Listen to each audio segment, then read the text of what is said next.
It'll be fun. Oh, that's right. I punched. That's right. Learn to play D&D. All right, we're going to play the video that is a collection of critical bricks as we start a new campaign, Homebrew Bricks.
Right.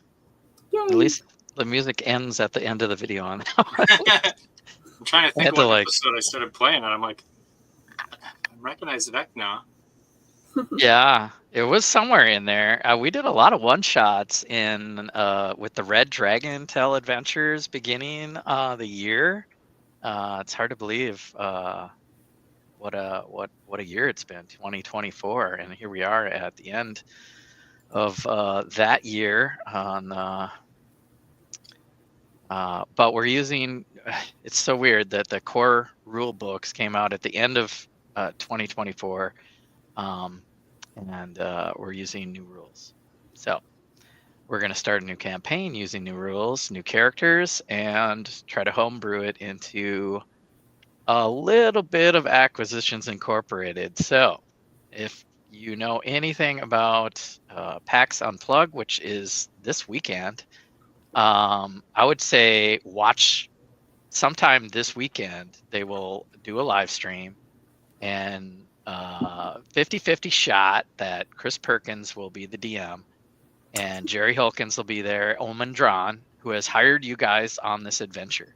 So it'll be fun to see the NPCs for our campaign live act as players with D&D creators. And they are credited in this book. Like, they created these characters. There's Omen Drawn right there.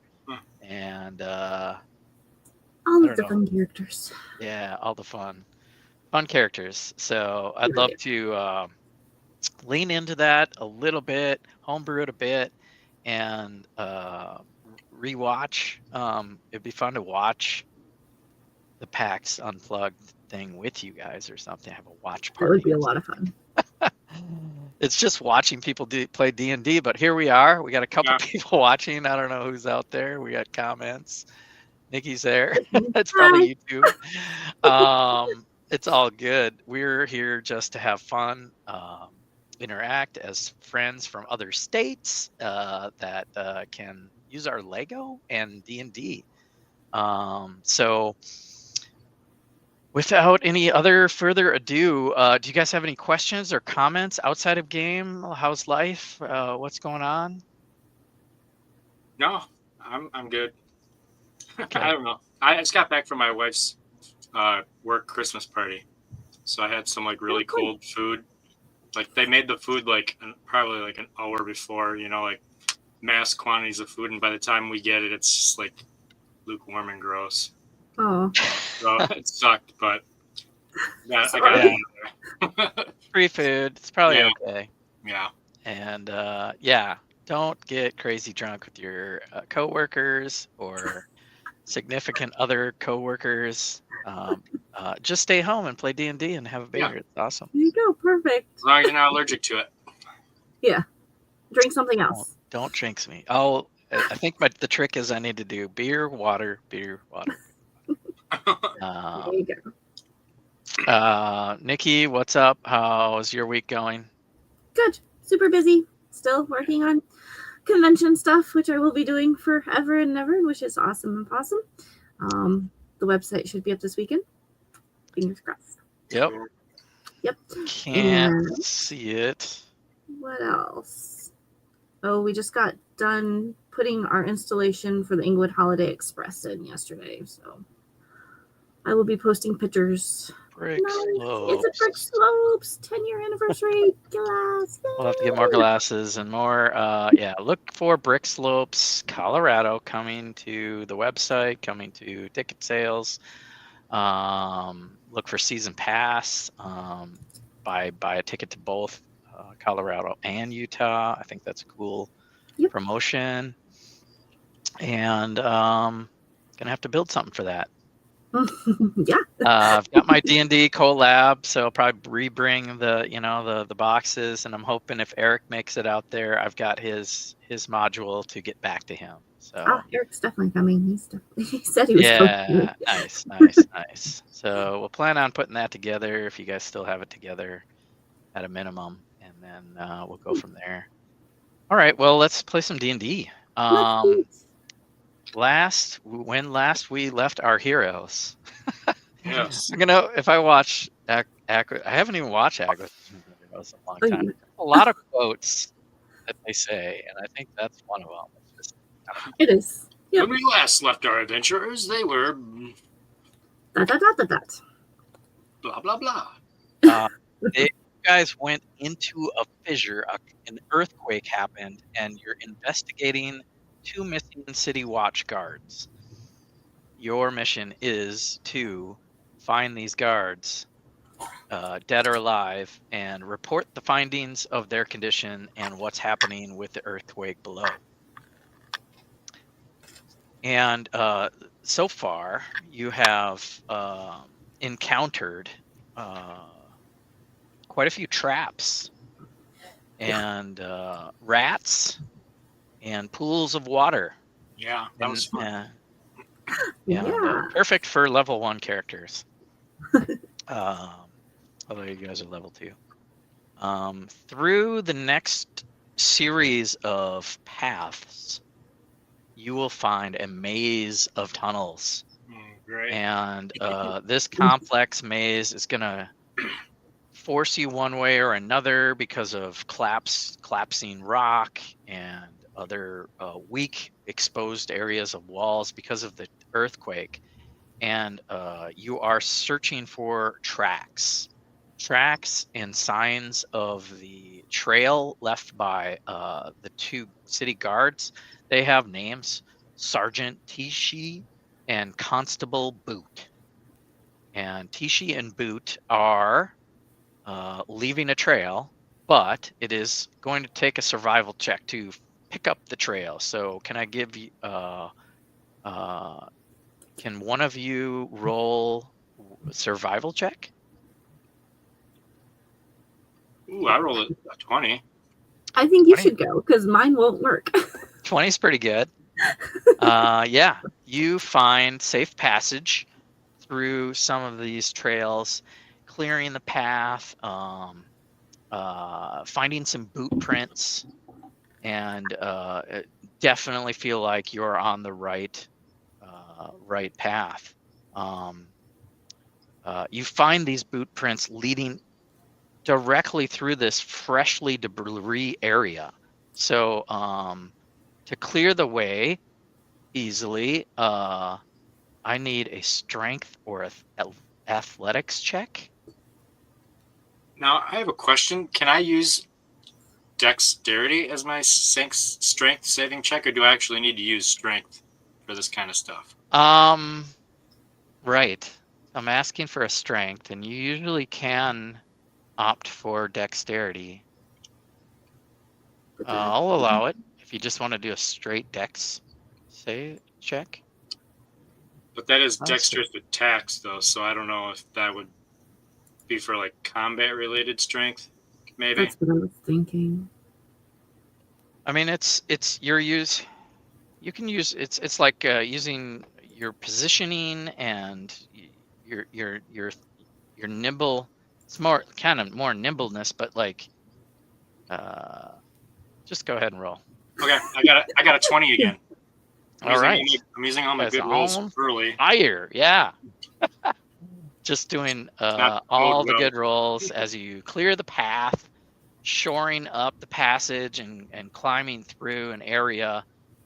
You're coming up to an area that looks more more tiled, more squared off tunnel. You're getting past the rubble and debris. Does anybody have a decent passive perception?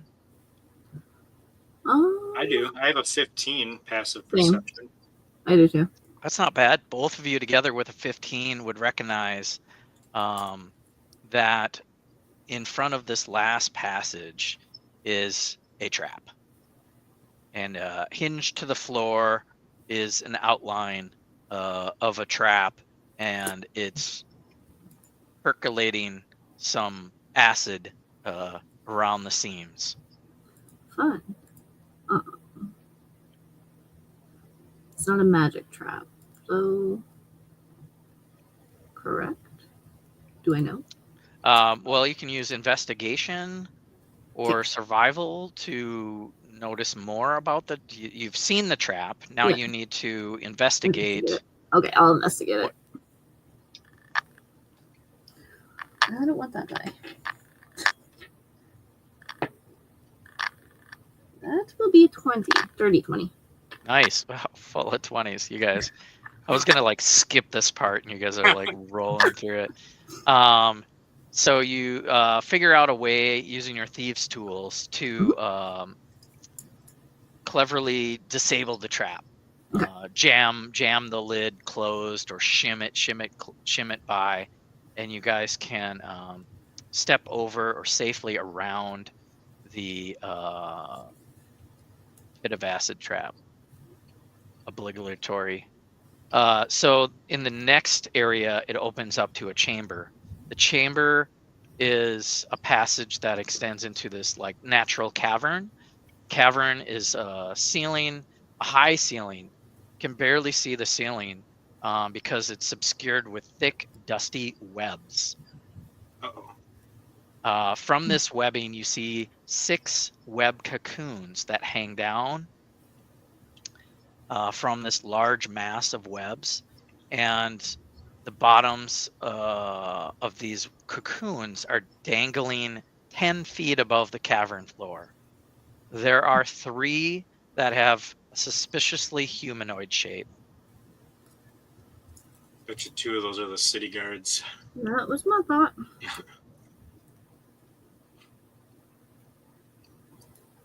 There we go.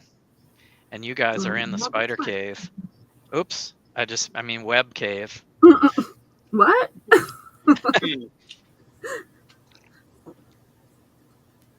What does webs mean?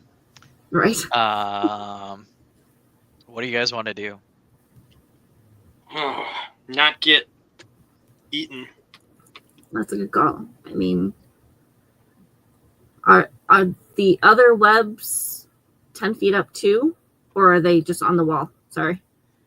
They're Or on the ground? They're mostly above. Okay.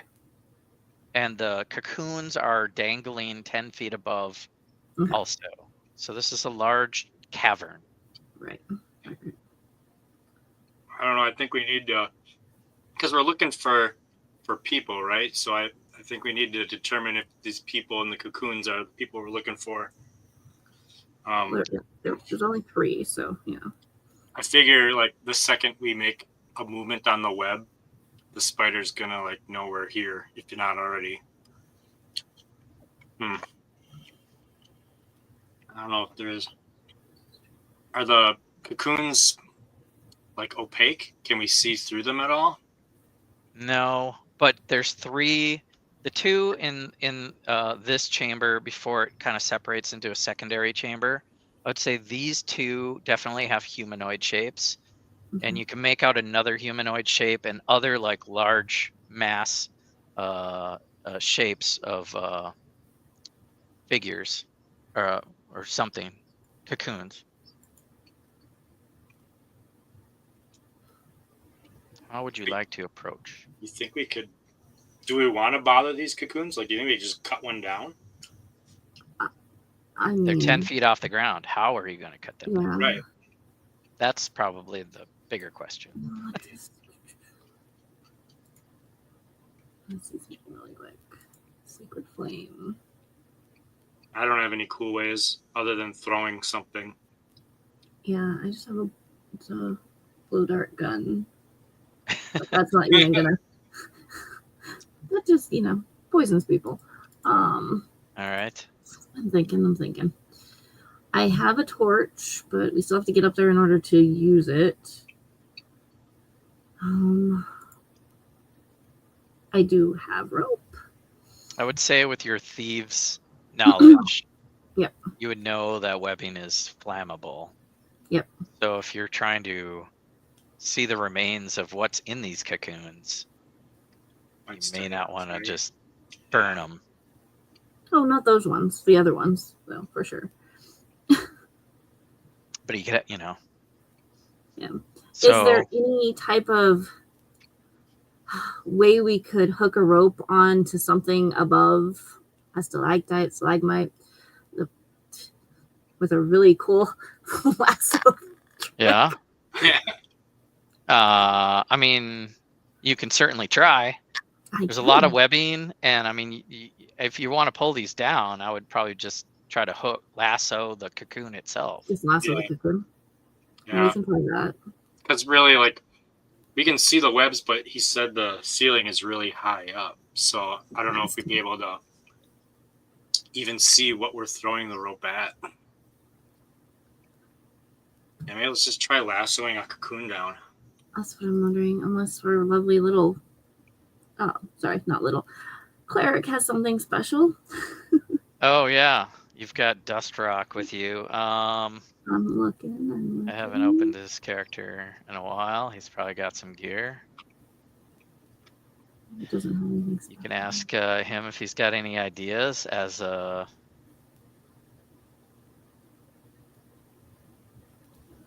I mean, because if we start shining light up there too, it's probably going to make whatever spider is mad. What do you have?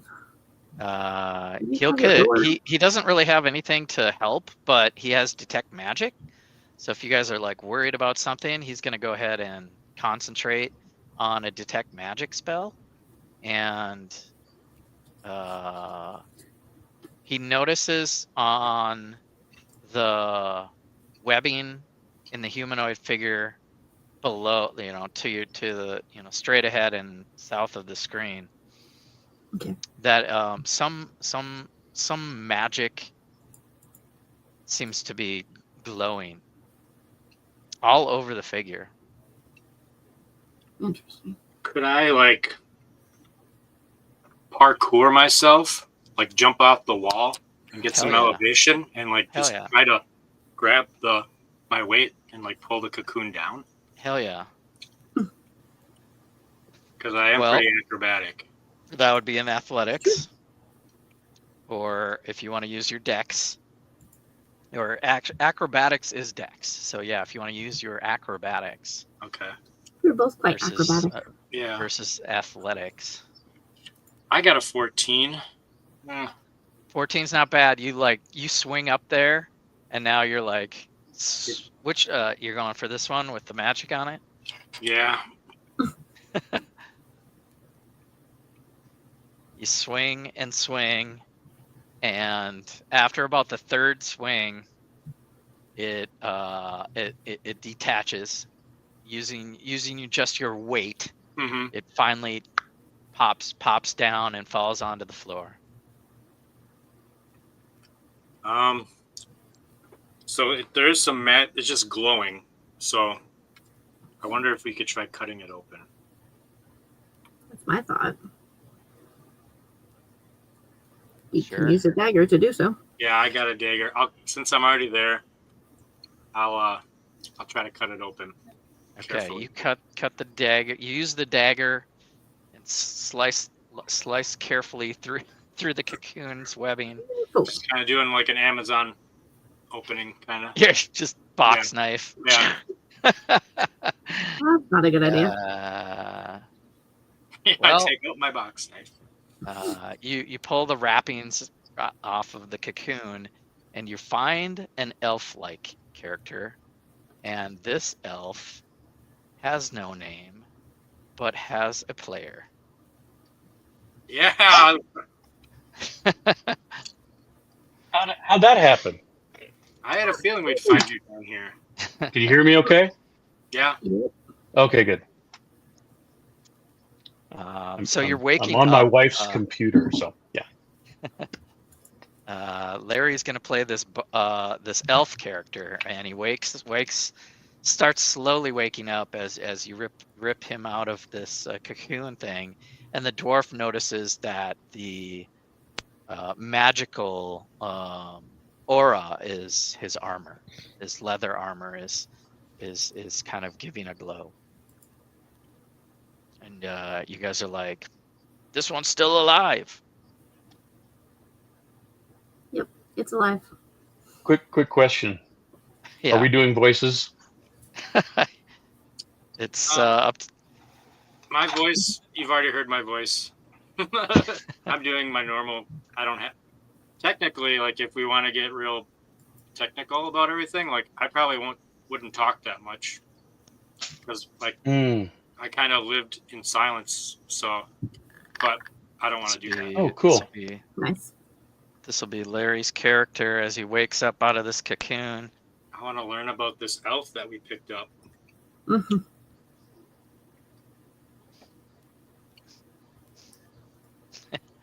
What's that? All right, so I'll give him mouth to mouth.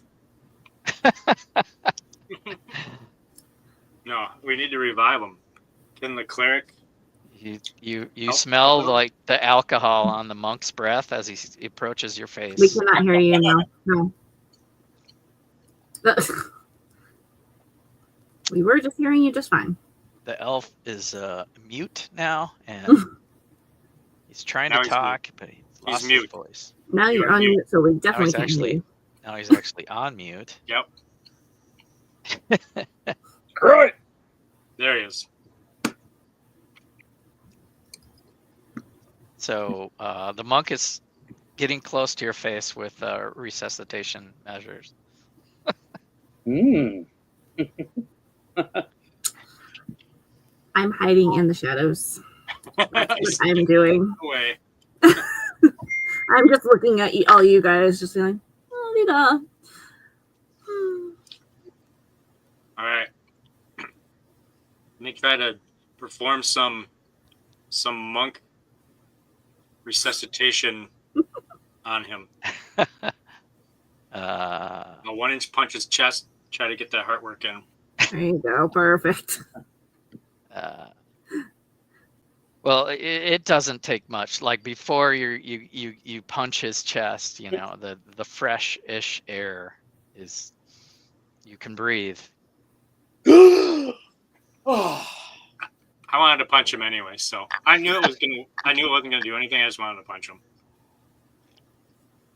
You can definitely do that. Who are you? Brenda, are you okay? I can't thank you enough for freeing me. How'd you get down I here? think I'm okay, but I don't know how long I was in that thing. And Ever the since dwarf ground shook, and I fell. And the earth swallowed me. The next thing I know, I didn't see anything, but something grabbed me, spun me in this crap, and I don't know if I've been asleep for a day or 3 days, and now I'm here. Crazy. What's your name? Well, my name is Caladorn. My friends I don't have many friends, but people call me Sweedmo Joon. Sweedmo. Yeah. Thank you again. The dwarf figure behind you says, "I am Dustarock," and Oh, what was that? and then Dwarfus he curses something at you, Good thing I speak Dwarven. and so you're alone. We see other humanoid figures here. Good. You were not with another party? No. In fact, like I said, I just when the earthquake happened, the earth opened up and I felt like I was falling forever until I came to a landing, and the next thing I know, something grabs me. So something is down here for sure. We're searching for some guards that came in much later after the earthquake. You probably haven't seen those guys, huh? I haven't seen anything since the ground opened. If this guy survived, Sweedmo, we should check the next cocoon. Yeah, that sounds like a good idea. Why don't you parkour up the next one? All right. I just kind of like lean over to Calidor and I go, we've got another person in our party. They're kind of shy, so you'll meet them whenever they decide to reveal themselves. But And I'm like, you can't see her. She's okay. pretty stealthy. Okay. Anyway, I'm gonna go over to this cocoon. So I'm gonna walk over to the other cocoon and do the same thing. So I need to do another parkour that thing, yeah. Acrobatics check. Mm-hmm. Ooh, a 20 again. God damn. You guys are killing it. So this next shape is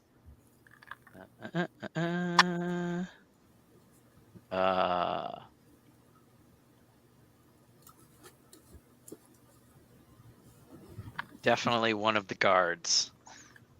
I was hoping it's Troy or something. Everybody. Surprise! Oh yeah.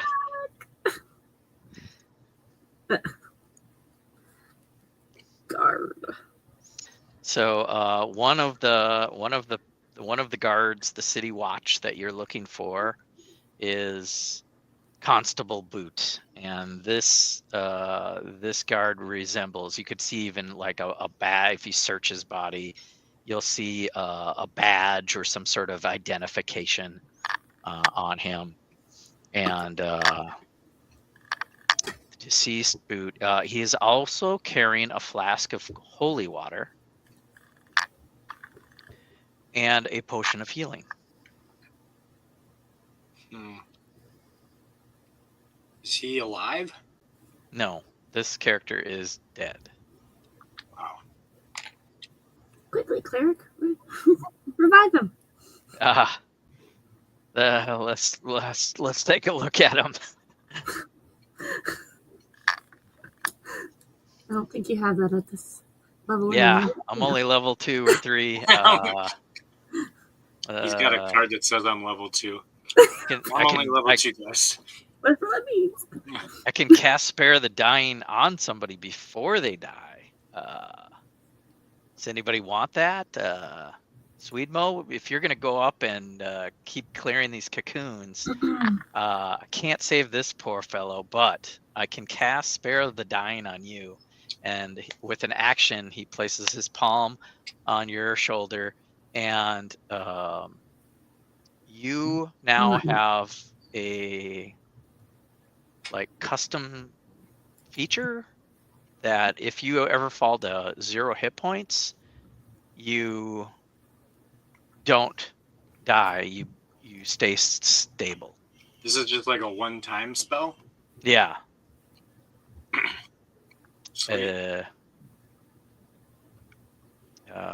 At will, instantaneous. Doesn't say it lasts.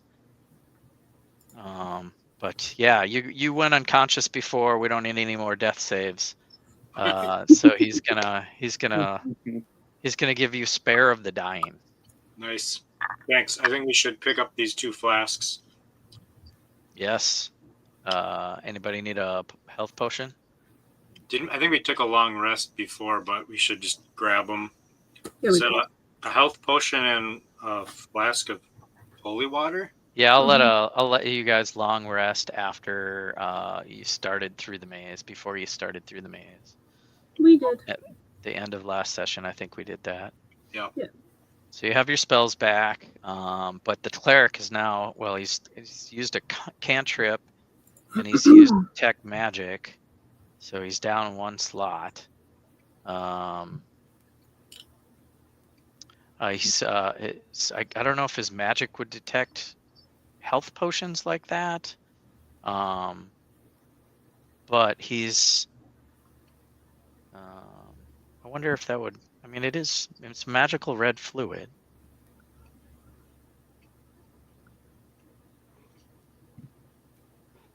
He's using his detect magic. He doesn't detect magic on the next humanoid figure, just around the corner here. As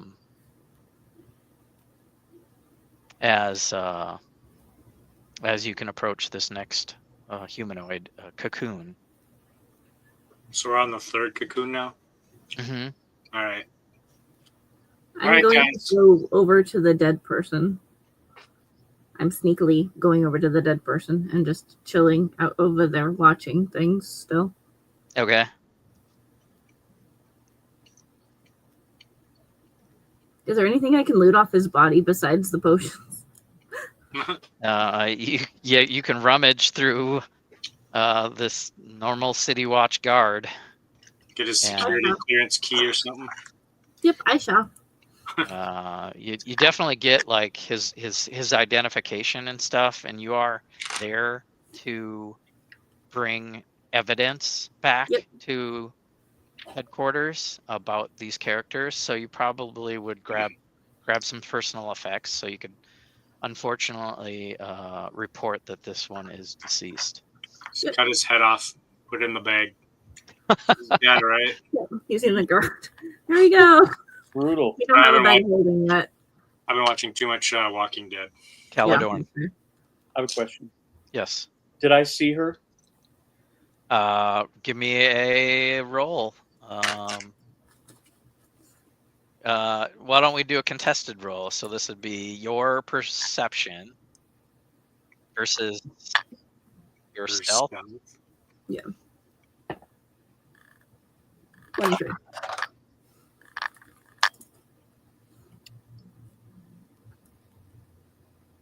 Ten. Yeah, you don't see her. You see the other characters kind of going into the next room. Okay. I don't know how to get out of here. You mind if I come with you guys? Yeah, sure. Did you have a loot on your back? And you certainly did. Do you play it? I do. All right, I need a little bit of pep music. For this third cocoon. Very well. All right. So what I do is, since he's mentioned the loot, I'll go ahead and I'll pull out the loot and LUTE loot, and where is it? And I strum it, bring, bring, bing, bing, bing, bing, bing, bing, bing, and there's this little bit of like magical stuff, magical feeling and energy that comes out, and it inspires the monk. All right. Great. I have bardic inspiration. You do. What's that? I forgot. Bardic inspiration is worth what, Larry? It's a D what at this level? 1d6. Yeah, I know, right? Not a high level bard. That's saving throws and attack throws, or attack. So you get the 1d6 once within next. When a creature fails a d20 test, the creature can roll the bardic inspiration die to add to it. So whatever, if you're doing a dexterity check and you're Gotcha. 2 points away, roll that dice and see if you can get above it. Okay. All right. So I got the music going. I'm gonna jump up on this third cocoon. Yes. All right, here we go. An 11. Well, you've done this a couple of times now, and Yeah, you're I'm feeling getting- inspired. Did you roll your inspiration, or are you not using it? I better use it. I feel like 11's low. All right, a D6. And you have your other inspiration still too yet. Question mark? Add a 3 onto there. So All right. 14. 14 definitely succeeds. You hang on to the next cocoon just like the first two. Wait a while and maybe use your muscle to jump up and down and pull down this cocoon. You can easily open it up and see inside. This is a kobold. Kobold explorer. But it is another corpse. Dead, deceased kobold explorer. You can search the body and find some alchemy. There is a vial of acid. There is a flask of alchemist fire. And there is a vial of antitoxin. It was alchemist what? A flask of alchemist fire? Fire. Green. I'll have to take those because Loppenstail is still in the other room. She's still kind of hiding. So Yeah. I'm just coming around the corner very quietly, following you guys, but just not, showing myself at all. This last humanoid figure thuds to the ground and does make some noise. As you're looting the body, you see in the other corner, the opposite corner on the ground, the debris starts moving and a large spider. It's the Mandalorian. Oh, he's so cute. Crawls out of the ground. Maybe he's And friendly. We're going to give him roll a hug. initiative and see if it's friendly or not. Go give him a hug. I vote the new guy. Yep. I knows ghosts. I need some dice. He's the BAM ones. All right, you asked for it. Well, we'll see what happens this time. All right. Got a 19 for initiative. 16. Nikki, Layla, 14. Larry, Caledorn, 5. 5. So the giant spider is going to go first, and then I'm assuming we're going to have to get Caledon's story, but I'm assuming he's a bard. Well, the loot could just be a loot, but And then he just gave you inspiration. You just saw me play it, and music and magical stuff came. dude, I'm sorry. I'm sorry. That's okay. He doesn't know anything. What are we doing? We're playing Dungeons and Dragons? yes, Okay. and we're now Fortune definitely in. wouldn't know who that is or what it is. We're now going into combat turn order. So giant spider's going to go first, and it will definitely use its web to shoot out at this lute playing bardic character. Oh, He no. must have a taste for this fellow. He's like, wait a minute. I just wrapped you up. I've got like webs just hanging out of every orifice and crap in the body. Ew. He's gonna web you. It's a dirty 20 to hit, and you are restrained again. Sorry. I'm gonna put you over here. That is, it's only one spider, but it took its web. Not again! Not again! Help me! You can scream. And let me see what its movement is. I'm just trying to find its movement. It's gonna climb. You know, it's gonna climb up the wall now. Up over here. Get a little bit closer. So it is elevated, yes? So it's on the wall, yeah. So it came out of the ground, shot a web at the bard, and then kind of climbed up the wall, but not too far. Can I reach it from the ground? I mean, yeah, you were jumping up onto cocoons. Okay. You could probably parkour and swing at it. But yeah, it would be another 10 feet up. So it's going to be positioned, it's positioned out of the way a little bit. It is my turn. Yeah, you're up.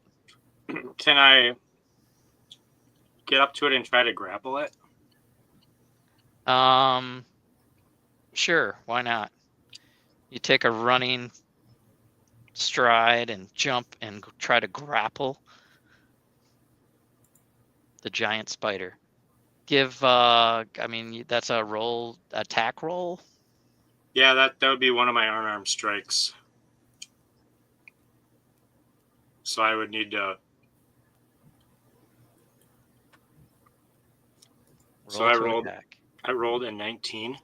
Nice. Yeah, that'll definitely hit. So you have to make a dex saving throw, which is 8 plus 5. I got a 21. Plus 8 plus proficiency bonus. Where's that? So 8 plus 2, 10 plus 5, 15. I got a 21. So I didn't grapple you. So you're struggling to like restrain the spider, but it's got 8 legs. It's got motion. It's okay. Too big to grapple, probably. All right, I guess for my bonus attack, I'm just gonna try hitting it.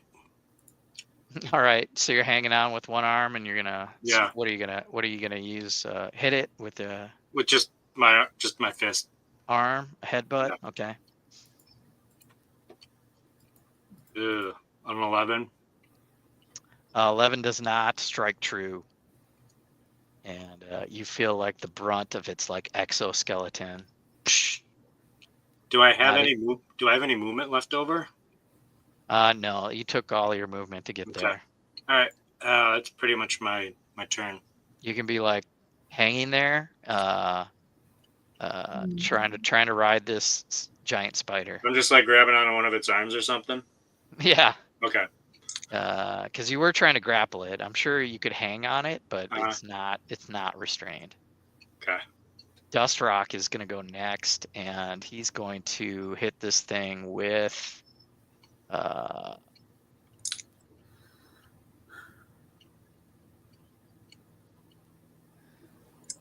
let's see. He doesn't want to hit you, so shoot. If he uses Sacred Flame, it's a dex save. Sacred Flame, and it's a ranged attack. So he'll attack from there. Dex save 13. 19. Definitely makes it save. Does it take half damage? Oh, did I forget to do that? No, I think. Oh, sorry. Oops, that's me. No, does not. So the Sacred Flame, it dodges out of the way. That is Dustrock's turn. Now Nikki, now Layla can go. Okay. So Caledorn, get ready for this. Say hello to my little friend. Trying to remember dash.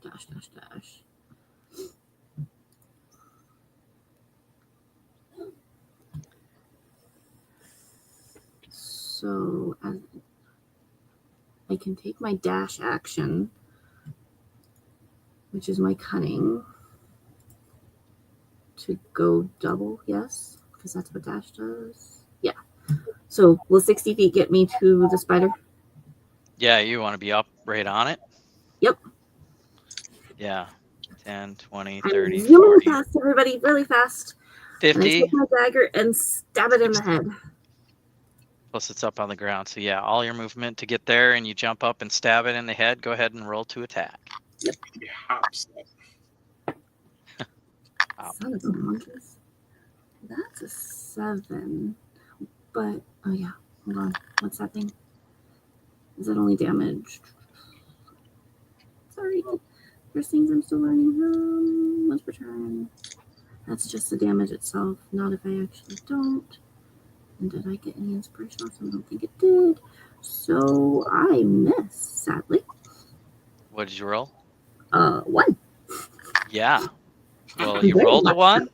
I did You roll rolled? a 1. You gotta tell me when you critically fail. I was thinking I could do something. So yes, no, I failed. Unless you have lucky.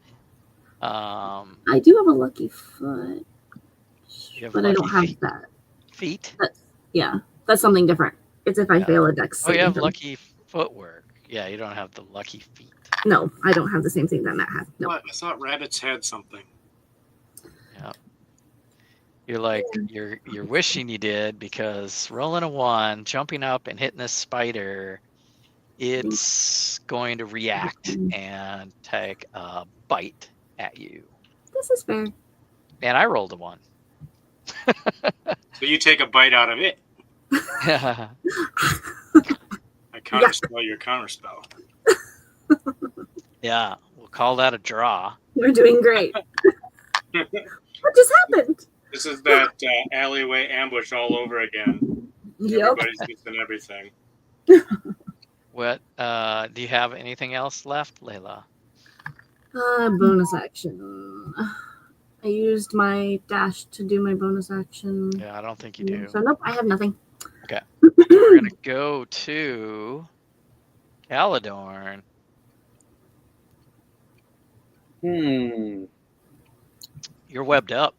Yep. You need to make a strength check to burst out. I'm gonna do it.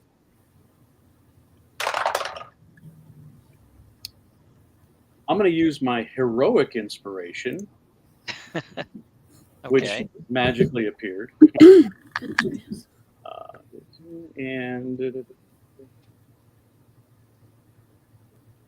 spend it to roll any die immediately. Yes, but All I right. must use the new roll.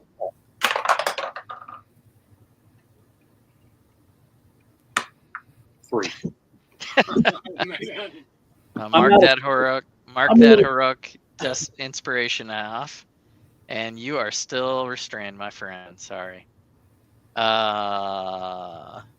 We're gonna go to the top of the order where the giant spider gets to attack one of these creatures.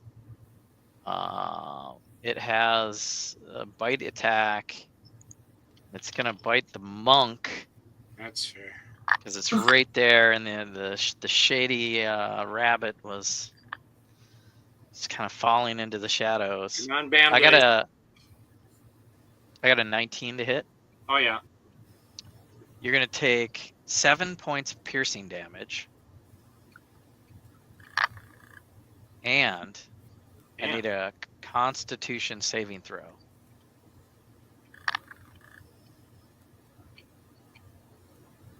Aha. 17. Nice. Good job. You make so you're not poisoned. Actually, you take half as much damage. So you take 4 points of poison damage on a successful save. Yikes! I am down to half hit points. I Yeah. haven't even like touched this thing yet. And then we go to Dustrock, I believe, before Nikki's turn. Correct. Dustrock, he's skipped gonna me. try spare. You He's skipped me, didn't you? he's gonna try Sacred Flame again. Oh yeah, it's his turn. Did you skip me? Or was Deathstroke before me? Didn't you just? Oh, the spider went. Okay. Yeah. Then you go. Okay. Yeah, you go. Sorry. Go ahead. All right. So am I still hanging on, or did he like knock me down to the ground?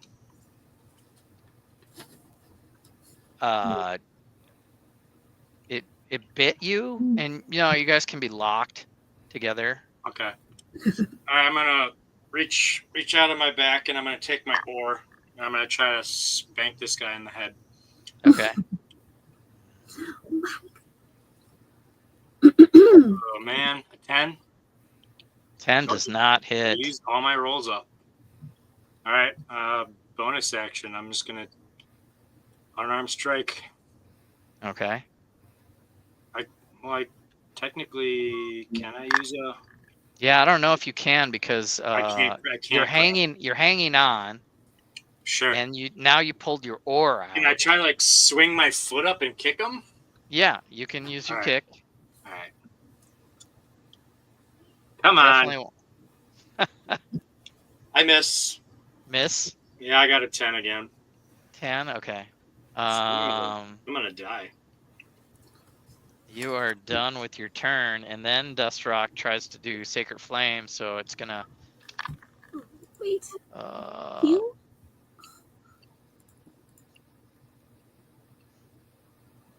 It's gonna hit this time. Oh, good. You have 3 damage. The first person to do damage. 3 damage.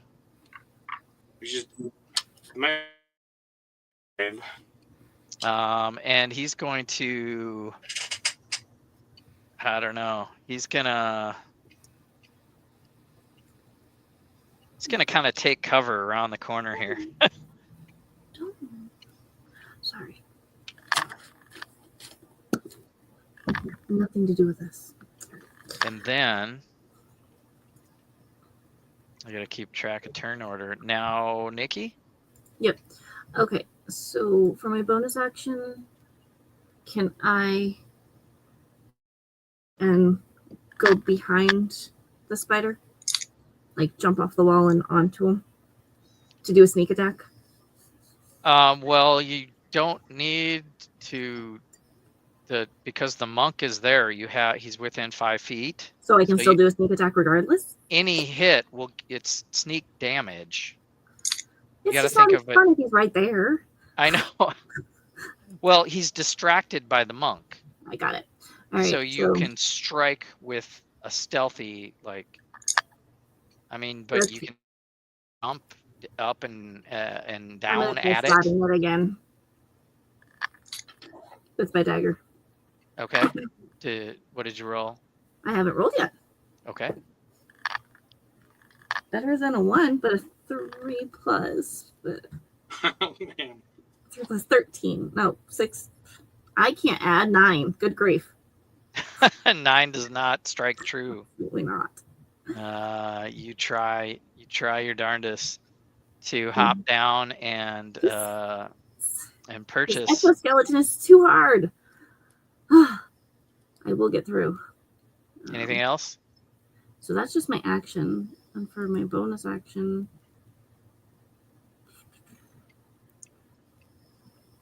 I'm going to roll a stealth to hide. It's a what? I'm rolling stealth to hide. Okay. You're gonna disengage? Yep. Well, he's busy, so I don't need to disengage, do I? No. Okay. You're just gonna hide in the shadows up there in the webbing? Yeah. Okay. I'm just trying to be clear. Yeah. And where are you trying to hide? And I got a dirty 20. Pretty good. I'd say you're hidden. Okay. That is what I'm doing. All right. I'm gonna put you over here. And we go to Larry next. Caledorn. I'm gonna try and get out of this thing again. Let's do it. Do it, please. Help. That's better. 18. Plus All right. anything? You make your way out of the webbing. Yay. Okay, You can use half your movement to stand up. which I will. So that's your action and half your movement. Okay.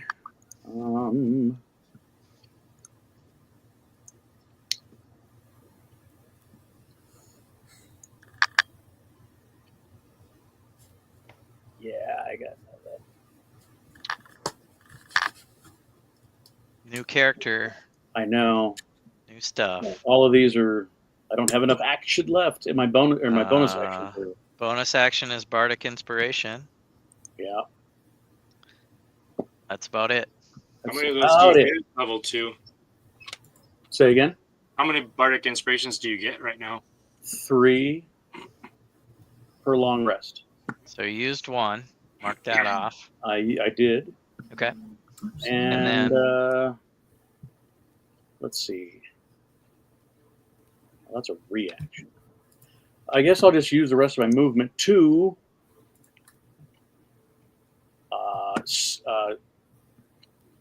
seek cover. What's that called? Okay. Where do you want to go? Back towards the wall, kind of away from danger. Like over here.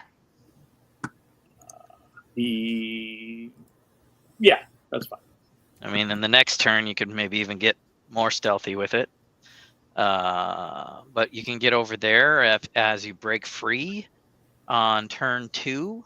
And then we go to the giant spider. It's going to bite down on this monk. Oh, no. Natural 1.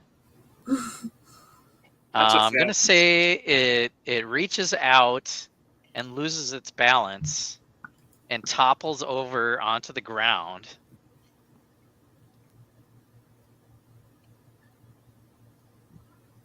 And you would nimbly fall on your feet. Superhero landing.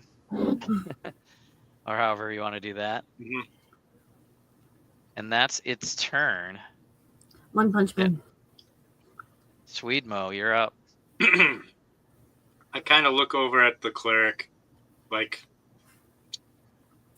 kind of motioning, like, "Hey, I'm hurting a little bit," because I don't want to use my bonus actions for.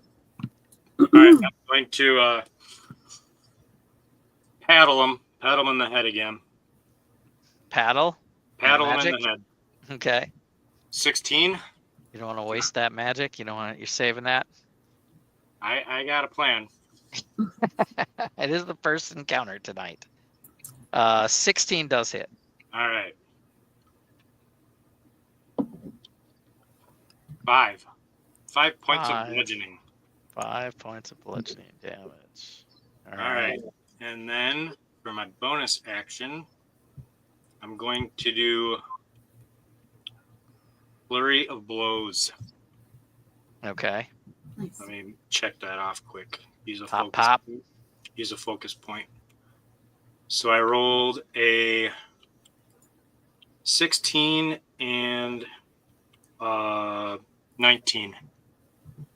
Both of those hit. First one's 5. Second one is 4. All right. It's looking bloodied. And yeah, that's my turn. Smack it with your oar.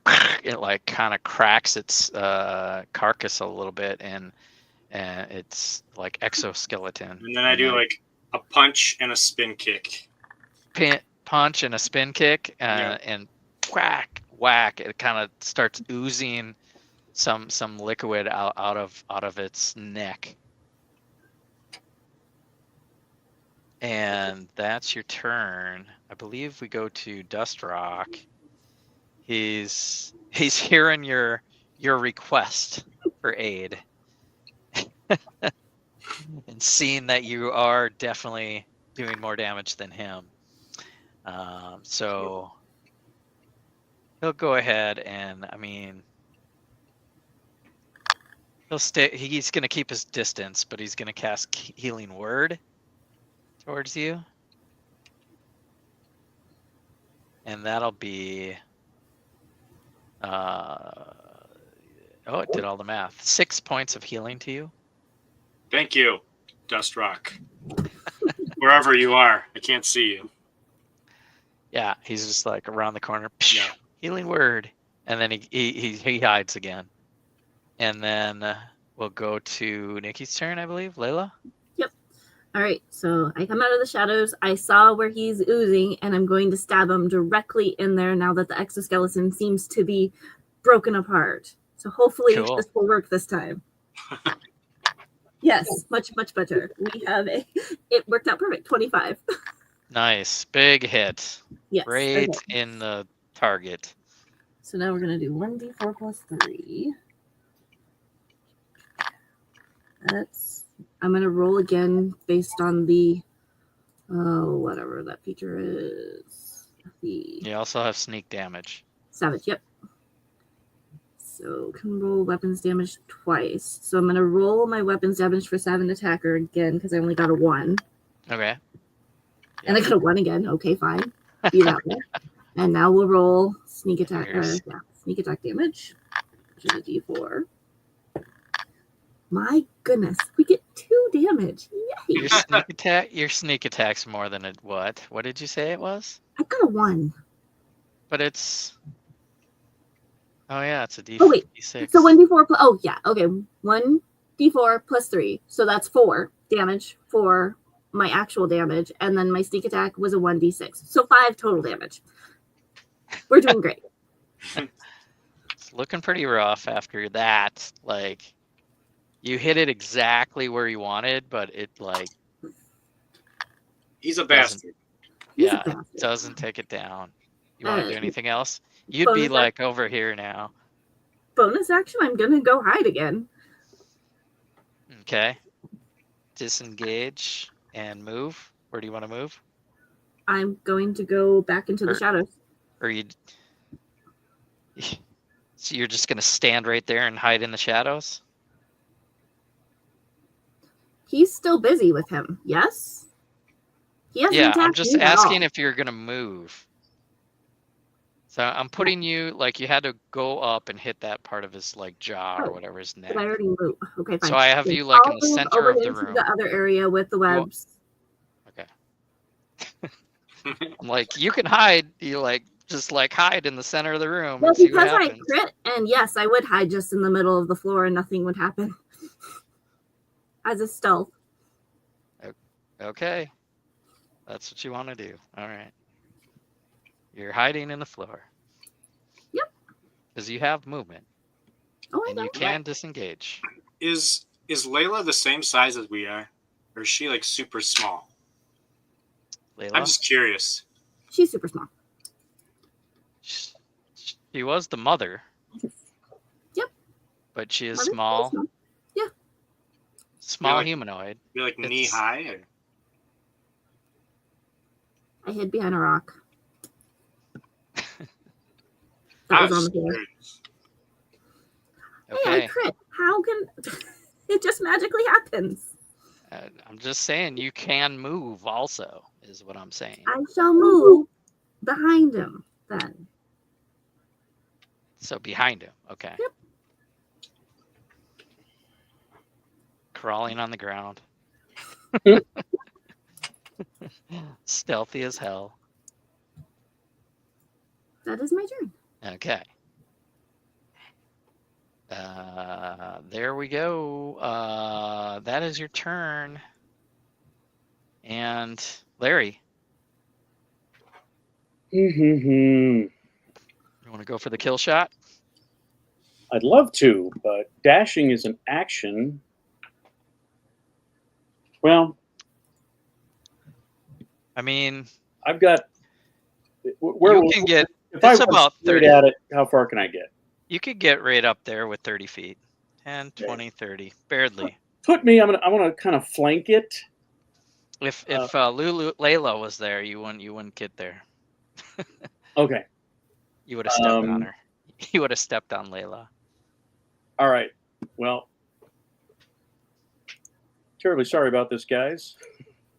As I run up, I take my loot and I kind of jump up and do a rock star landing and boom, and cast Thunderwave. Thunderwave. Okay. Go ahead and how do you do? Is that a It's a an attack? Constitution saving throw. It's a saving throw. Okay. Mm-hmm.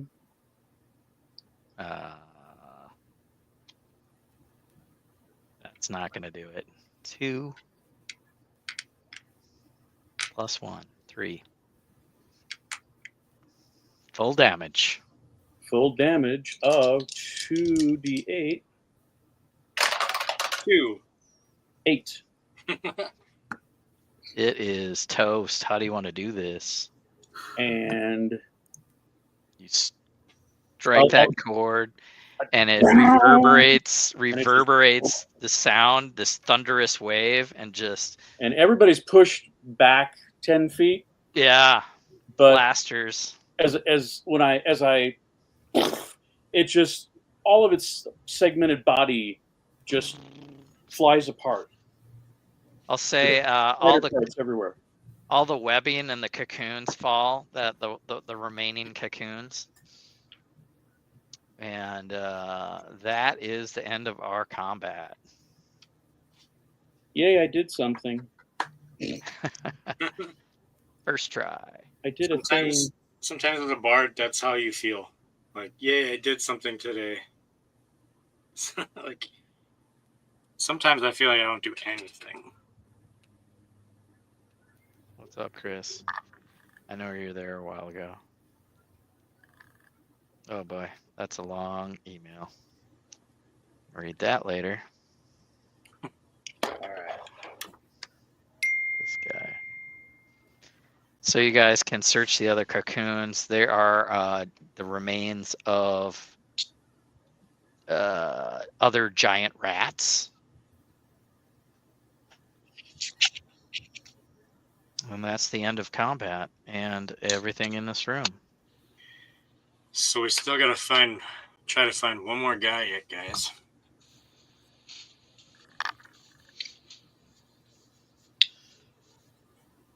And I'm like, who's that rabbit person that I keep seeing and then disappearing? Nope. She yet. doesn't answer. I direct that to Sweedmo. Well, I wouldn't say she's friendly, but she's not like our enemy. But I'm leaving it up to her when she wants to. She's kind of timid, so it's up to her when she wants to introduce herself. So. Okay, I thought I was seeing things, and No, there's something there, but. And she's on our side? She seems to be on our side. Yeah. Okay. I think that was a pretty awesome song. That was pretty good. Like, as I wipe the goo off of my face. Nice. How are you faring, Monk, with your health? Game speaking, I need 5 HP to max out, but I feel decent. I feel good. All right. Well, that healing word was good. So I hope so, because that was spell slot. Whatever that means. Yeah. You know, you can drink potions with bonus action, right? Yeah. And you got like a dozen of them by this time. Can I sneak around and look in the other? Well, we'd have to ask him to drag everybody else down if there were other cocoons with other people in them. It was just rats. Yeah, the Okay. other cocoons are all dead giant rats. You No other loot, no other treasures in this room. Okay, cool. Say we keep on going, see if we can pick up another trail. All right. What's up, Chef T? You guys can look into the next room, and it is another large cavern. This passage widens to another natural cavern that's dotted with stalactites and stalagmites. It continues to the northeast and has uneven walls that makes it hard to see into the next section, even as a heap of bones and gear are plainly visible into the next section. So I'm going to reset you guys. I think I'm gonna pop one of my health potions while we're walking. Okay.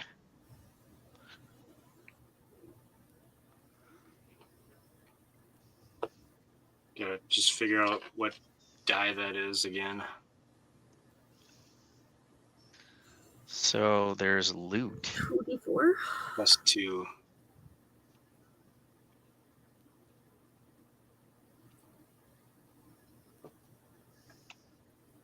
Of course, I rolled it. So 9 total. So I'm maxed out. Nice. Let me see what this room looks like.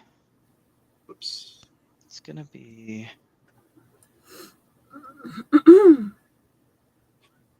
I mean, it must be. I don't know. Say there's some loot over there, and I was gonna get this ready. Let's see if at least looks like I got more of these.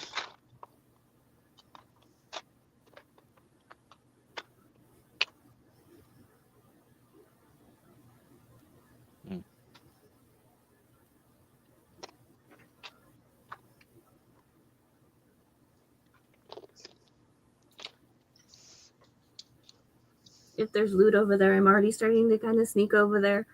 Slowly.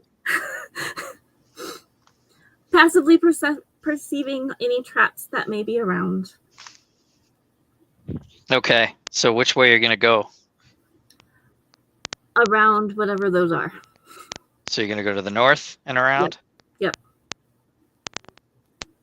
You guys are just kind of walking forward, the adventuring trio that you are. Don't have to think of a new name. The dwarf starts sharing some knowledge since the elf is asking questions. You know, I own a business, kind of a private investigation, and we have a catchphrase called "We help investigate phenomenon," which is spells out whip. So our phrase is whip it good. Clever. And yeah, if we survive this endeavor, I'll be hopefully finding my brother down here. My brother is missing. Also, the city guards that we found one dead, so I'm not too optimistic anymore. But hopefully we find some more alive people like you. We found you alive.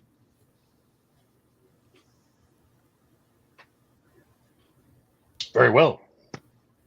And as the Harengon makes its way through the shadows, it spooks up a goblin creature. Sounds about right. That was hiding behind so you're like Throw water like on it. making your way. You guys are Throw going water, this go. way. This guy's talking to the elf. There we go. And this goblin is spooked, and let me see here. He emerges from behind a stalagmite and brandishes a gnarled piece of bleached wood.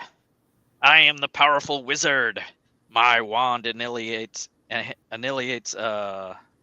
all those who make me uptight. Go away. Leave Gorko alone. There is no annihilate. Gorko is merciful, and he I think you thrusts mean to his say wand. annihilate, right? Annihilate. I'm not. I need to read more. And I don't know if Wait, annihilate was like a D&D term. annihilate. I cast annihilate. Annihilate. Yeah, Yeah, I'm I over here. a little dyslexics maybe on the and the L and the H there. No worries. That's new. Aluminium. Aluminium. So he thrusts this wand in several times your direction, but as I laid it out, the dwarf figure stands tall, and Gorko, is that you? And Gorko kind of shakes his head and then starts to recognize his previous companion was his brother Karhan. So he recognizes his Karhan's brother. Karhan is the dwarf's brother, Dustrock, and puts his sharp stick down and stops trying to intimidate you guys. You guys need to be careful. I lost track of Karhan and was waiting. Well, hopefully he was going to return. I was scared to continue. Something lurks in the room ahead.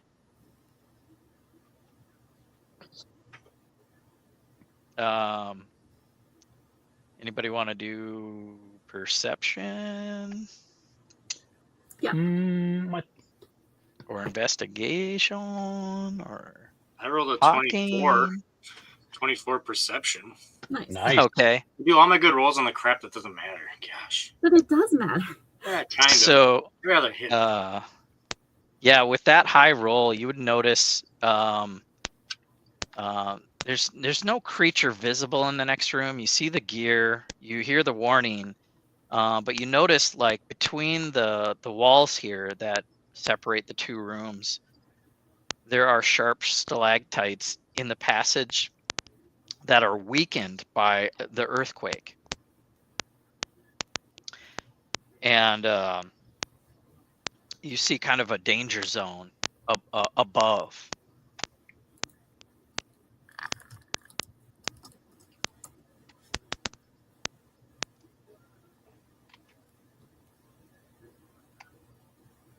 Anything else you want to do?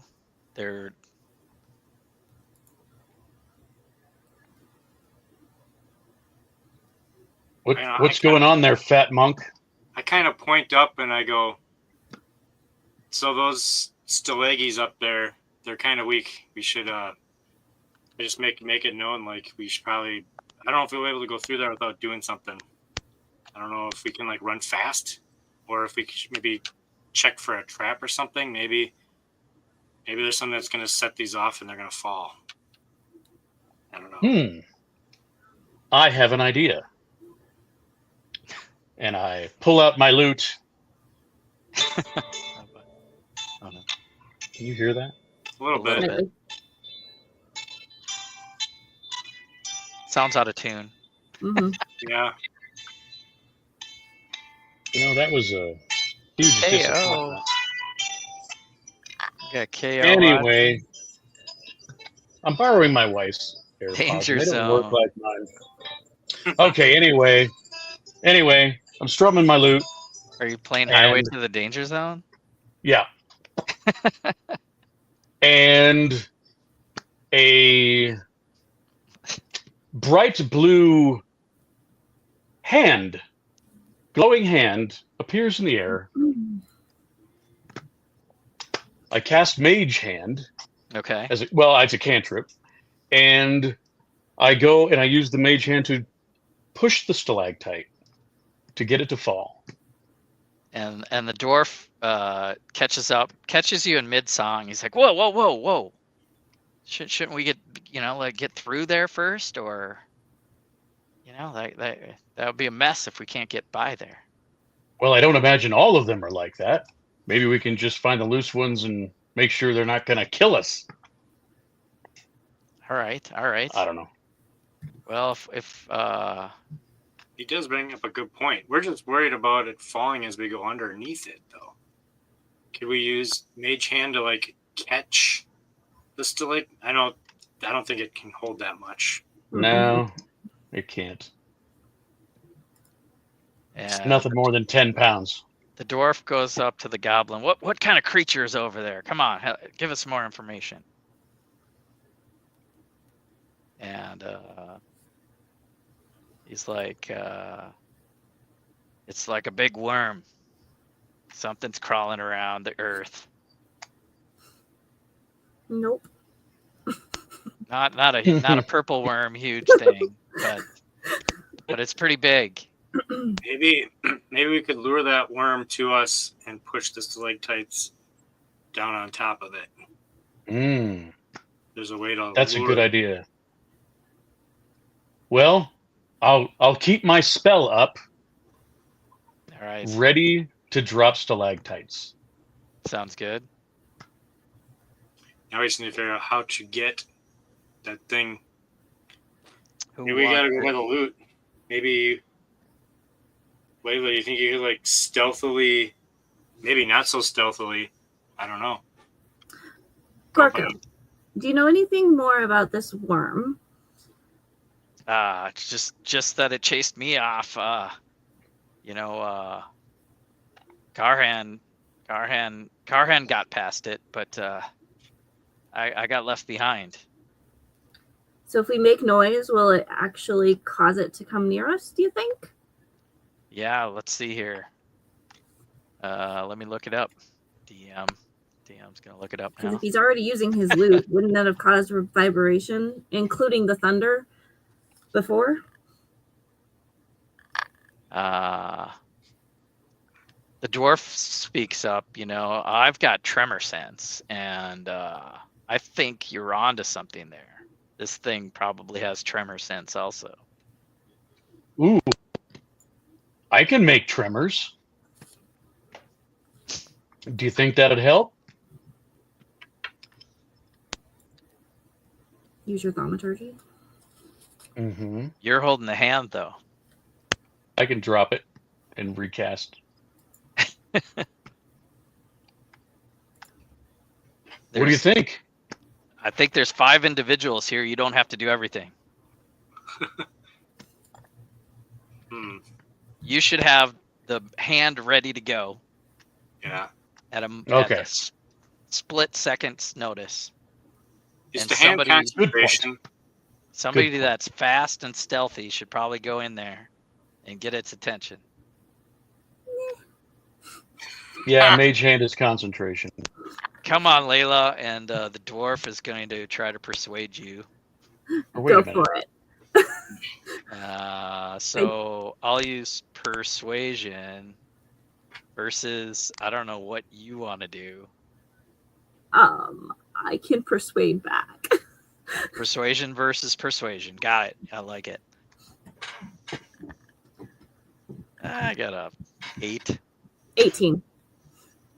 So what do you want to say back? He doesn't convince you. No. So I think you should go. My small dwarf legs? Come on. Yes, you can hide in the shadows and do that thing. Yes, I know I'm a stealthy person. What about that monk guy? He's always parkouring around. Yeah, the monk can go if he wants to. Sure, I'll go lay in the Sweedmo. pools. I'll lay in the pools. I'll do everything. All right. You guys are just a bunch of misfits. Yep. All right. Well, since I'm gonna have to do it, I'm gonna run over by the loot and I'm gonna get the loot. Those crates. All right. So the plan is you're gonna go in and grab the loot, and the bard's over here ready to cast Mage Hand, and Oh, silly. I dash in front of you and go get the loot. You see that, and you like dash over to get the loot first. That's funny. Shenanigans. Nothing but shenanigans. Treasure. Bones and gear to the northeast are remains of a group of adventurers that fell victim. There is a backpack and a belt pouch holding 47 gold. Yes, I'm rich. There's also a large polished red garnet worth 50 gold. And sticking out of the pile of bones is a +1 longsword. The hilt of the sword is fashioned like a skeletal hand, and the skull and bones motif is prominent in the design of the weapon. Cool. And about this time, the monk catches up to you. What did you find? What are we Whatever you supposed to be find- doing here? Whatever you find, we're gonna record it all, and we're gonna, if we make it back out of here, we're gonna go and trade it all for gold. You want a longsword? I don't need a long sword. I don't either. So Maybe, maybe the bard. There's the worm. The smell of your characters brings attention to you from this carrion crawler. I don't smell. How rude. You're small but pungent. I'll just lay it out there. How rude. You guys want to react? Nah. No, yeah. Yeah, we should start running away. Yep. All right. Definitely reacting. I dashed. So you guys back run to away. the- Ah! You're like watching it, running backwards. All right, get ready, Caledorn. And the creature gives chase. Shh. Drop it like it's hot. And I start pushing these loose stalactites that are above the crawler. All right. Give me a strength roll with your.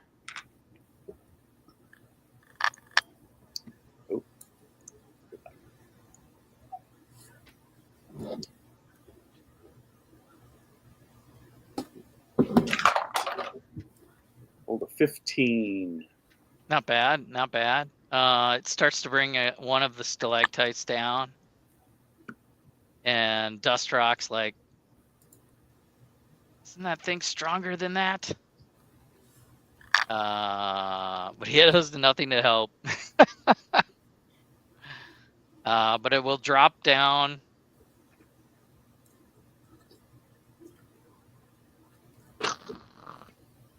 A boulder onto this guy. And that's going to do... Let me write down this character here. Carrion Crawler. It's got this many hit points. And we'll say you do 7 points of damage.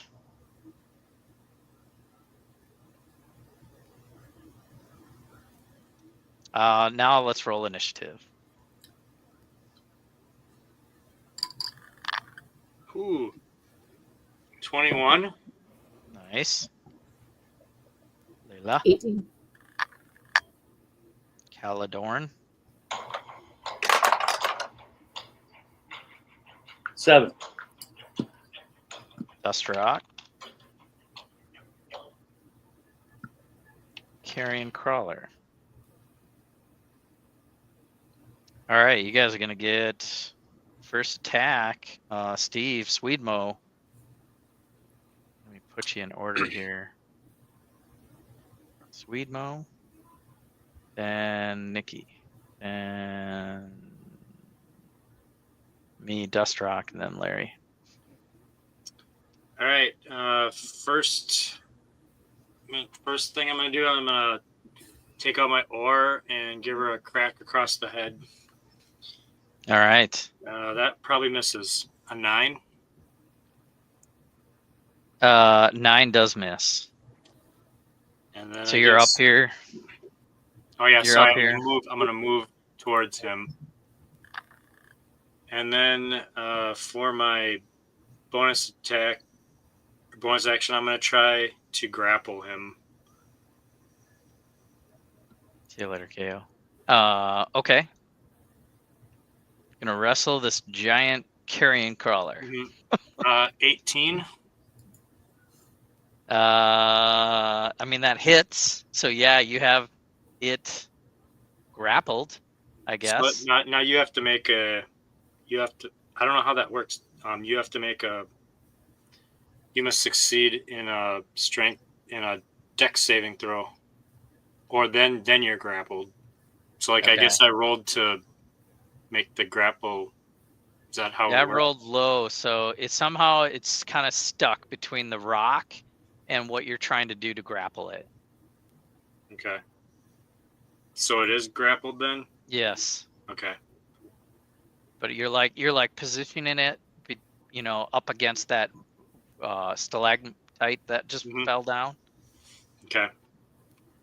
So that'd be my turn. Okay. Who's up next? We've got What would be Layla. Yep.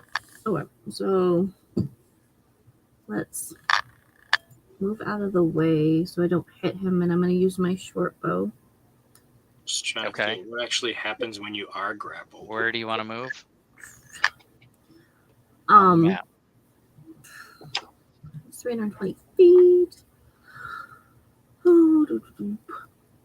Other side of him, so I can shoot him in the eyeball.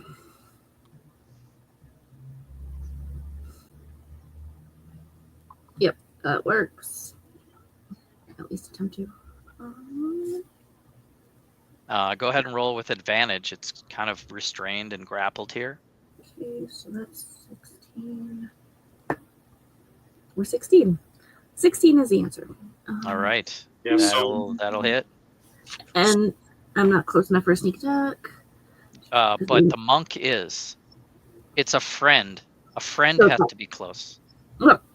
Not close to you, close to enough to distract it. Cool. So then let me draw. Not draw, but 1d6. But it has to be a finesse weapon or something? I don't know. I'll allow it. Oh, it's okay. I don't need to. 1d6 plus 3 would be. So that's 7. And then I can do my 7. Weapon. Yeah, ranged weapon counts for sneak damage. Does it? Okay, cool. Then I shall. Okay, so regular damage. Let me roll again just to see if it's better. Nope. Okay. So 7 regular. Mm-hmm. And then plus 2 more. 9. Okay. All right. You strike it right in the eye. Its buggy little eye. Anything else? Nope. I'm going to go hide. All right. I'll move back over to. I think your movement's done. I guess your bonus action could be more movement. Well, it's a hide. It's my bonus action. So I'm just going to hide behind whatever's there then. Okay. I got a 21. Okay. You are hiding. You're hiding there. Yep. Then we've got. What do we got? Dust Rock up next.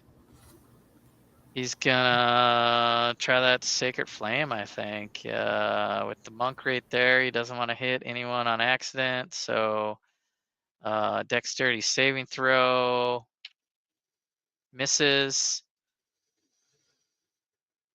2 points of radiant damage. Who dog? And he's gonna back up. Oh, we got this character over here too. Does he have any weapons? He's got that stick. Oh yeah, he's got that magic wand. Everybody's like, Yeah. "Yo, hit him with that magic wand, Gorko." Yeah. Sure. I'll have to look up Gorko in a second here as we go to Larry's turn. This is what my lute is supposed to sound like.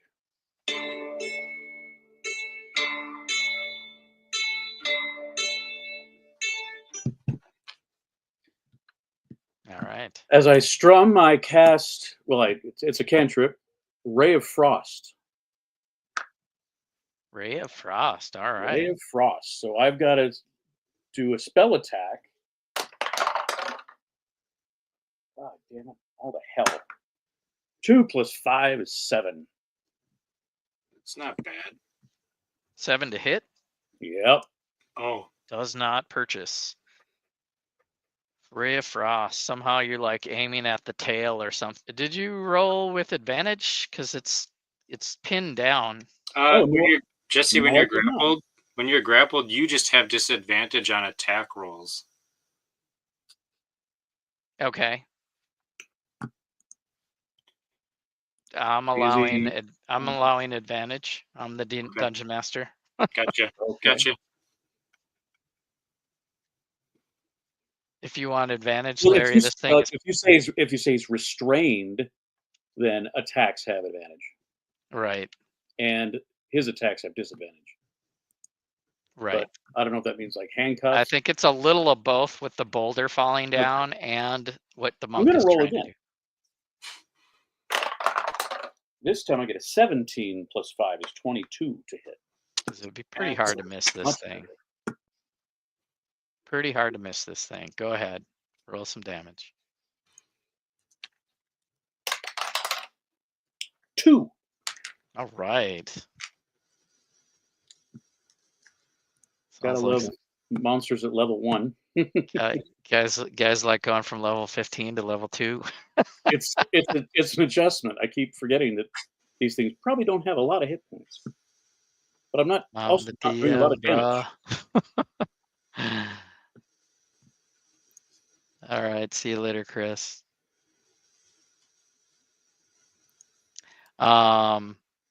We have, unless you have some other thing you want to do, you have movement, you have.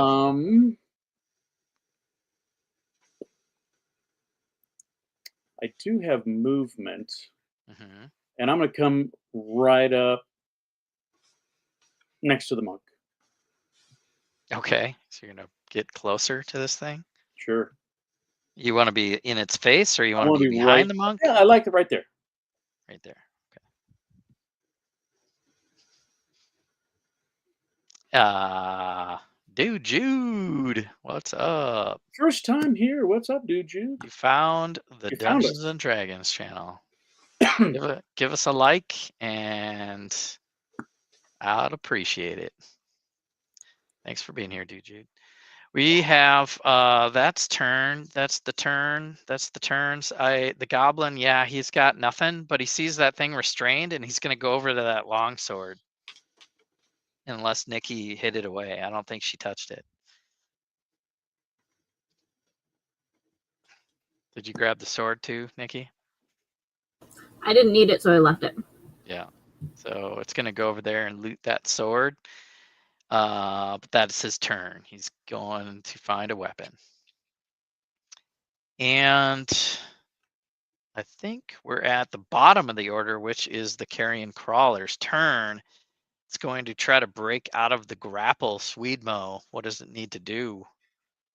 It needs to get a dex saving throw of 15. That's what you need. I got a 14. Yeah, I got a 14. You're still hanging on. I'd say it breaks out of the restrainment that the DM called and is now only grappled. Okay. Yeah, we did the grapple wrong the first initial time. I don't have to make like a I don't have to make like a hit to grapple. You just got to try to make a saving throw. So we did that wrong.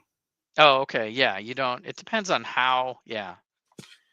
If you're right there, yeah, it's you trying to get your arms around it. You don't. When you're trying to strike, sometimes it's actually hitting it. Sometimes it's actually trying to break. Sometimes it's trying to break through the armor.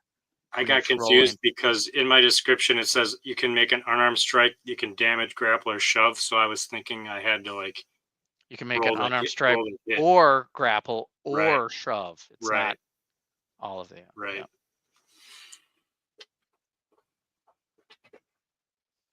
Yeah. All right. So with that, it's also going to back up and carry you along with it as long as you're nice. Guys, here we.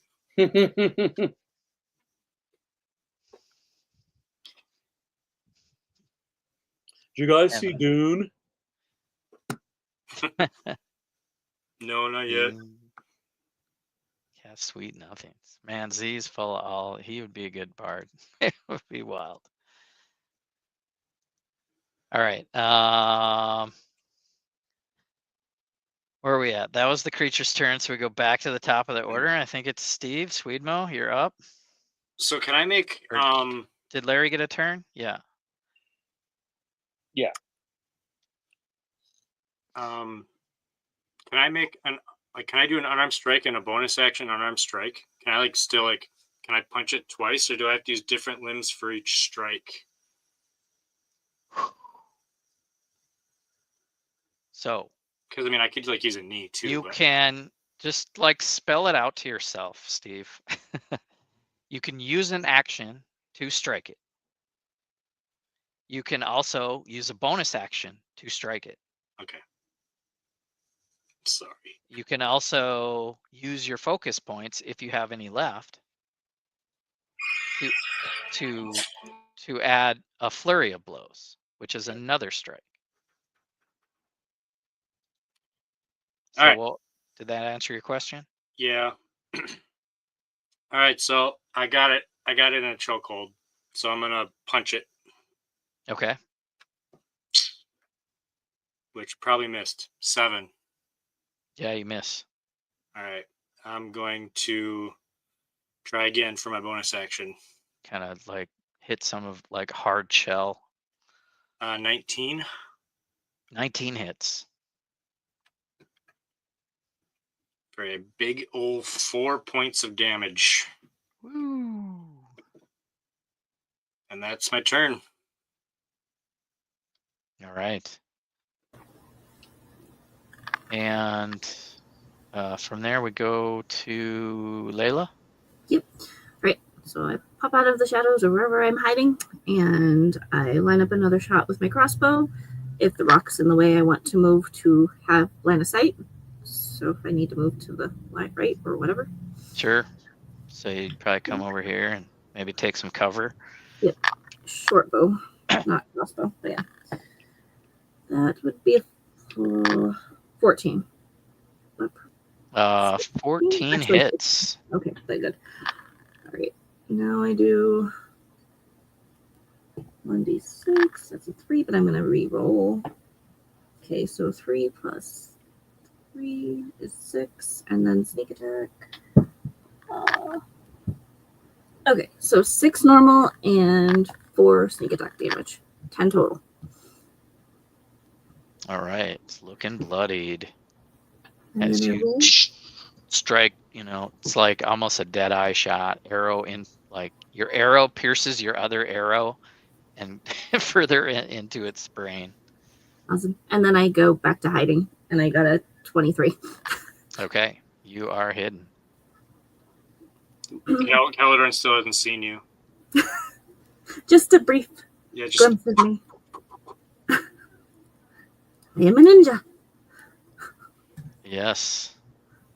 Dust Rock, I guess, is up next. And yeah, he's playing that same game. He's got a ranged attack that is a dex save. Makes it this time, so no sacred flame damage. And he's going to stay over there. We've got Larry's Caledorn after that, I believe. True. All right. Well, since I'm trying to help out the monk, I'm going to come up again behind the monk, Okay. and I'm going to Moving. put my hand like on his shoulder, and I'm going to use my cantrip spell. Okay. You have guidance.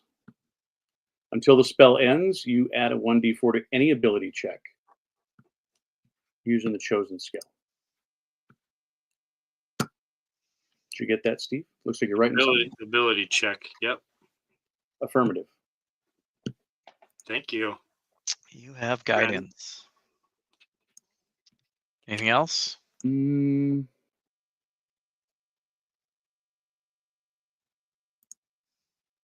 I don't have any good bonus actions. Not yet. No. Not yet. Yeah.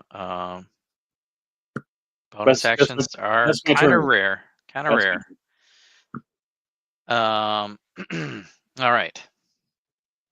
We've got the carrion crawler trying to wiggle around. What can it do? It will make a bite and a tentacle attack. The monk is right there. Does a 27 hit you? Yeah. That's 4 points of poison damage from a tentacle, and I need you to make a Constitution saving throw.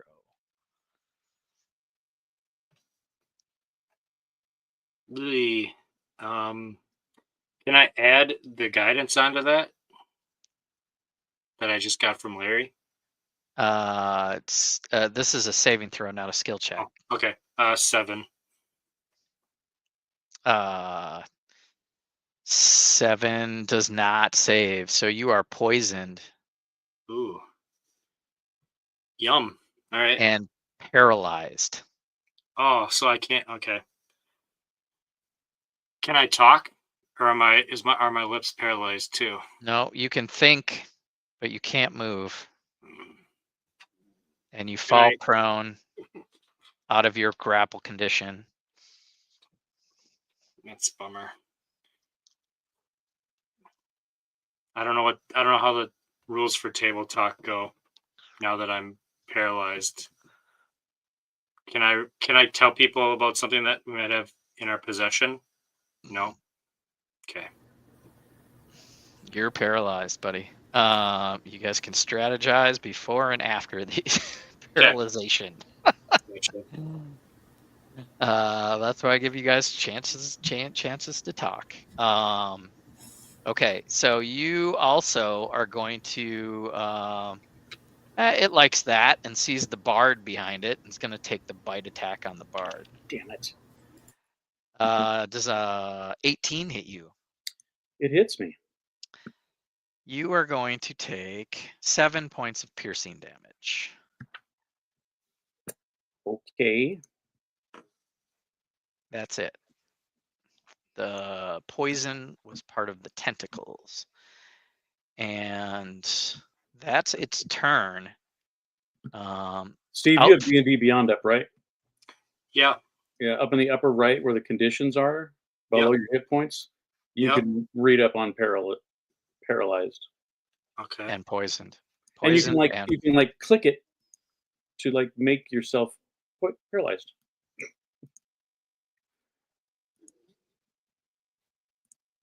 That you can do. All right. So there is Z Cerberus's prom night attack. Always prom. Always. Always. Yeah. And we've got classic Z. We've got Gorko Cowabunga! And he grabs the sword and comes down with a slice with this crazy sword attack. I gotta give him a sword here. Had one ready.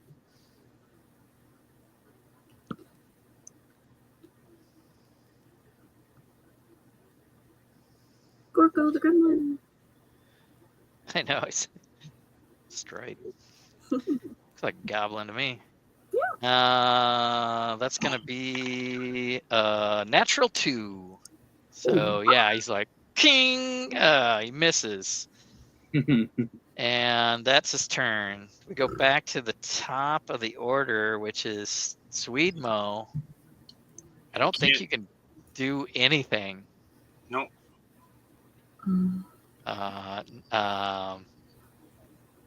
You kind of lapse back into your drunken kind of stupor, you know, that you're kind of used to. You know, I And should have been like, before we started all of this, I should like have some kind of resistance to poison. Like I feel like I'm so like drunk. poison prone. Like, it doesn't do anything to me. Like I can drink like anything, but Oh, Like Dread well, this Pirate. is this is a different type of yeah. I mean, a carrion crawler poison paralyzing condition. It's kind of tougher than the stiffest drink. Yeah, I'm like, But I get you. and The target can repeat its saving throw at the end of each of its turn. So at the end of the turn, which is your turn right now, so you can make your Constitution saving throw. And you should have high Constitution, is what you're asking. If you can hold your liquor, you have a high Constitution. 15. 15 saves. So that ends the poison, ending the poison on itself as a success. Until the poison ends the terror. So you are coming out of perilous and poison condition. But you can't do anything more on this turn. Okay. So see, it worked. Your Constitution brings you forth. And we go to Layla's turn. All right, I am going to come out of the shadows again and shoot with my short bow. Sounds good. Nice. That will be a 24. 24 hits. Okay. So that's. I'm gonna roll that. That was cocked. Okay. So 5 plus 3, 8 normal, and 4 sneak. So 12 total. Looking pretty rough after that strike. Fantastic. What was that? Yeah. I want to do that right now. I will just roll back to go to hide. You are hidden. You can hide. I'm hiding. Just things looking pretty rough. What do we have? Dust Rock up? Yeah, he's gonna try Sacred Flame. Come on. Where are you? Where are you? God of whatever he's God of. God of whatever. I don't know the dwarf god that he's. Gimli. God of Gimli. Yeah, there you go. 16. That's a better throw. So, oh wait, that's the save. It's like I'll reroll. That was to hit 1. Yes. So here we go. More. Oh, and I got an 8. That's a how. How do you want to do this? Go Dust Rock. Yeah, he somehow finds the name of his true god and his sacred flame just kind of ripples over the carrion crawler, destroying it completely from the outside. All its gooey skin and tentacles ash away. And he comes out of the shadows. Well,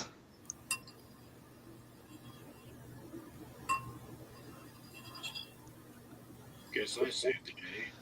There's another Tuesday, just another Tuesday. And you guys, he thanks Gorko for trying. Good job, Gorko. You wanna go find my brother? Let's go.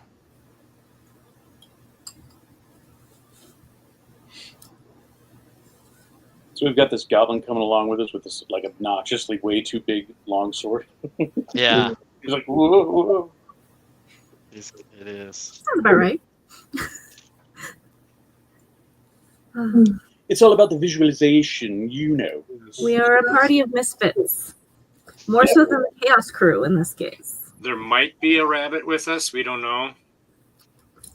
I mean, I know, but You see no rabbit.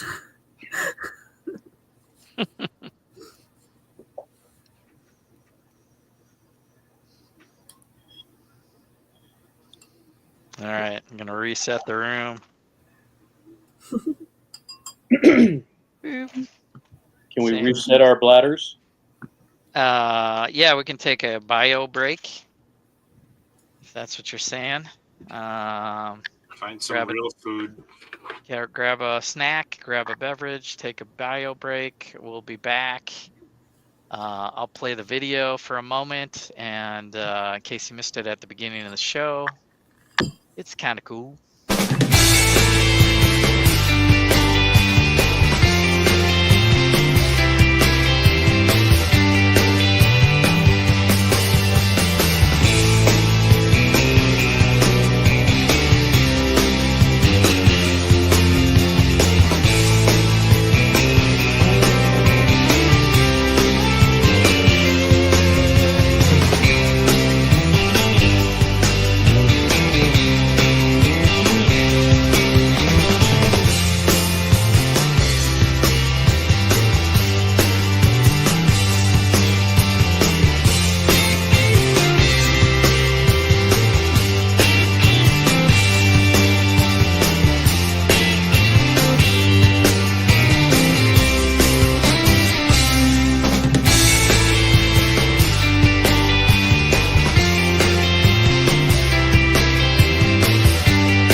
A little too country for me, but that's all right.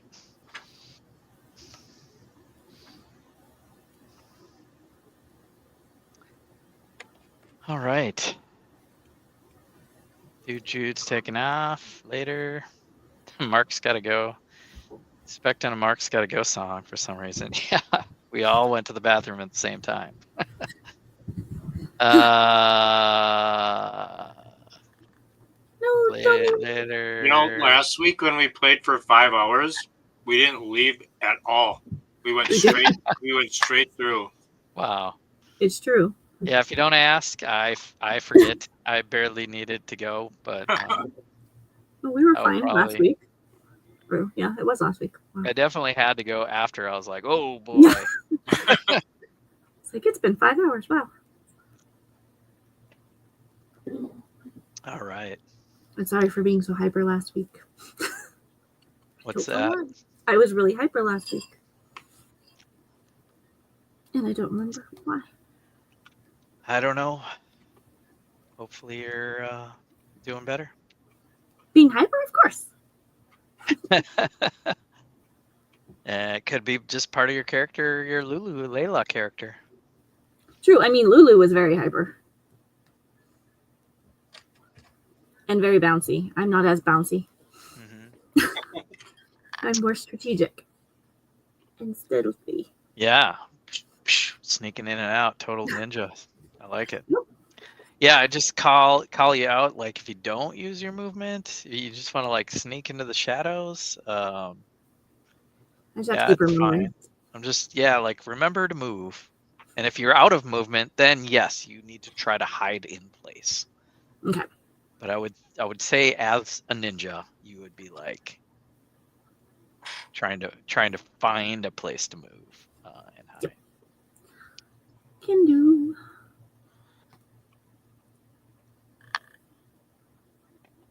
One by 4 cheese slope. Ooh, yes. Are 1x4 cheese slopes coming out? That'd be crazy. Really awesome. I mean, maybe. Hold some stuff You're together. like one? Just one? Just one. One by 4 cheese slope. As long as it's orange. Oh, you need one. Oh, sorry. Not coming out. Just yeah. All right. So next room. I'm not sure how far we're gonna get, but we took our bathroom break and we're 2 hours in exactly. So we can move you guys into the next cavern. This dungeon just keeps going and going. The next chamber is roughly circular with a high ceiling. There is a huge granite block suspended near the ceiling in the center of the room. Carved into the rough shape of what looks like a giant foot. Nope. Runes are scribed into the north and south walls of this chamber, creating an outline image of a bare footprint.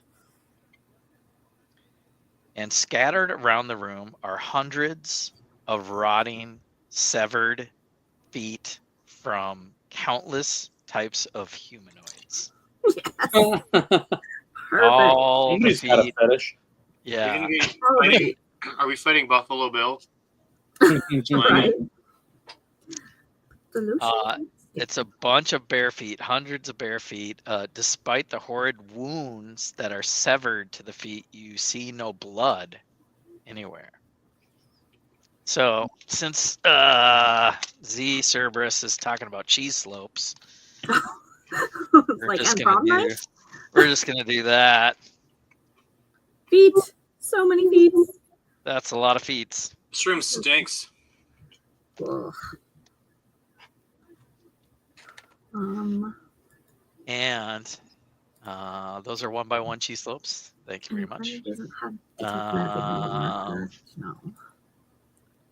So, what do you guys want to do? I've described a giant granite block in the shape of a foot in the ceiling and 2 ruin-like bare feet on the sides of the north and south walls. I'm going. Where were the runes? North and south walls. North and south. Okay.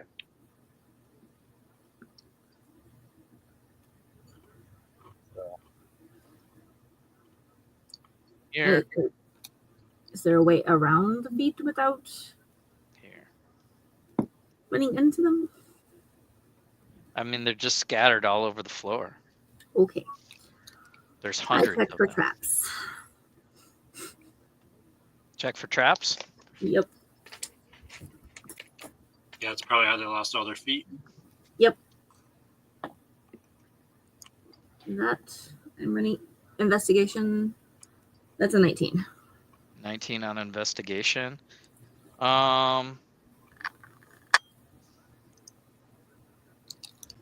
Yeah, you're trying to figure out what would activate a trap in this room.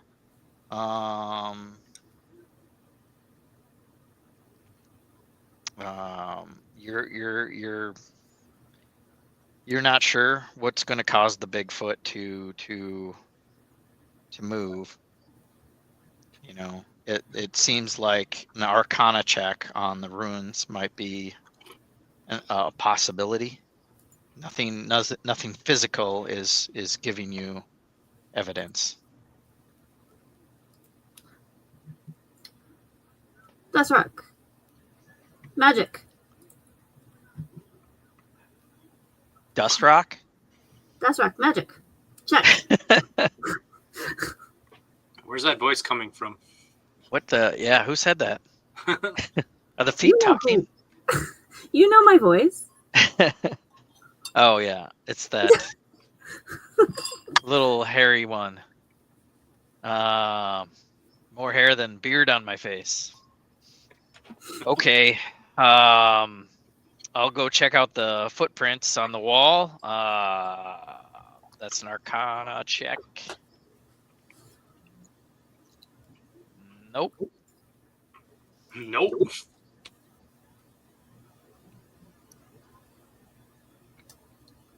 Are the footprints the runes? Yeah. Okay. It's like the shape of a bare foot Okay. on the south and north walls.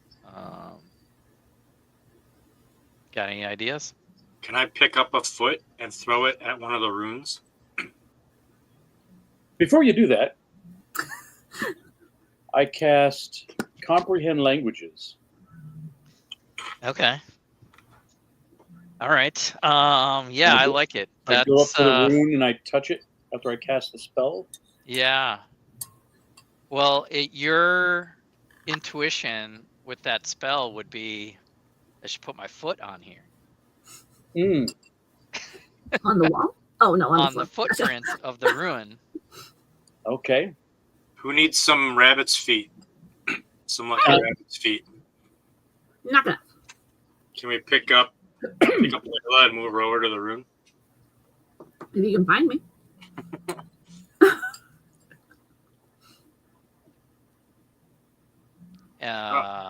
Do you really want to stick your foot on there? So does he put his foot on there? So. Because I'm just watching very carefully on everything. Yeah.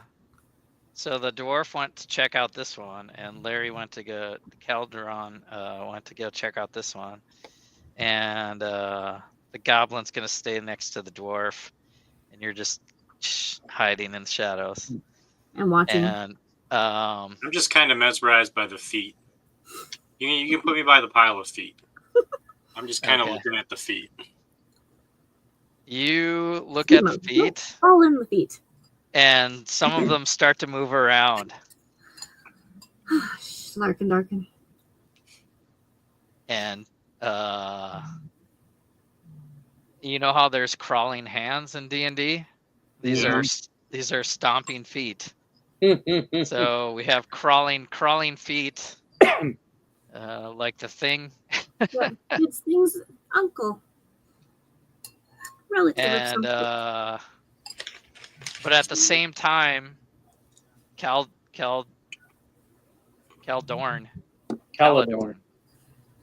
getting there.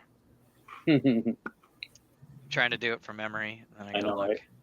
Right? Caledorn, you translate the ruin thing.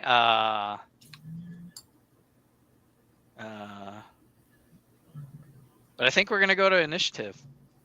It's a lot of piggies. There's a lot of feet around here.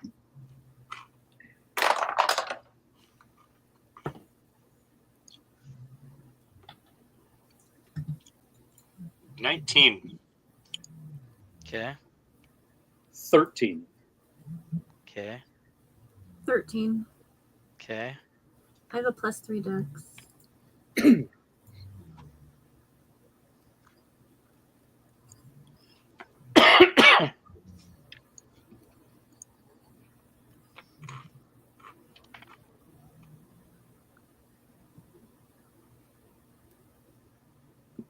All right, Sweedmo, you're gonna get to go first. What am I fighting? There's crawling feet. 10 little feet are crawling around. Are they all alive? There's 100 feet total, but 10 of them are moving. With 100 toes. Little piggies. Well, I want to take out my oar and try to. I don't know how many are in front of me, but I just want to swing as many as I can get with one swipe. Okay. Of my oar. Let me pull up these 14. things. Give me a sec here. That probably hits. Oops, sorry. That's me. Let me get your experience ready. And creepy feeties. I'm gonna call them. Let me pull them up here. Stomping feet. Oh, there's an actual thing for stomping feet. Oh, that's for what? Yeah. Okay. Yeah, armor class 12 hits.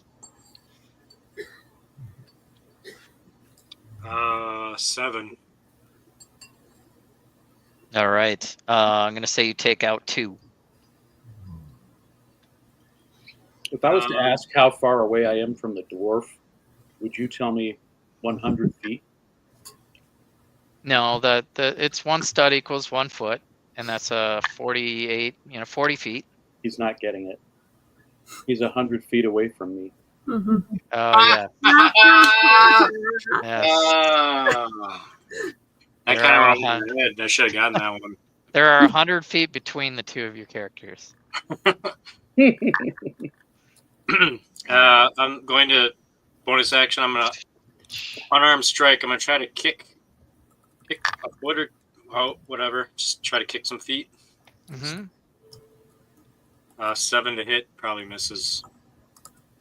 7 to hit does not hit. And then, if I can, I'd like to back away. Sure. Do a couple of backflips, or were you too fat? No, I'm like a Jack Black fat. I'm like Okay. Chris Farley, like that kind of fat. Okay. So agile. So you do the Chris Farley Yeah. Nice. cartwheel The cartwheel. and pull up your pants down by the river. Yeah. All right. What do we got? 13 and 13 between you two. Me. Okay. I'm going to. What am I gonna do? Use my blowgun. Okay. Blowgun. Gotcha. Yep. Advantage on my next attack roll. And if I get it, it's a 12. 12. 12 hits. Fantastic. Just barely. 4 piercing damage. All right. You take one out. And then I go hide. And hide. Then we go to Caladorn.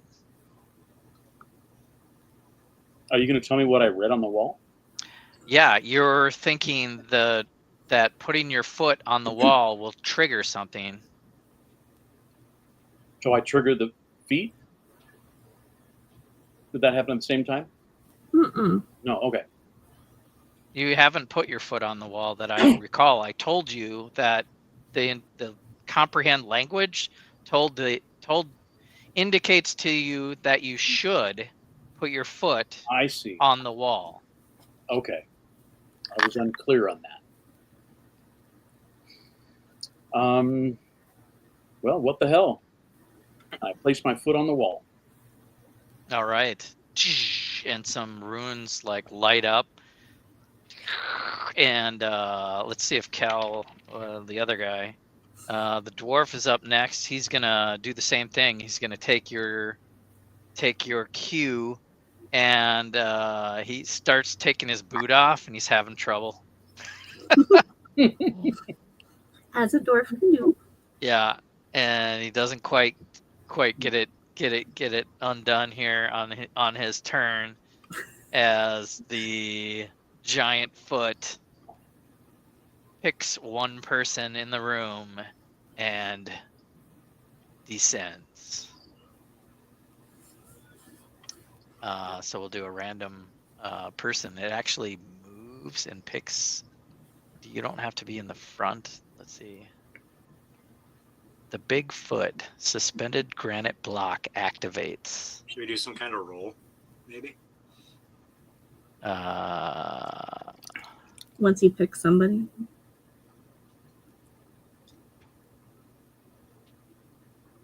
The target targets one random creature each round. So 1, 2, 3, 4, 5. I'll say Nikki's hiding. I am hiding. So is it like just swinging back and forth? It's magical. It's a large granite foot, probably like 10 feet across. And it comes down and centers on you and stomps. Give me a dexterity saving throw, Caladorn. Okay. Okay. That's an 18. 18's pretty good. That will save. You do not take bludgeoning damage. Okay. Success.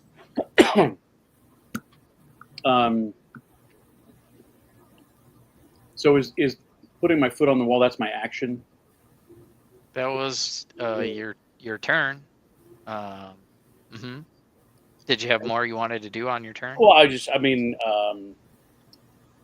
don't think moving anywhere is really seems like it's targets us, so I don't know if moving is going to do any good. Right. Yeah, you ducked out of the way. You managed to get your bare foot on the wall. I think getting your boot off and putting your foot on the wall is definitely a full action.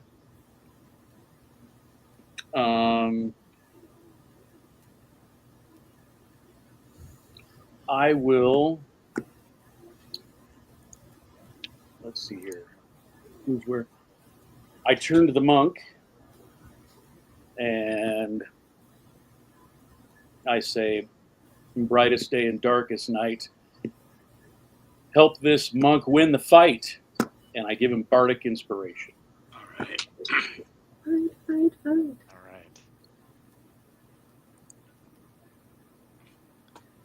right. That's my turn. That's your turn.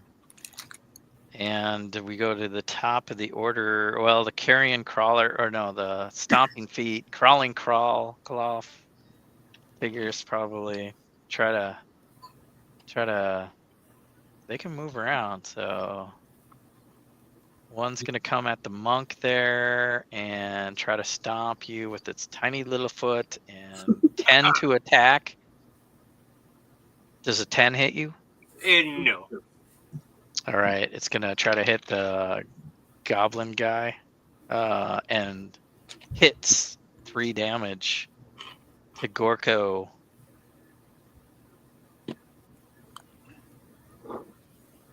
And one's gonna come after the dwarf. That'll miss, and that'll be the feet turn. All the feats. All of them. And we're going to go to the top of the order, I guess, Sweedmo. Inspired by this song. I'm going to run up to the pile again. I'm going to try to find a spot where there's maybe a couple of them that are close together, if it's possible. And I'm going to try to swing my oar at them again. All right. Come on. Ooh. So I rolled a 1 plus 6. So is that called like a critical fail then? Yeah, if you roll a 1, it's a critical fail. It doesn't matter what your modifier is. Yeah, so I rolled a 1. So you try to sweep,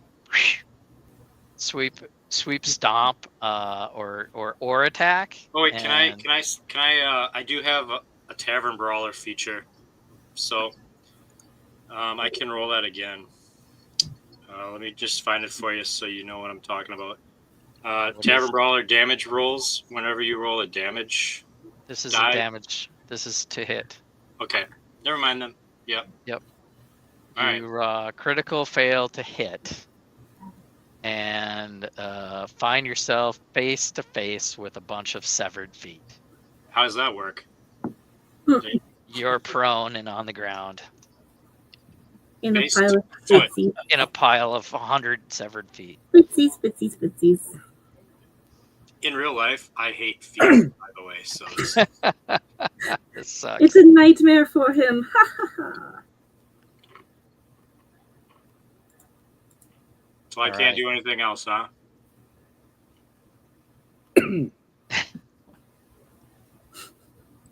And footloose. But I'm bummed. Dun-dun-dun. You still, so you failed. That was your action Mm-hmm. and some of your movement. So I can't like try to hit him again. You have your bonus action if you want to use your bonus action to strike. Okay. I just didn't know because I'm on the floor now. I didn't know if I. It's going to be a disadvantage because you're prone on the ground, or you can use the rest of your movement to stand up. Okay. Yeah, I'm gonna use the rest of my movement to stand up and try to kick another one. Okay. You can do so. Do it. Come on. 11. 11 does not hit. You stomped the wrong foot. You stomped your foot one And- foot. Give some a bear's kicker. All right. That's my turn. I mean, unless you have bardic inspiration. And heroic inspiration too. Well, that's just for if he fails like a skill check or I'm like a saving throw. Oh, okay. Fails a D20 test. Well, that's any D20. Let me see. A test is any roll. It's a different name now. Yeah, that's Oh, the is it? new terminology. Yeah. A D20 test can be a check, a 2-hit, or a save. Or Okay. so a test, a Interesting. D20 test Mm-hmm. can be a 2-hit roll. It can be a skill check roll. It can be a saving throw roll. Anything with the D20. Ah, okay.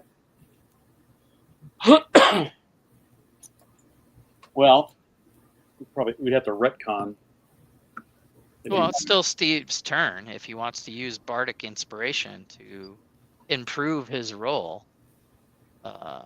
Yeah. Otherwise, we'll move on. Yeah, I'd like to. Because you weren't too far off, right? What did you roll? An 11.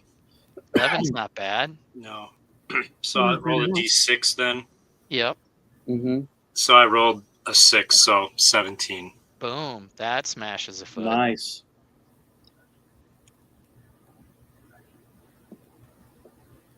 Uh, 6 points of damage. All right. And you crush another 2 feet. 5 feet down. And all my movement's gone now. I use the rest of my movement to stand up. Yeah. Yep. All right. I guess now I'm done. Okay. Question mark? Yep. Layla. Okay, I've been watching the person over there, the elf, and I see that he's putting his foot on the wall. I go over to the other one and put my foot in the wall. Cool. Which you easily probably can do because you have bare feet. Bare feet. Hair feet. Hair feet. Hair feet. I have hair feet. Didn't have that character. I'll show that what I have there later. But yes, you can definitely do so. Triggering the other side of the ruins stops the stomping huge foot. And you see it kind of lock into position just over the monk's head. Okay then, you're safe. For now. And anything else you want to do? I mean, if I have to stay here, then no, I don't think I can do anything. I wouldn't be able to shoot it with my crossbow or blowgun, correct? because that would be an action, and my action was to put my foot on there. I wanna, because you're barefoot, allow that to be a bonus action. Okay. And So then I will use my blowgun. Okay.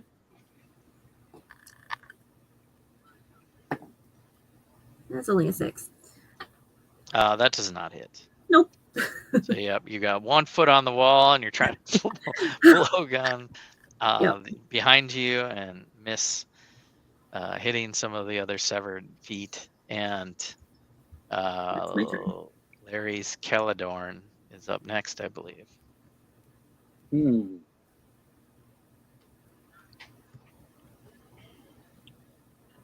Wonder what would happen if I took my foot off the wall. Do the runes give me any other indication of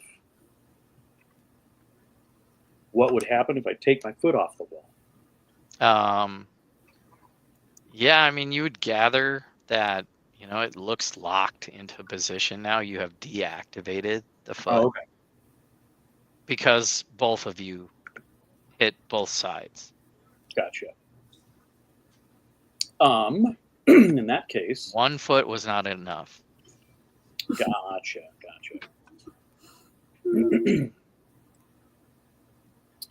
Well, I'm gonna, let's see.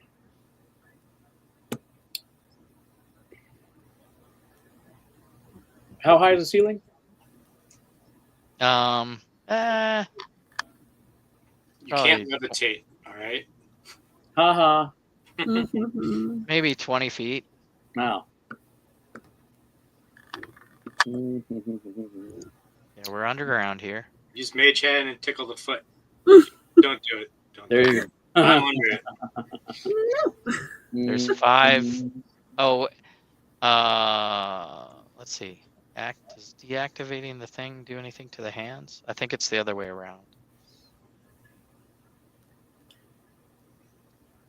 So there's still 5 crawly feet. 5 crawly feet, and they're all around the monk-ish. They're all around the hundreds of other feet. Okay, they're just all out there. Okay. Yeah, I'm not gonna bother Positioning. Okay, that's fine. identifying a foot with 2 hit points. All right, I'm gonna cantrip my mage hand. I'm gonna go grab one and just lift it up in the air. Okay. So I guess give me a strength saving throw to grapple one. He's not gonna do anything. He just wants to hold it up. Jesse's face Check is like, this out, guys. Tickle foot. Or however you want to scoop one up. Well, I rolled a 19. So that's pretty good. So yes, that's pretty good. pick one up. And I'm just holding it up in the air. It's just kind of trying to kick around. Holding it up. So now there's a magical hand floating around in the air, holding a severed foot. Yep. That's wriggling around. Now we're down to 4. We're down to 4 feet. If I can make it to my turn, I know what I'm gonna do with that foot. You could just drop it from high above, and damage from falling would kill it. I think we're done with Larry's turn. Mhm. Is that it? Yep. Okay. Then I guess Dust Rock gets to go, and he's gonna try his newly inspired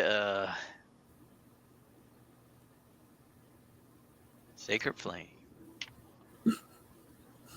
It's a saving throw on the foot. Nope. And he kills a foot. And then the goblin's going to take a swing with his longsword and hit. No problem. And he kills another foot. And then we go to the feet's turn, and they go striking out at the goblin and miss, and the dwarf and hit. For 3 damage. Stomping, bludgeoning damage.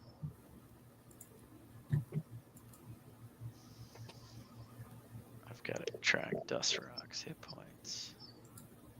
26 minus 3. There we go. And then we go to the top of the order, Sweedmo. Am I able to hit a foot out of a mage hand?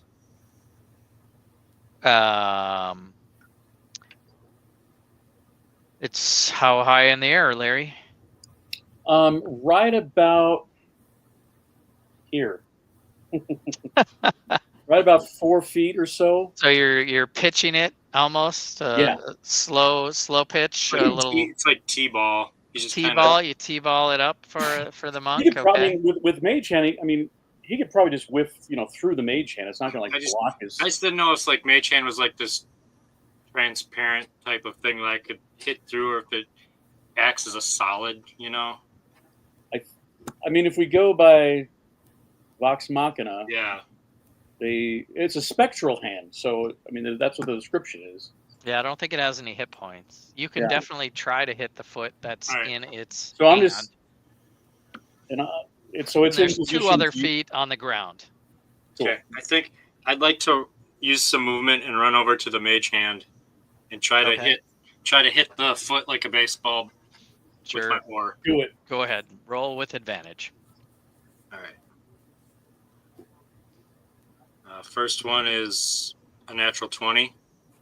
Mm-hmm. And the second one is not a natural 20. So with that natural 20, you eye up the other 2 feet on the ground and you swing your oar, pow, smashing into the other 2 feet that are left. Nice. And kill off the rest of the crawly feeties. All right. And that's how we're going to do that one. Good call. Batter up. You hit a triple. I was wondering why you just did that. Was that so I could hit it with my oar, or was it you just trying to? I'm just trying to incapacitate one of them, but that was brilliant. As you guys are talking, 2 feet, severed feet, appear in the air and fall into the room. Are they the rabbit's fit? And No, they don't move. No. They're not my feet. Well, can we loot the feet? Yeah, I don't know. Yeah. What do we do You can look around. I don't think there's much else in this room. There is not.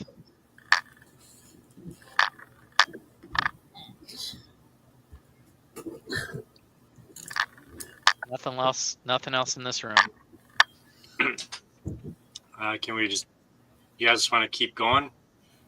Yeah. See if we can pick up the trail again. Pick up the trail. Picking up the trail. All right. The next room. Uh-oh. Water. Bigger pool this time. It's a barefoot-shaped pool. Well, more like a Tyrannosaurus. But Yeah. Exactly. All right. You guys approach this cavern, and yes, it does have a circular, somewhat circular pool. The tunnel opening up to this round room, dirty brown water, sewage, judging by the smell, streams from pipes in the ceiling into a massive cesspool at the center of the room, and a 10-foot wide walkway skirts around the pool, leading to a passageway on the other side. Gross. Layla, I think you should check for Yep. traps. See if we Check can. for traps. So you already found them. I'm going to start walking around, passively perceiving for traps. Okay.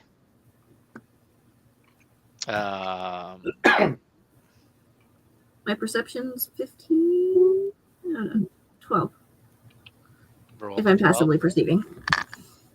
All right. Okay, but you're actively investigating, right? So then that would be also a 12 for investigation.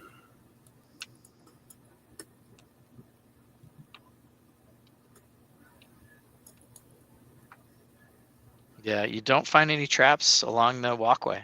Seems clear. I'm going to continue to go. Which way are you going? The north way or the south way? North. How are you proceeding? Bouncing and stealthily. Bouncing stealthily. Can we see you, Layla? Like, do we know that? Can we get a roll for bouncing stealth? Where is that on the list? I don't see that. That's a 24. Yep. La la You la s- la la. Yeah, you see Boing, Layla boing, just boing, like, boing. hey, she's not talking, but she's like, safe, it's safe this way. I'd say these two guys follow suit. What do you guys want to do? We'll bring up the rear. We Okay. see Monk. Yeah. I'm kind of hanging back with Calidorn because I'm still trying to like get to know him a little bit. So we're kind of just talking in the back while we're all following. Okay. So Layla can get halfway around the room. These guys get to that point where you guys start talking and walking, and something moves in the water. Cute. Aw, it's a Charlie Brown Christmas tree. It is. A large tentacle, enormous, serpentine, no eyes, senses some sort of movement, and reaches out to grapple. Let's see here. I need a stat block here. Let me do some experience for the stomping foots. Does they have experience points? Ooh, yeah. At least there were 10 of them. Yay. And then let's get rid of that and this and spider and okay. So to constrict, it's going to make a weapon attack, I guess. Since the monk was talking. Damn it. I was listening. The bard was talking. Come on. 21 to hit. Damn. Yeah. Or wait, yeah. Blinded, and the target is grappled with a hit. You can make a strength.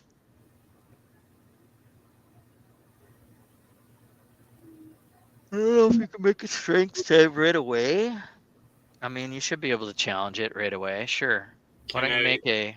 Can I use a dex or does it have to be strength?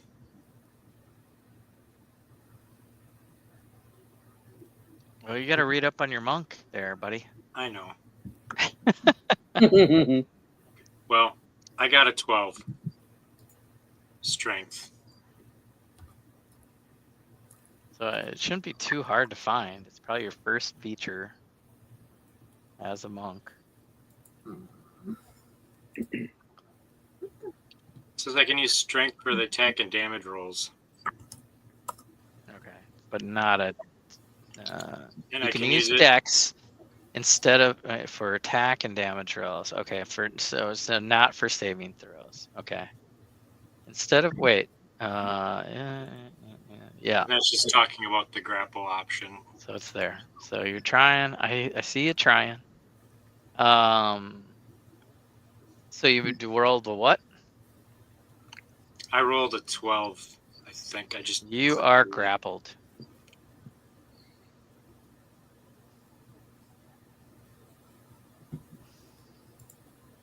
Guys.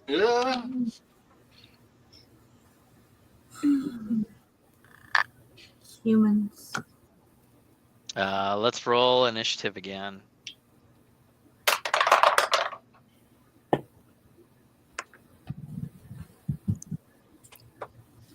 I got a 12.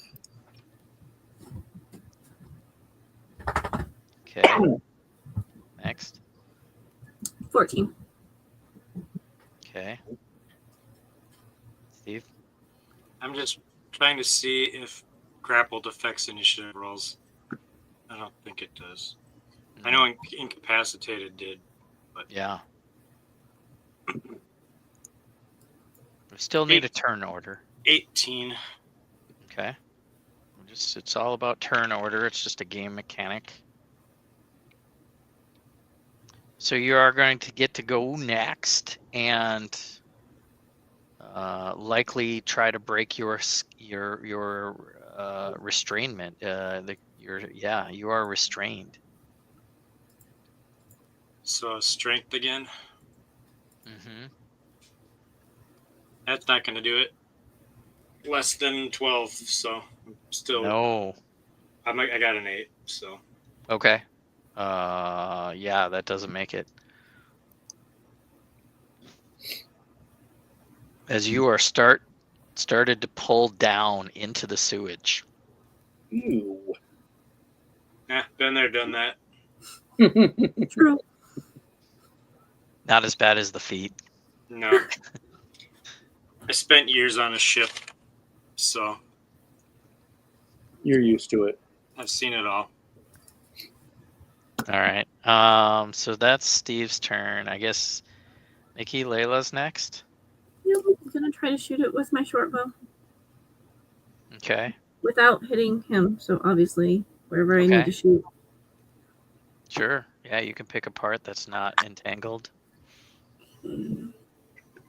It's a 12. 12 just barely hits. Okay. So 4 plus 3 is 7 for regular damage, and 5 more for sneak attack. So 17. 17. Yeah. Wait. You said 7 and 5, Sorry. right? 12. 12 damage. I can't add it in. Sorry. I'm like, I think that's 12, but Pretty good. maybe I missed something. You're correct, Steve. Thank you. I was like, wait. And then Okay. time to hide. Time to hide. Go for it. Okay. I got a 12. I'm on a 12 right now. All right. You're decently hidden in this dark and sewage-y chamber. Larry's character, Caladorn, are you up next? Looks like I'm up next. And I would cast Ray of Frost. Okay. That is an 11 to hit. That misses. I got to work on my Ray of Frost. As you cast Ray of Frost, just as it submerges completely underwater. Dang it. I seem to get free. This might be the room where I use my oar because there's water in it. Mm-hmm. If it happens. I don't know. There's no water here. It's all shit. Well, it's a liquid.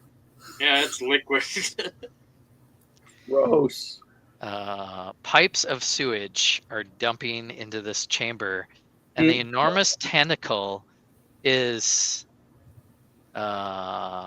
Somebody want to give me a arcane or religion or nature check? I'm under poop, so I can't. Not you, yeah. Well, you could maybe. I got a +3. So which one? Arcana? Arcana, nature, or religion? Yes, +3 to everything, so do it. I'm plus zeros. Yeah, I'm not good at it. Guess it's me then. I mean, it's a D20. It's got a 20 on it. I could use guidance. That's 12 for Arcana. Yeah, you're not sure what's going on. This guy just disappeared, and that's not good. The cleric doesn't even know what's going on. What do we do now? He yells out. He doesn't know what to do. Dust rock. Can you detect magic, or you're out of magic? He can, but that's a spell slot that It's true. doesn't really help, I don't think, in this condition. Fair.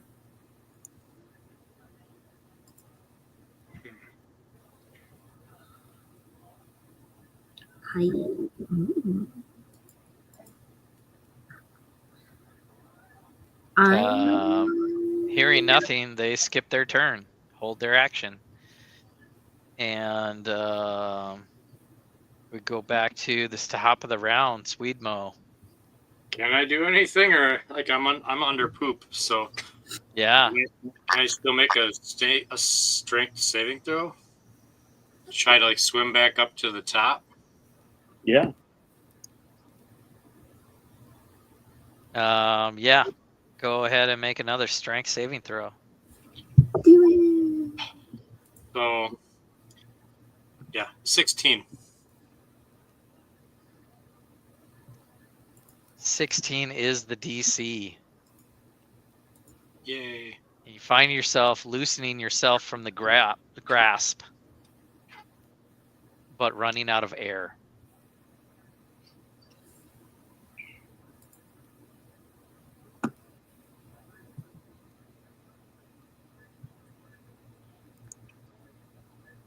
Okay. Can I do anything else, or is that my turn? That's your action. You got movement. Can I move to the top of the surface? You can attempt to swim. Yeah. Why don't you roll perception or something like survival? Give me a survival check. All right. Oh man, I think I rolled a 6, but I think I'm gonna use Larry's guidance to help me out. Good call.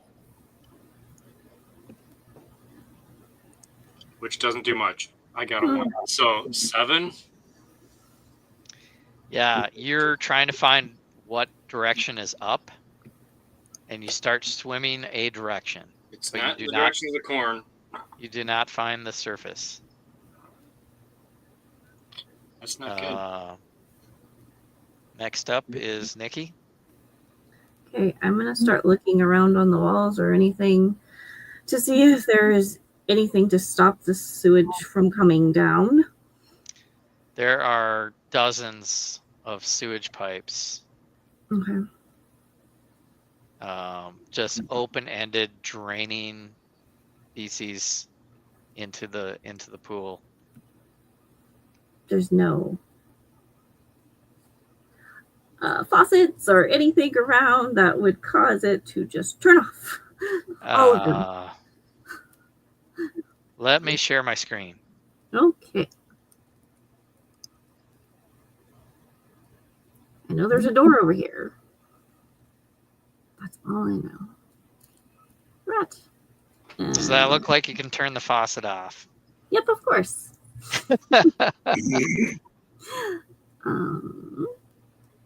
And he's underwater, or under there, so I can't really help him because I don't know where he is.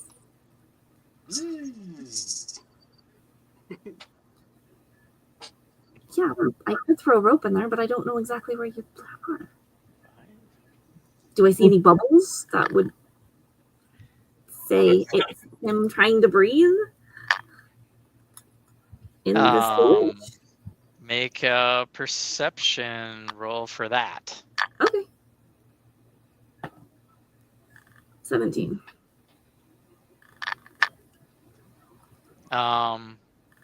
Yeah, it's too hard. And it's you can't see, it's not water. It's not moving he's not like visible. or anything moving that you can tell is him. Okay.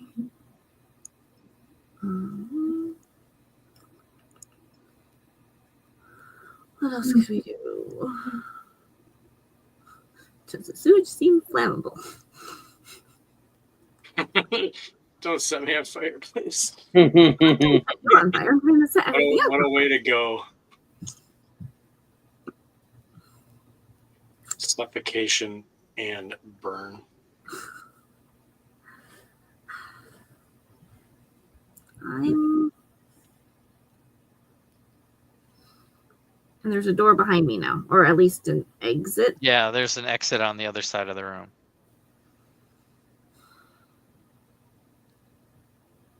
If I peer through the exit, is there anything special? It's another chamber, another cavern. Okay. So I can't see anything within the chamber. You would have to probably, let me see where the map is. Probably, go down. Let's see if it's up or down or.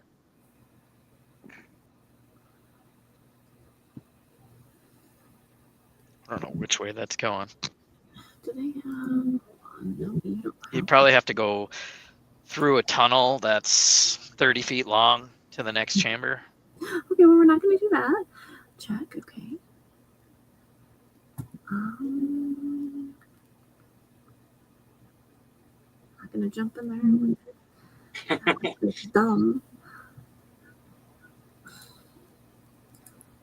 My rope does not say how long it is. I want to. What do I want to do? Hold my action until it comes up and then shoot it with my short bow. Sounds good. It most definitely will come back, probably. We've got Caladorn next.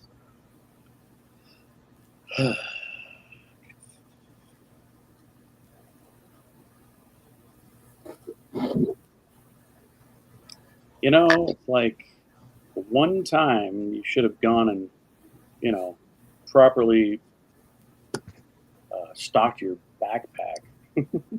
I'm like, do I have a rope? No. I will also hold my action until I see the tentacle. What action are you holding? My ray of frost again. Okay. Everybody ready their arms. Here it comes again. And the tentacle is going to reach up and try to grapple a random character.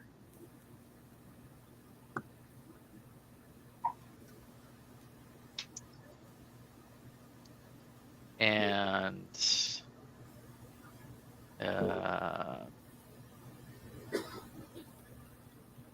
that's Layla.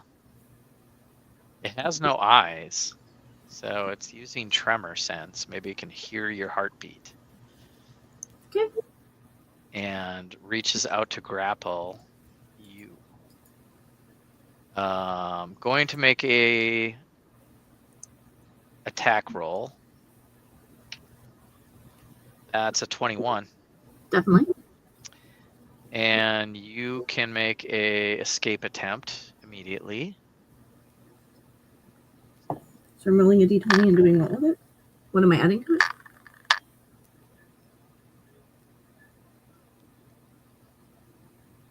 Strength. I can't be dex. I know. Can I react and jump out of the way? It's trying to strangle its strength. This is not to avoid. It already hit you. So now you're trying to break free. 11. Darn it. Nope. You are grappled and starting to be tugged down under. I was trying to interject a reaction. Okay. Okay. I use silvery barbs. Silvery barbs is against spells, I believe. Or wait. No, this Nope. is this. You magically distract the triggering creature and turn its momentary uncertainty to engage. Blah, blah, blah. The triggering creature must re-roll the d20 and use the lower roll. Okay. So you want me to re-roll to hit? Yep. Gotcha. That's so why Silvery Barb sucks. Like, it's against spells. No. I rolled a 4. Oh, nice. So so some magical energy like entwines around the tentacles and forces it to miss its target. Cool. And now that it's up, I can shoot it. And I also, the other thing about this is I can choose a different creature. That shows a creature has advantage on the next attack, roll, ability check, or saving throw within 1 minute. And I will give that to Layla. I have advantage. That's what you said? Yep. Okay. So that's, well, it's either going to be a 23 or, yep. So 23. That hits. Okay.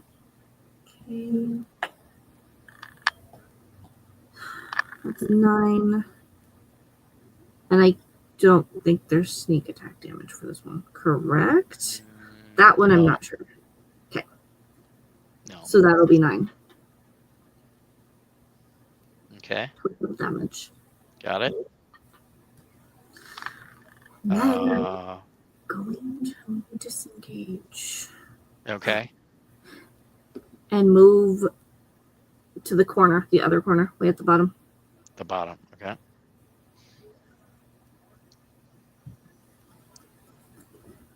All right. Larry, you want to take a shot? Your do. held action, Ray of Frost. I do.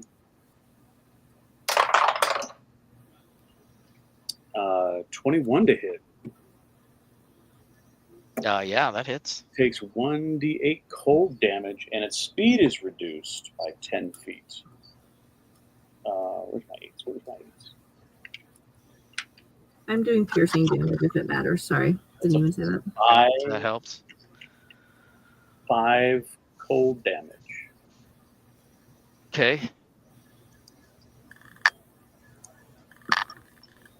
Anything else? That was your held action. That's my held action. I'm not going to move. I'm done. Give Dustrock a Sacred Flame. He's going to miss. Oh, wait, it's a dex save. The dex save misses. So he's going to roll his 1d8. 5 radiant damage. And the goblin's going to cowabunga this thing. Be careful. Strike out with the longsword attack. Oh, yeah. 19.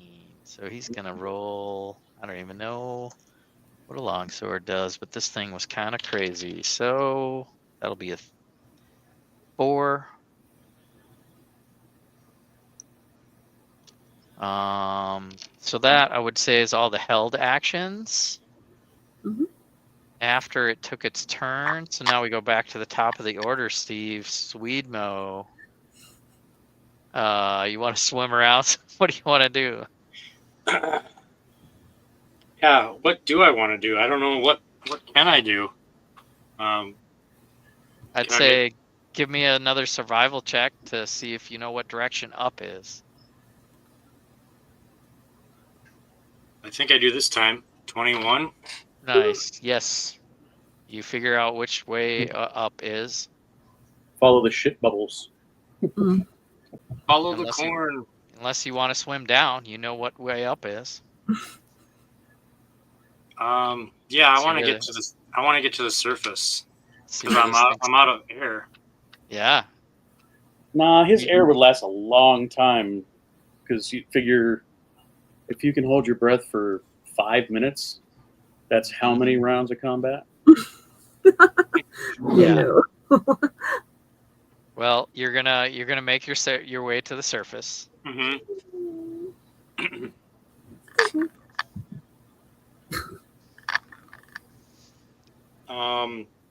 Did I use all of my movement to get up Yeah. there? I did. Yeah. So I can't like swim over to the tentacle. I'm No. just kind of stuck. You know where you are. You're breathing again. So it's out of melee range. Can I reach into my backpack and grab my rope and throw it to someone? Not while you're swimming in shit. Okay. I don't Holding know. an oar. I guess Unless you want to drop. If you want to drop your oar. I don't know. God, here we go again. Because technically the oar was never in my hand this time. It was like I keep it on my back. You So- probably pocketed it so you could swim with both hands. Probably. Like I always sheath it when I'm not using it. Yeah, So, sure. So would I be able to like take rope then and throw it to someone, or to like get it onto a rock or something around the edge of the poop pool? I mean, if you want to. I don't really know what else to do other than just float there. So. Right. Yeah. I mean, you can. I don't know if you want to get shit inside your backpack. I guess I'm just gonna float there. I don't know what else to do. I don't know that you'll be able to swim on your turn. Right. It's like getting stuck under. So I don't know that a rope is going to help you. So I'm just trying to let you do the logic there. Like, I know you want to do something, but yeah, it sucks. I haven't done anything. I'm just gonna float there. You have your action. I thought, yeah, but and you have a magical ore that you've never used. And you almost died in a pool of shit that took you to the plane of filth. You would have died forever. Yikes. I'm gonna be like, can I use my oar? And you're like, no, you just can't. You can't balance yourself. So I didn't even want to like bother. Let's see. Would you consider this tentacle to be a beast? Like if I wanted to do tame beast? It's a creature. It's not an animal beast. No, it's actually from the plane of filth. It's crazy. So you could, with the Dungeon Master's permission, use dash as an action, but use it as swimming. You're get to the side at least, or get it. You're looking at dominate beast. I see. Yeah. No, that's more for waves of things. All right. So I'm gonna use my oar. I'm gonna do tidal wave. Tidal wave of shit. That just sounds fun. Oh my god. Yeah, let's do it. And it's gonna go all over everybody over there. So glad I moved. That's just awesome. So 4d8. So yeah, it's a dex save. Yep. And then 48 damage. I rolled a 1.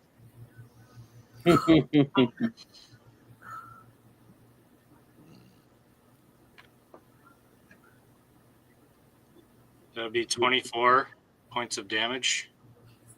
Oh, it has 25. Well, you roll a 1. This is where the DM cheats. How do you want to do this? Well, I mean, I guess I have to like wipe the crap out of my eyes. Yes. Take the paddle out, and all I can really do is just like hold it up in the air, and then just kind of bring it down with one hand because I'm keeping the other hand. I'm floating with the other hand. Tidal wave with his oar, and the shit parts, creating like thunder damage or something, right? What is that? And takes out this tentacled beast. It's only part of God knows what. Reaching through a portal underneath all the filth from the plane of filth. And the tentacle is down. And our friends.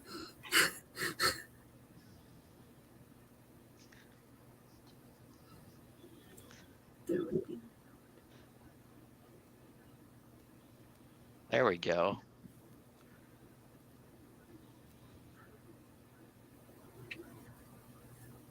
Well, now start swimming. Yeah, that felt good to actually like do something. That's what I'm saying, man. I gave you like the most powerful magic item, and you've never used it. I just don't want to use it so much that you regret giving it to me. That's why I don't. This is the perfect time. You almost got dragged to shit hell. The plane of filth. Like, if you would have missed that last saving throw, it drags you down into and you to never return. All right. Well, I'm gonna swim to shore. All right. I'm gonna get out of there. So you guys can swim to shore and clear off the crap.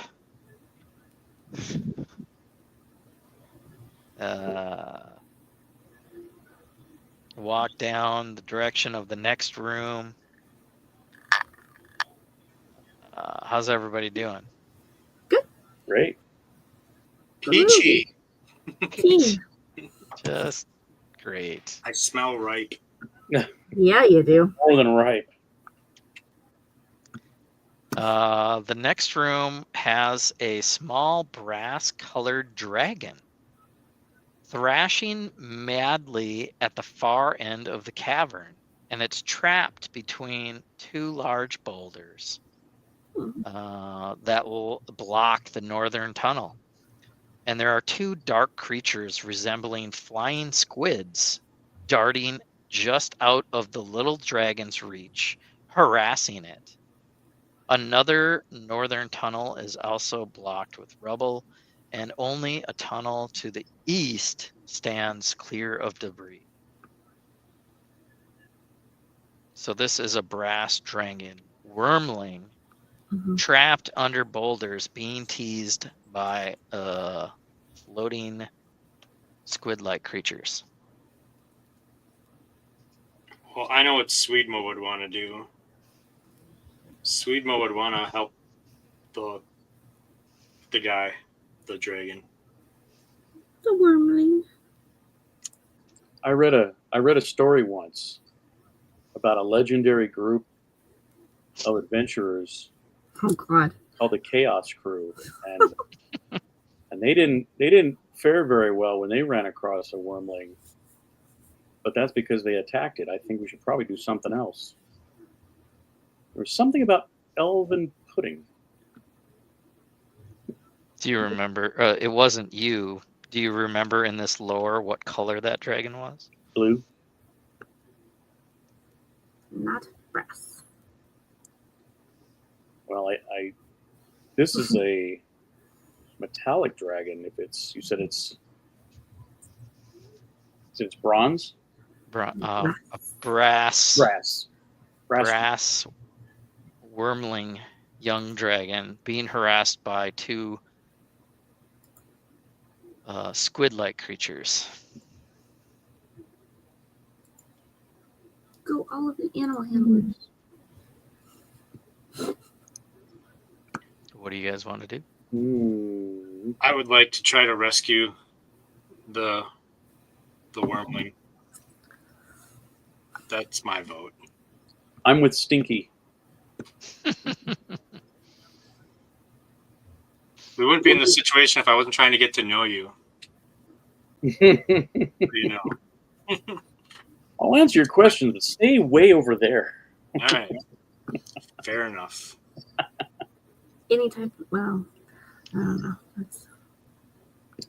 All right, let's settle up real quick and do a quick little strategy before they notice us. Yeah, technically Lulu was killed by a lightning dragon. Not a brass one, but a lightning dragon, and I really just don't like dragons. Oh no. Well, you think this thing will be hostile even if we save it? I just know that I have a horrible thing about dragons because of my daughter dying. she has dracophobia. I do have dracophobia. I don't know if it's a phobia. It's actually a revenge-killing assassin. So you're gonna hang back. I'm not afraid of it. I want to kill it. Okay, so you're not hanging don't- back. I'll tell you what. Why don't you get the squiddies? Target the squiddies, and we'll worry about the dragon. Like I said, I'm not afraid of it. I want to kill it. Well, don't kill it. Just stay That's away the from it. issue. Help us out here. I am an assassin out for blood. You don't know me. I'm just telling you right now. That little like wind that you keep seeing fly by, that thing wants blood. Uh-oh. Galadorn. So Dragon blood? any kind of blood, I think. Pretty much. Oh. You don't want to mess with that rabbit. With huge teeth. Let's roll initiative.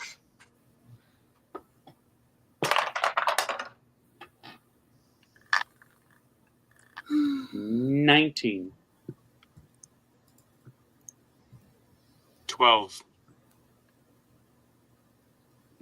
18. All right. We've got Dust Rock with natural 20.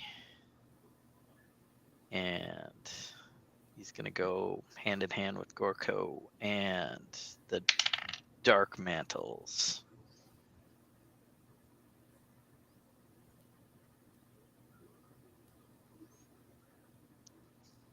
All right. Dust Rock gets first dibs here, and what's he gonna do? What's he gonna do? He just keeps going for that sacred flame. He doesn't like these guys. He thinks we're towards the end of the dungeon. And nobody's in the way, so he's gonna cast Guiding Bolt. And he hurls a bolt of light towards the purple one. And he gets nice 21 to hit. That's going to be 13 points of radiant damage.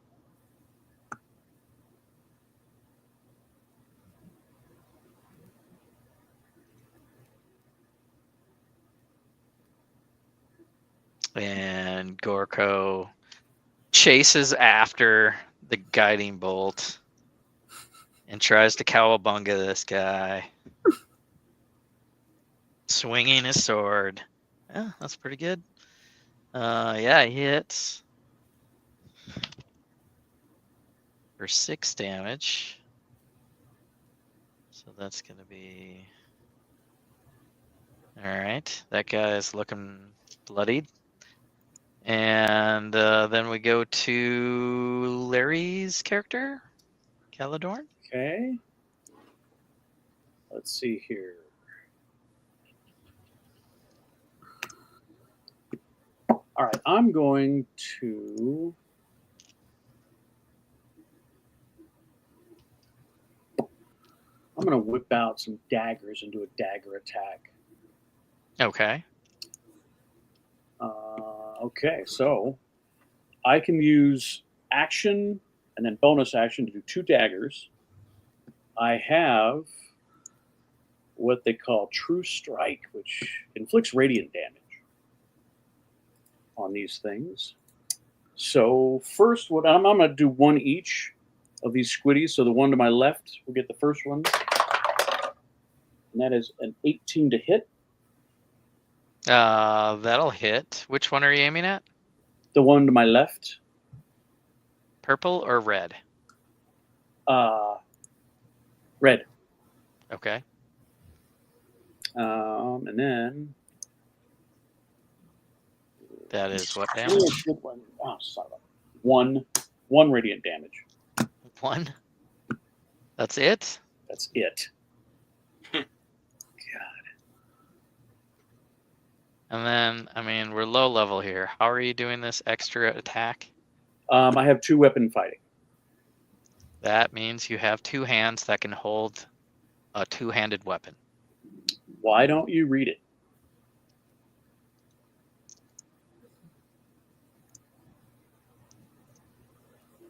Oh, you have 2 weapon. Oh, okay. Yes, that's okay. Okay. You can make as a bonus. And action. that's a 5 to hit. You don't add your modifier to hit. Nope. Did they change this definition? Because this used to be the left hand, the offhand. All right, that's a new No, I definition. think the other one is called two-handed weapon. I think it's actually the description has two-handed in it. I think. But that's irrelevant at this point because my Well, turn is done and I didn't hit it. Two-weapon fighting. Two-weapon fighting. Dustrock has it. I don't think I gave him. It's not a feat. It's pretty much everybody has it. So this is a new definition of the rule, the thing that I hate. I have two-handed fighting. Yeah, I know. Everyone has it. My definition in the old game was, yes, you have two hands. So technically, yeah, you could throw with no modifier. So it's no different, really. Mm-hmm. You can use your. It's more defined because you can use your bonus action to offhand strike. I don't know if it was quite defined before. I think you could do it before. I don't know how it was worded before. I don't know. So your offhand struck low, right? Didn't hit. Yeah, I didn't hit. Okay. I still think it's just your other hand. But you use your bonus action to use that. Yeah. Okay. So that's your That's the end of my turn. turn. 1 damage. And we go to Nikki. Layla's next. Yep. I'm going to use my short bow and shoot the dragon. Okay. You see this horrid-looking dragon trapped and crying, and you shoot at it. It was a Layla, whirlwind. what are you doing? Nobody told me to stop. Stop! And I crit. Oh. What is it? The blowgun? Short bow? Short bow. Okay. So it's going to be 12 plus 3. 15. Damn. That changes my plan of attack. I don't know what to do now. And then How many hit points? Oh wait. So what did you roll to hit? I crit. Oh, okay. Yeah, natural 20. Okay, that hits. I didn't write down that armor class yet, so No, it's okay. I'm backtracking. And then So you I got got 15. 6 plus 6 is 12. Plus 3 is 15. And then I roll again. And that will be 16. What are you doing this time? I didn't roll damage the first time. I did my double because it's 1d6 plus 3, right? So 6 plus 6 is 12, plus 3 is 15 for critting. Okay. And then I roll a d6. Oh. Okay. Correct? I don't know. I'm not looking at all the math. I can look at your sheet and see if you're correct. I'm just saying that's what it is. It's 1d6. I need to roll Short another d6. bow is 6 plus 3. You shouldn't do it that way. You should roll and do the plus 3. Nikki, are you saying you have an extra d6 due to some trait? Because I crit, don't we also roll after? Yeah, you get doubling the 6. An automatic 6. 6. Then you roll. Yep. And you got I got a 1. a 1. Oh, but I can roll again. So 7.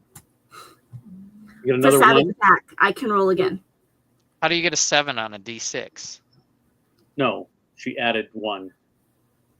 So I got a 1. I rolled again and got a 4 plus 3. Okay, yeah, you're doing the math and not speaking the math. So you rolled a 4. After I did So my savage attack. 6 6 plus 4 plus 3. plus 4 plus 3 is 13. Okay, so that's 13. So that's way less than 15 plus whatever else you were going to add. Okay. Then I move over to the area next to the red squid, but not, close by it. You move back up. By the red squid, but Oh, back red up. squid. I was thinking the tentacle. Yeah. You're going to move towards that guy? I'm by the wall. Near Okay. him, but by the wall. How close to him? Right there. Okay. Back, whatever. And then I'm going to hide. So shoot was your action, and then move, and then hide. Yep. Okay, got it. Sorry. All good. No worries. Just, say everything. Don't do the math, like especially for double checking the math. Nope, you're good. Because it sounded like you rolled a 7 on a D6. I understand. Yeah. Right. We got there.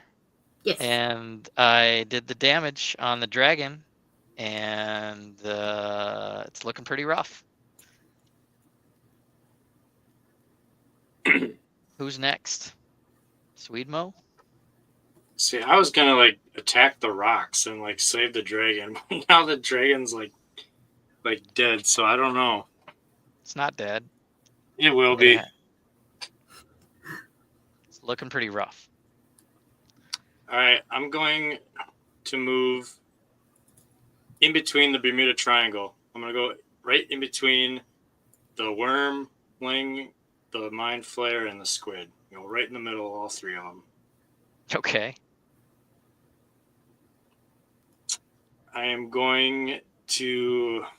I guess I'm gonna punch the wormling right in the face. You're gonna. Because I was gonna free it, but it's gonna die. So I don't know. You confused me with your revenge. Like I doesn't mean you have a hatred. You just have to roll. It doesn't mean you have hatred for dragons now just because you saw your friend attack the dragon. I'm just afraid like I'm gonna free the dragon and then the dragon's gonna go after her. And then like it's stuck, but the other guys have tentacles. You can attack the dragon. That's fine. Let's kill the dragon. Let's go. It's our new flaming toddler. This time it's a wormling dragon. Too soon. Always too soon. I'm gonna punch the red squid. Okay, that seems more on character. Yeah. I mean, unless you were like siblings with the rabbit. No. I don't know why you would do that. You just barely know her. All right. 23 to hit. Yeah. 7 points of damage, bludgeoning damage. And can I make that a push to push it 5 feet towards Layla? Do you have some sort of push feature? Yeah, it's a tavern. Where is it? It's a tavern brawler feature. When you, well, technically I can't do it that time. Well, yeah, I can. When you hit a creature with an unarmed strike, you can deal damage to the target and push it 5 feet away from you. Okay.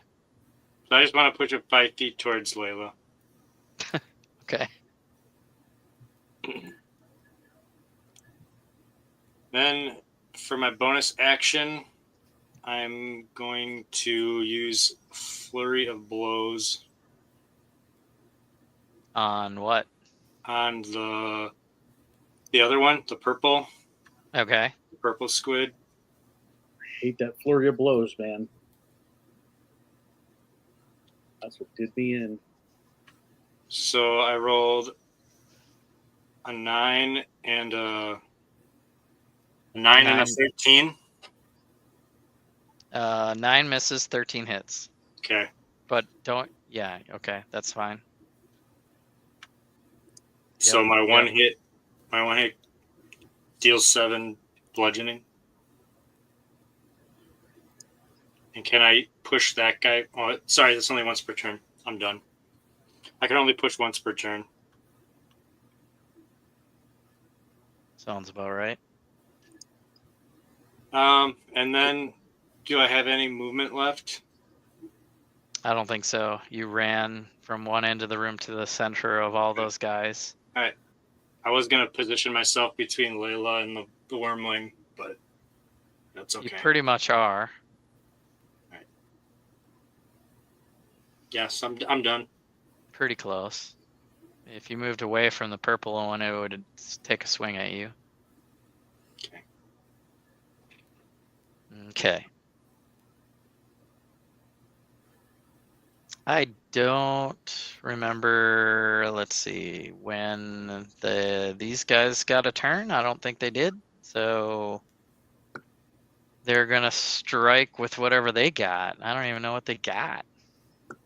You almost killed them before they could cast darkness.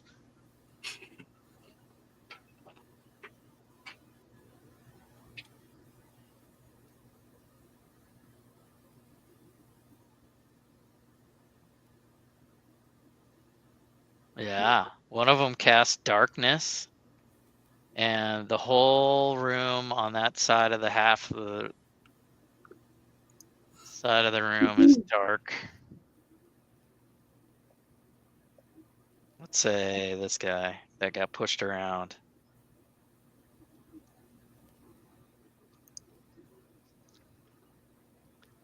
And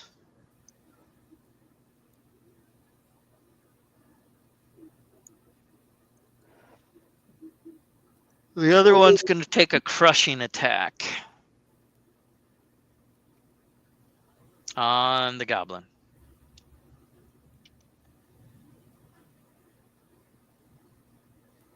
17 to hit. It's going to hit. Take 6 points of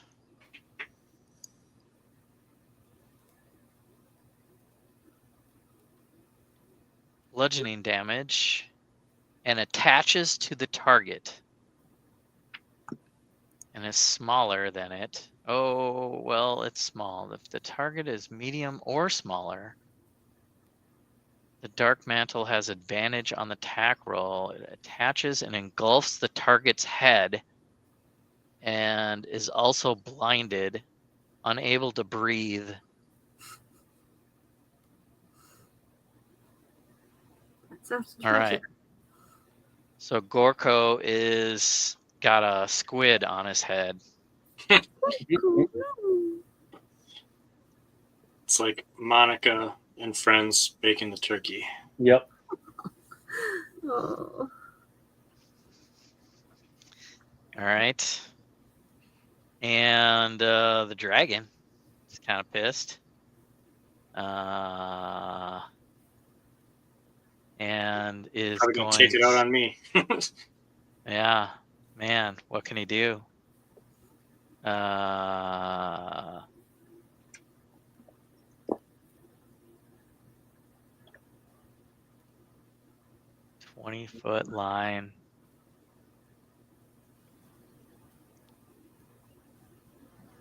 Let's see.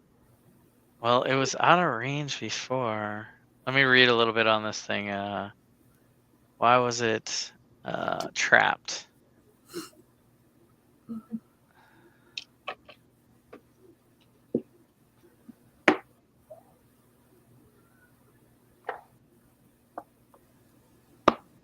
Can't use her breath weapon.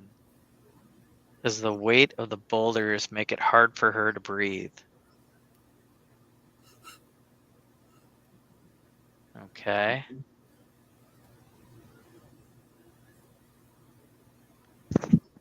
So no breath weapon. She can't bite at anything, so she's stuck. All right, we go to Dust Rock. Did the Top red of the order. Did the red guy go? Did the red guy attack? He did the darkness. Oh, You can't see. You're engulfed in black magic darkness.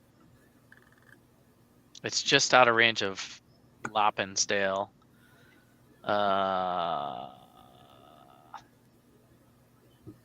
missed my draw off. And the other one attacked and it attached its head to the goblin. So Dustrock, I think, gets to go next. He's going to try to save his friend, his new goblin friend. He missed. Well, it's a saving throw on the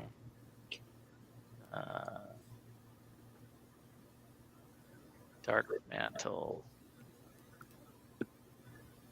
It makes its saving throw. So they, I'm going to say Gorko can try to maybe break out of there. Can he? He's like blinded, can't breathe. I mean, obviously, it doesn't say he's grappled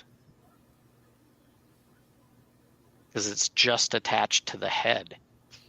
So he has free movement with all his arms and stuff. It's a face hugger. Weird. Yeah, face hugger. Whacks it with his long sword. I guess he'll try to reach up and pull it off his face, right? And so he'll make some sort of strength saving throw, and pretty weak, so he does not succeed. Okay, so that's Dustrock and Gorko. Larry, you're up. Okay. Can I make it to the dragon? I'm going to run over to the dragon, skirting the darkness. Sure.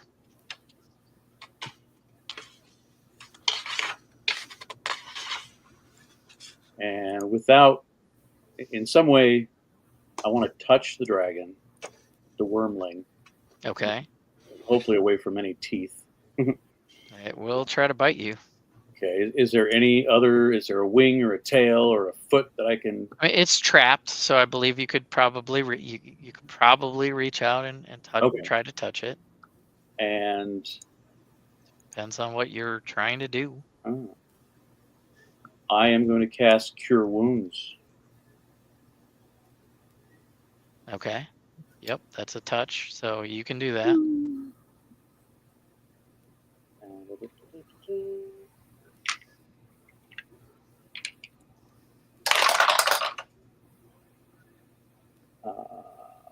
So that's a 14. Gains 14 hit points. Wow. And then I'd back.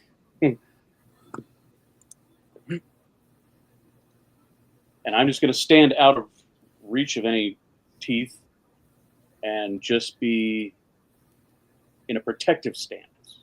Okay. I'll allow it. We're a group divided, guys. Interesting. We'll see. And then it's your turn. What's that? That's your turn. Okay. I heard that. Who's right and who's wrong? We're not going to find out till the end. Right? Layla, you don't see any of that. There's a big dark cloud in front of you. Mm-hmm. So I'm going to start skirting around the darkness Towards the center of the room? towards the center. What's your movement? 10, 20, 30? 30.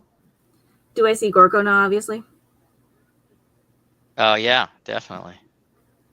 I'm gonna go try stabbing the squid with my dagger. Okay.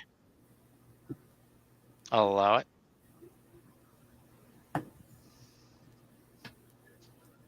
That is a dirty 20. Dirty 20. Go ahead and yeah, that hits. Okay. So that's 2 plus 3 is 5. And sneak attack is 6. So 11 damage. So how do you want to do this on this creature? Does it have eyes? It has like 4 bulbous eyes on the top of its squid-like head. Does it have a butthole? One of those and stab it and drag it out off of him. Using Yeah. the eye socket as a leverage. Yep. With your sneak damage precision type of hitting, you can definitely do that. Oh. Mantle. Dark mantle. Weird. All right, so you save Gorko.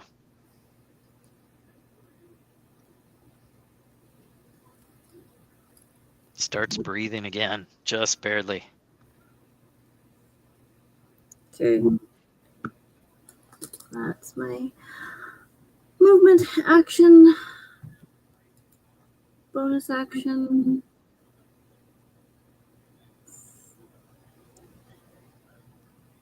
I'm going to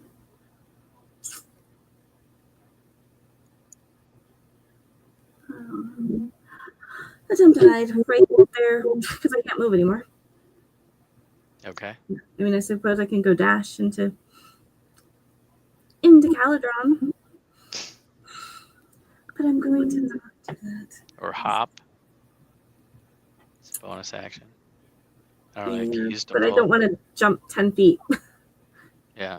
There's no Same. reason to do so. That's all your bonus actions. All right, I'm done. Cunning action, you can dash, disengage, or hide. Yeah, I tried hiding. It was a 9. Okay. Sounds good. That's my turn. Of All course, right. I asked Orko if he's okay now. That he can breathe. Sure. Yeah, you kind of. He doesn't respond right immediately. He's still catching his breath. Before I hide, and then I hide. Yes, retroactively say that. Then he's like, "Where'd you go?" Great, fantastic. Thanks, I guess. Okay, so that's your turn. Then we go. Oh, and I lost the thing, the order, because I did the thing. Is that Sweedmo? Are you next? I think. Go ahead. So I can still attack the red guy, but I have disadvantage. Is that how that Yeah, works? you are both covered in darkness, and yeah, you would definitely have disadvantage in the dark too. Yeah. All right. Well, I'm gonna try to attack him, even though Okay. I can't really see. So first one's a natural 20, of course. Woo! You just like pow. But disadvantage. First try. But, 13. The first one. Yeah, 13's the other one. Okay, so 13. Okay. 13. I'm saying, of course, my first roll was 13 does hit. Right. Wasted. For 10 points of bludgeoning. How many? 10. 10. Nice. Anything else? Yep, and I'm gonna try to do the same thing again. Bonus action strike? Yep, bonus action. So I rolled a 14 and 11. Does 11 hit? 11 does just barely hit. 6 points of bludgeoning. And you take the other one out, and with it, its magical aura dies, and the darkness fades from the room.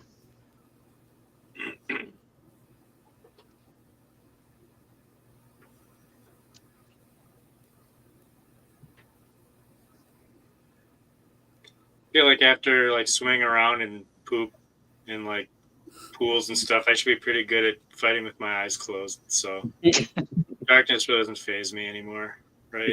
Being able to fight with hepatitis. Yeah. A, B, and C. I've got them all. You got the whole alphabet. Yeah. Shit, yeah. Hepatitis C. All right. And then I guess I have some movement left, so maybe I'll just stand in front of the wormling. Okay. Out of its reach, but just enough to protect it.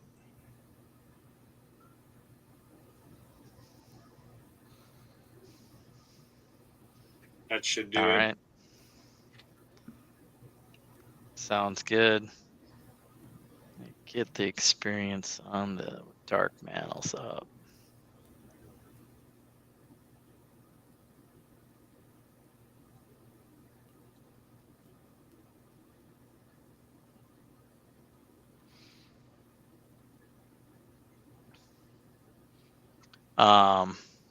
Anything else? Nope. That's it for your turn? Yep. We're, semi out of combat.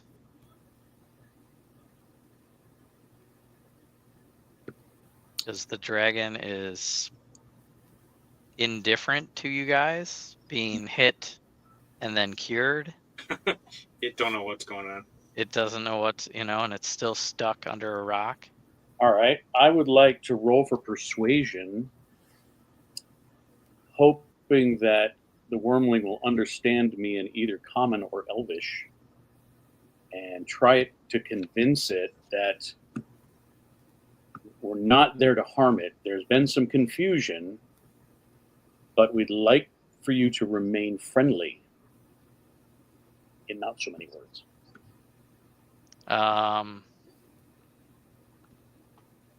Go ahead and roll your persuasion with disadvantage. Disadvantage? Yeah. My persuasion is through the roof. Okay. This young dragon only speaks Draconic. Oh, damn it. Can you fake it, Larry? Huh? Can you fake it? Can I fake it? No. He can fake it. Maybe it's okay. He can fake it. He can make it, actually. If he tries. I can what? Well, you try first to persuade it in common, and you feel like it's not getting through. Okay, all right. Well, a 12 plus 7 is a 19. I got a 12 and a 14. It doesn't understand you. Okay. I will then... I pull out my fiddle. And... Before you do that, yeah, let's allow some other characters to take some actions. Layla? I'm thinking, because I actually kind of trust Sweedmo, and if he's standing there for some reason, there has to be a reason. I don't really want to go kill him. The other one I don't care about because I don't know him. Sorry. Yeah. I'm going to wait. Just going to see what happens. Okay. Just giving you In a my chance stealthiness. to react.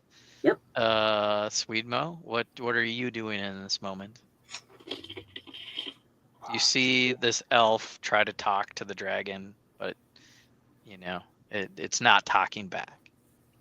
Are both of those boulders trapping it, or is it just like? It's so trapped that it can't move and has difficulty breathing.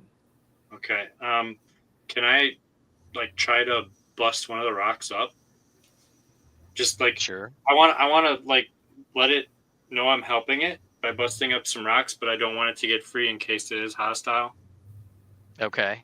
I'm hoping I can free some of the rock away so it can breathe a little easier. All right. an action. Yeah. So would I just do like unarmed strike then, or does the rock have a DC? You can easily hit it. Mhm. Yeah, I mean, roll a 2-hit just to see if you crit. Hi, Brian. Yo. No, I did not crit. I rolled a 16, if that matters. So you hit. Go ahead and roll damage on a rock. Whoops. With your bare hands. Or do you use your oar? I'm not gonna use my oar because I don't think I think it'll break. Yeah. So I rolled 7. Okay. Yeah, you clear some of the rubble. But you weren't trying to free it, so you succeed in what you were aiming to do. Mm-hmm. I am holding an action to shoot it if it tries to do anything. Sure. So then, after I knock some of the debris, am I able to determine if that helped the dragon at all? Yeah, I think it's gonna try to shake loose here.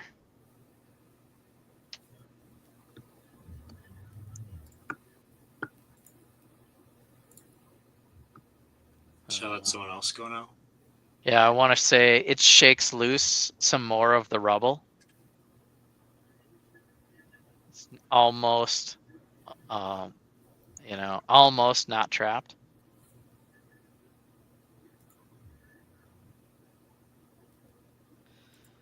Does it seem happy or does it seem annoyed? Like, can we decipher if it's like gonna roll attack? Insight check? What languages does Gorko speak? God, I cannot talk. Goblin? Just Goblin? I don't know what else. Okay. I didn't give him. Yeah, I rolled a 7. I don't think that's going to be very helpful. I was going to say Dustrock speaks Goblin. Oh, wait, we're trying to speak. Draconic. And I definitely don't have it. Closest thing I would have would be Orc.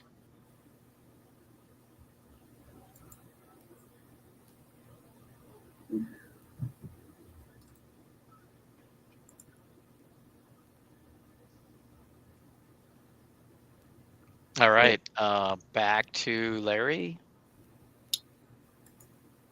Okay.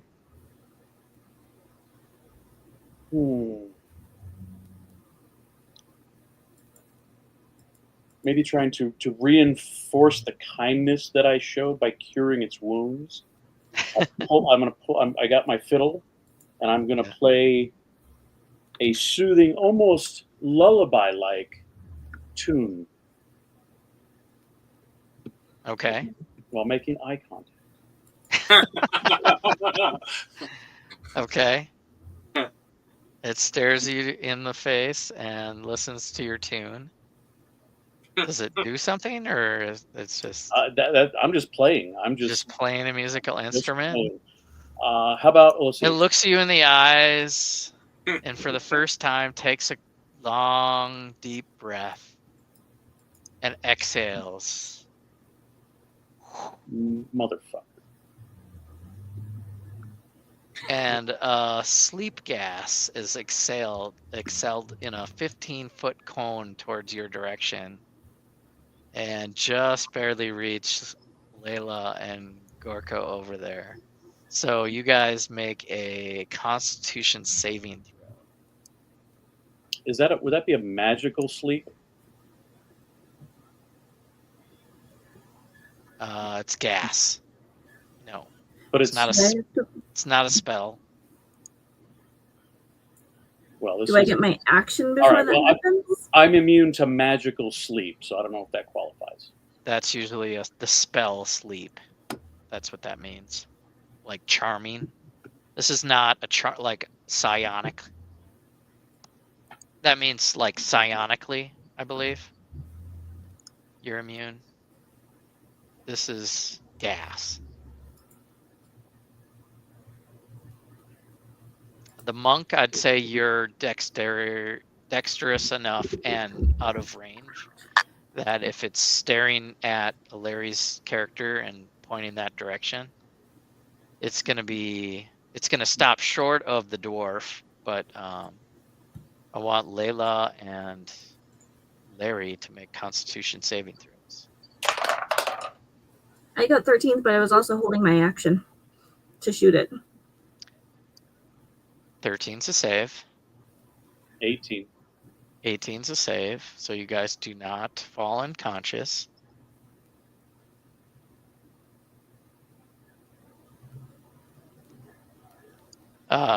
You were holding your action. I mean, we're out of combat, so we're going around the room here. Larry did his thing. You would be next. I don't think this dragon is worth saving. I don't know. He just like hostilely like tried to attack us. I think I we was should planning to shoot it yeah, I think we should just because it just did something, so I was planning to shoot it. yeah. Go ahead. Go ahead and roll with advantage because it's still somewhat restrained. I got 15 both times. 15 does not strike it through its skin. Okay.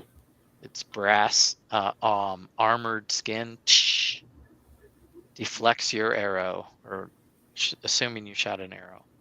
Yeah, absolutely. And then I move. Okay. You move where? I move to where this other squid is, or the mantle was, the red one, Okay. before it was gone. I mean, the other dead one? This one? Yeah. I know it's not there. I'm just saying where it used to be. It's dead. It's on the ground.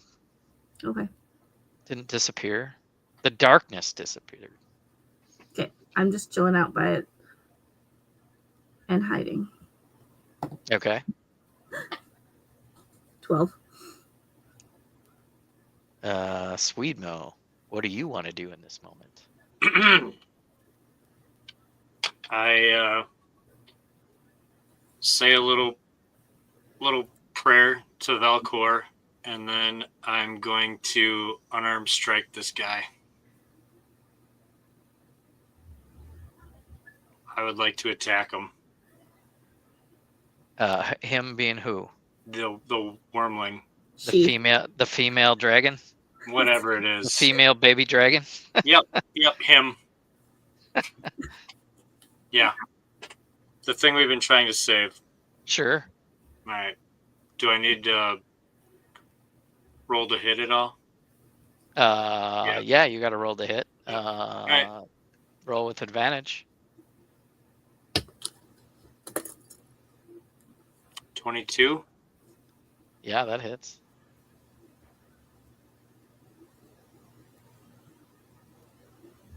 Of course. 5. I rolled a 1. Actually, on damage rolls, I'm going to use that thing now. The Tavern Brawler feat. What's it called? On just damage rerolls, whenever you roll a 1 on a damage reroll, you can roll again and you have to use the new roll. Okay. So do that over. Yeah. And I rolled an 8, so 12. Damn. And then bonus action, I'm going to try hitting him again. You can do that. Hurt. Sorry. Yeah, I rolled a 22 and a natural 25. So yeah, that hits and hits. See, then it did that again. Sometimes D&D changes my damage from 1d6 to 2d6. I don't know why it does that. But anyway, I roll a 1 again. Can I use that feat again? I don't think it said anything about number of times. Tavern Brawler.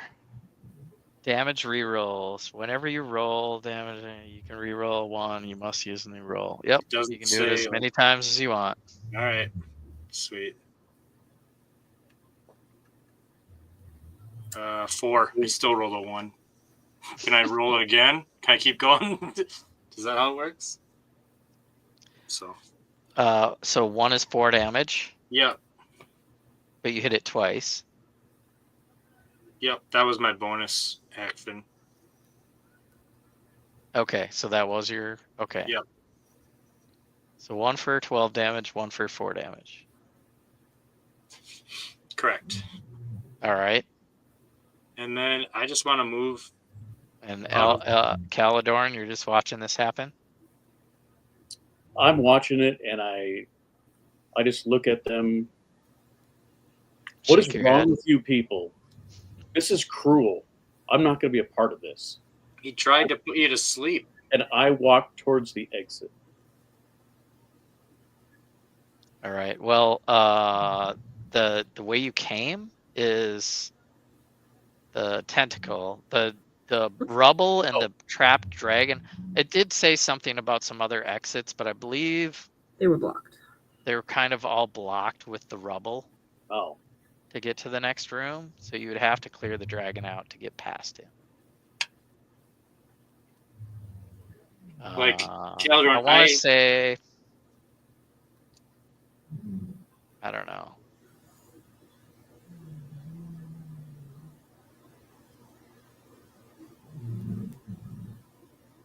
Another tunnel is blocked with rubble. Let me look at the map again. Like, I have compassion for people, but when Those are trapped. when they don't care about my compassion, I'm gonna turn on them. Oh, there's the trap dragon. Okay, yeah.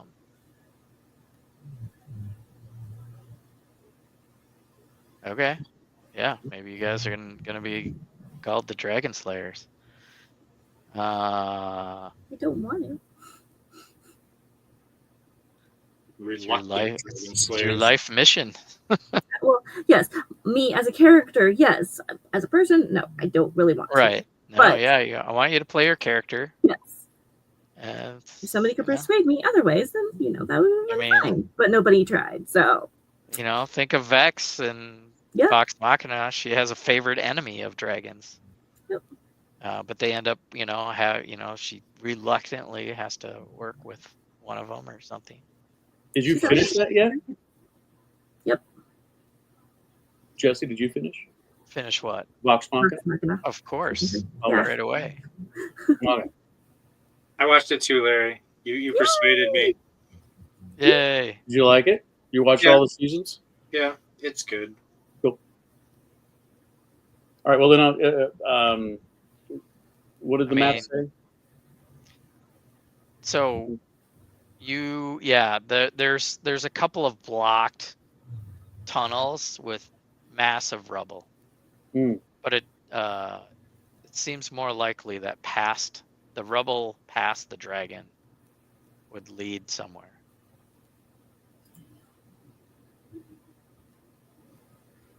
All right, I'll just go over to the corner up from me, and I turn my back on him. I'm not gonna watch you do this. I want to go help Gorko up. Sure.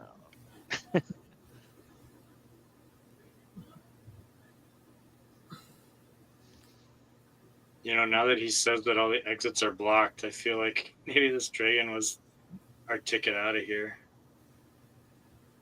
Nah.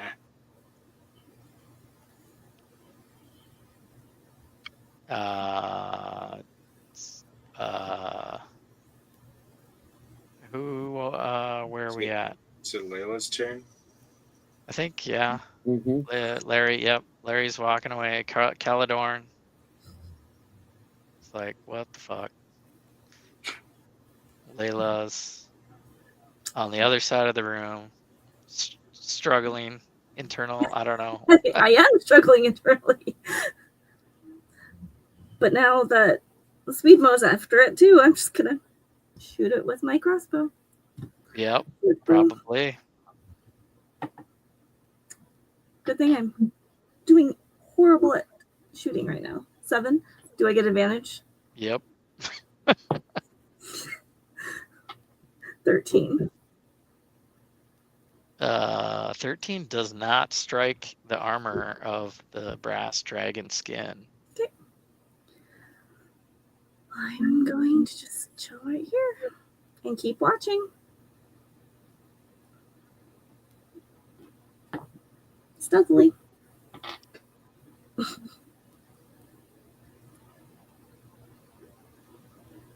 That is my turn. No.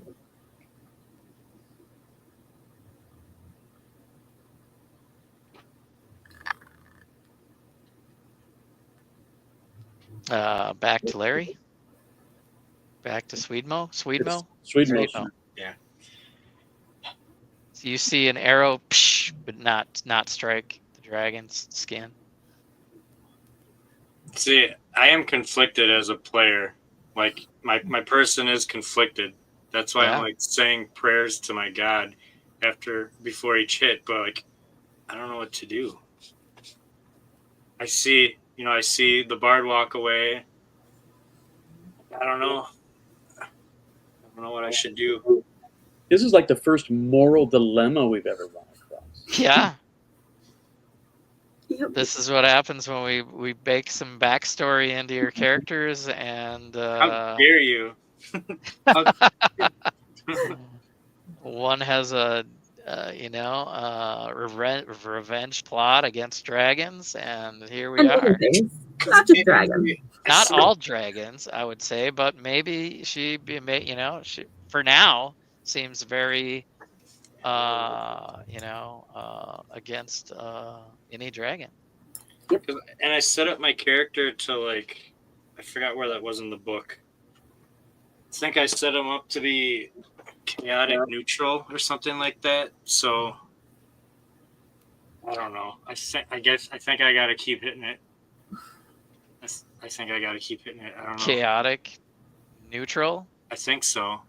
Okay. Yeah, so you're like, we just gotta get through this door and the dragon's in the way. Yeah. All right. So what? Whoops, I don't want to use that one. Sorry. Why don't if I could interject maybe an action, why don't you grapple it and throw it towards Layla? Because I don't think you would take the kill blow. If I grapple it, then it's going to be free. You know? Yeah, but it's blocking the door. Oh, so you think we just like get the flock out of there? Just throw it away and try to make our way. The way forward is past the dragon. Right. And you have a moral dilemma on killing the dragon. So why don't you pull the dragon out of your way, not kill it, but throw it somewhere out of your way? Okay. Throw it in the trash. Throw it in the sewer. Could I throw wherever you want? Could I throw it 30 feet? How do we determine how far I throw it? Well, if you throw it hard, it might take damage and die.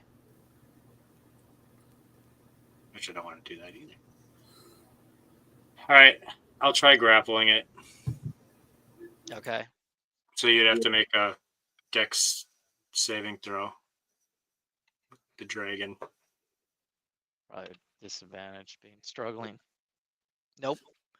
So you pull this dragon out and just kind of drag it out of there. Dragging it out. He's dragging the dragon. Dragging the dragon. And it releases part of the rubble. You can see there's something in the next room. It might be a tunnel to the next room. So I think as I'm grappling it, I kind of signal to everyone like, let's just get out of here. And maybe Caladorn like gets the hint like, guys, let's leave or something. Yeah, Caladorn. Yeah, they haven't done much. They're like, heck yeah, let's clear these boulders. They move the rest of it out of the way and clear the path. The little baby dragon limps its way out this way.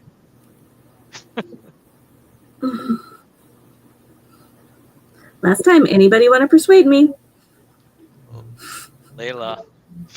Or I'm gonna go kill it. I mean, Caladorn, I'll let you make a decision. You know where I stand, Layla. So like I don't know. You're neutral. I'm not. I can't convince you because like it did me wrong. Like I'm conflicted. Like internally, I don't know what I should be doing. So I can't convince you either way. I understand. So Larry, big hint by Nikki. All right. Persuasion versus persuasion. You tried talking to the dragon. That didn't work. Yeah, right. Okay. Of course, I'm still hiding, so you have to yell. Yeah, yeah, she's hidden. You can't really see her. So just yell. But she's like over the table. She's hinting. You can, okay, what would your character do? I don't know. All right, I'm gonna use. What alignment is your character? We didn't do that. I'm gonna say he's more lawful. Lawful evil. Here we go. No.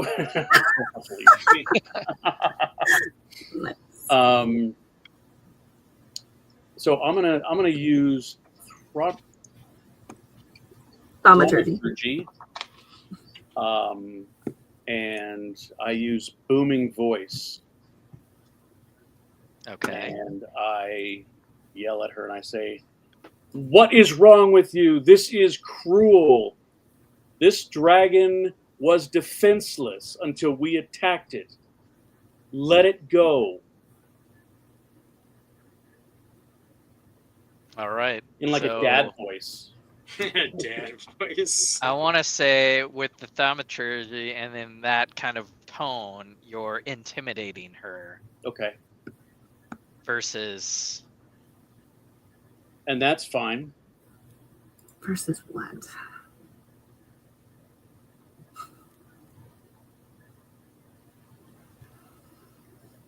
Intimidation. It might just be persuasion. Shit. I'll call it intimidation. Yeah, but it's versus her skills as animal handling. No, I don't know. I don't know. No, definitely not animal handling. Let's do religion. Like your beliefs. Maybe? Yeah, your belief system. Okay.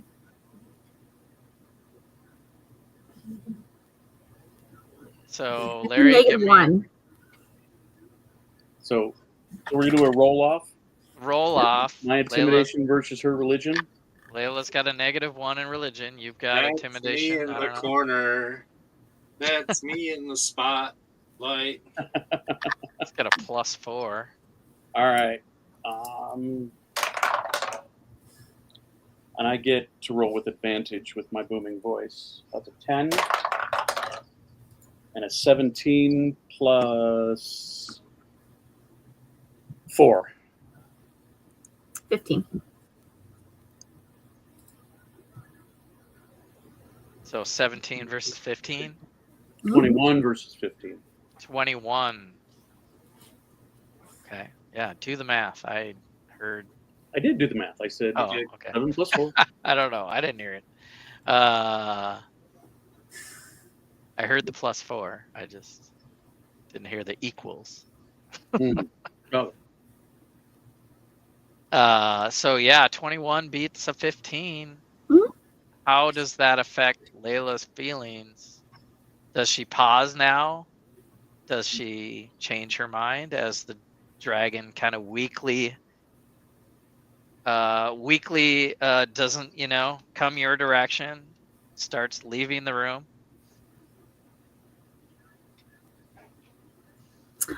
I have that of stealth. You what? I hop out of stealth Hop out of stealth. because I've been stealth this whole entire time. So I'm going to hop out of stealth, come out into the open, Okay. and start crying That's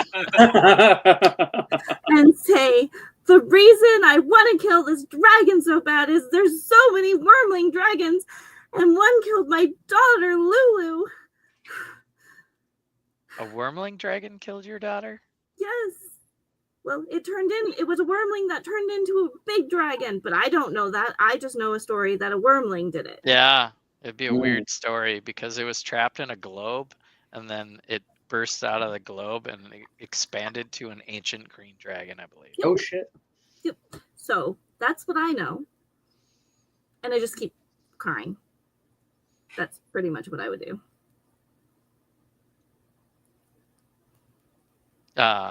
Okay. Because I miss my daughter so much. I mean, they're there.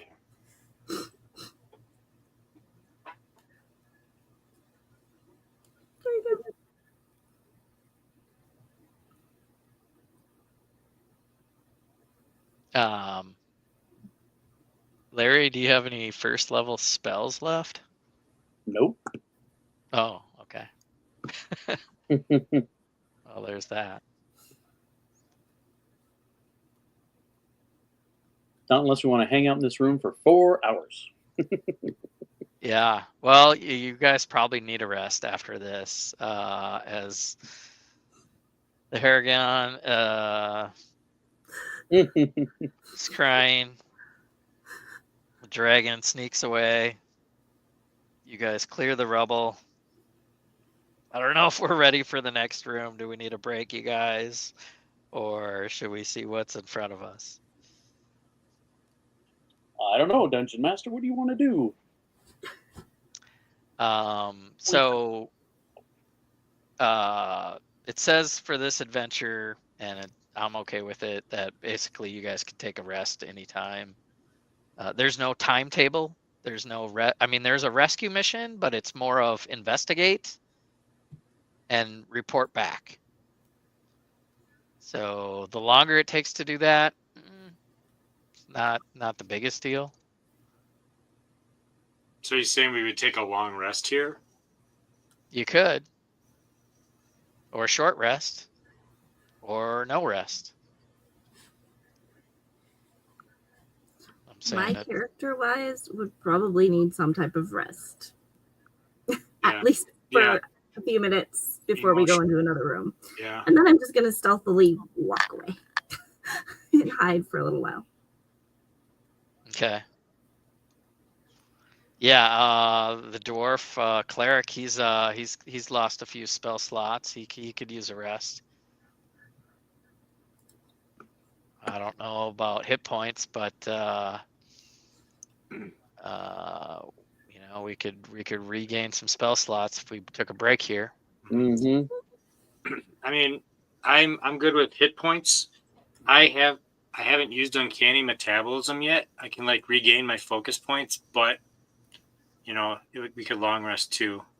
So I'm up for a long rest. Also, your ore would regain charges. Yeah, I'd have to roll a die for that. Are you okay if we keep playing after we take a long rest, or do you want to stop? Yeah, I'm fine with it. I'm just saying it's allowed. I will need a short or a long rest as a character. Not because I have hit point damage or anything, just mentally. Yeah, you need a mental break. The dwarf could use some spell slots. If you take a long rest, you can recharge your weapon, and you guys settle in for an awkward rest as Yeah. new Awkward. awkward. All right, so I need to figure out how to do that. How do I charge my weapon? I'd say you'd be the farthest away from the dragon as the I dragon would went be away this from way. everyone. The dwarf will say, we're all And I went in stealth again, so we'll take a rest over here and make sure the dragon doesn't come back. Sweet. So I got all my charges back. Did you get it back? Okay, I was going to tell you how. Yeah, you roll a 1d4. Yep. So I only used 2 charges, and I rolled a 3. Nice. That's math. Math. Yay, math. 2 Math charges. Yep, you're right. And yep. So yeah, it's it's expendable, but it does regain. So that's. I just don't want you to get sick of me using it and like start Nah, putting this. I mean, I was this close to killing your character for good, Yeah. and you were like the main guy in this whole story. It's like the first season of Game of Thrones when Sean Bean gets killed. Like, come on. Right? Always. Yeah. Every I'm like, single movie and series. now you did have spare the dying, Mm-hmm. so you weren't gonna die on the first like 0 hit points, but this thing wasn't killing you; it was dragging you to A different portal. crap hell, Oh. the plane of filth. It's a great album name. Crap hell. All right, so you guys can take a break, gather your thoughts, gather your spells, gather your health. I'll do the same with Dustrock here, give him a long rest. Gets his hit points. Yeah, he had some hit points down. And relevant abilities. Yeah, he finally gets his hit points back, or spells back.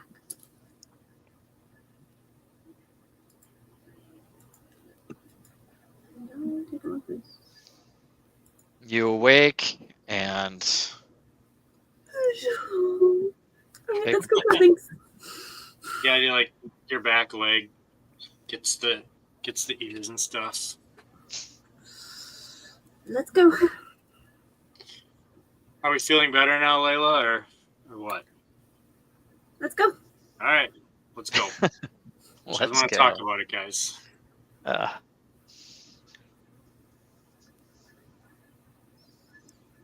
All right, we're moving on.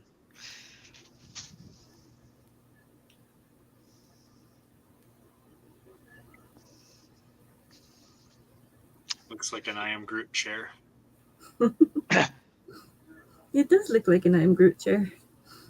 Let's see what is going on here. The shrine room. Crumbling chamber dominated by an altar against the far wall, above which hangs some kind of construct, gearwork mechanism ending in a massive maul. The wall to the left of the altar has fallen in and spread rubble across the floor.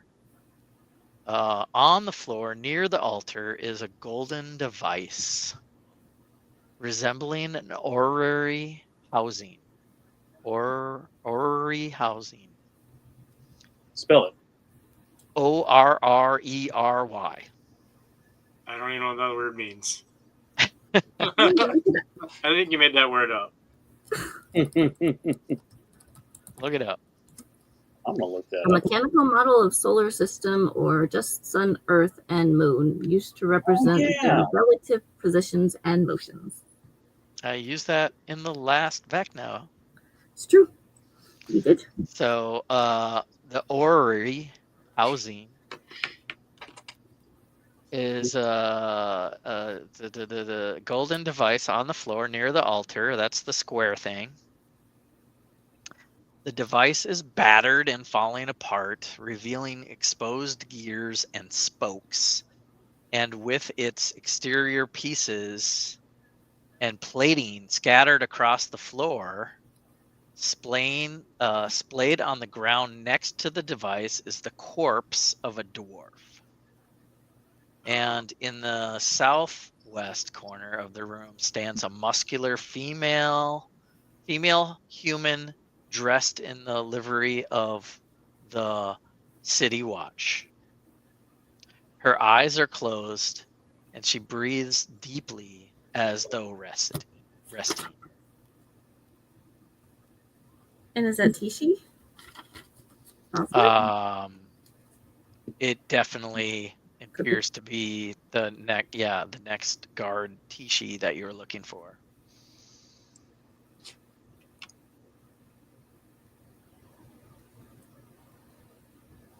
And since it's his brother, Dust Rock would recognize Carhan Colesmith as the dead dwarf on the floor. Oh. And so would the goblin.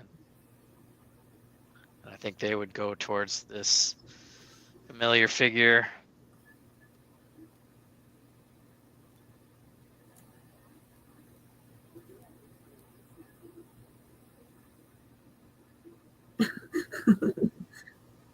Bring a dark mantle. Well, there you didn't carve them up and eat them for dinner, so let's see here. Could have been, what do they call octopus?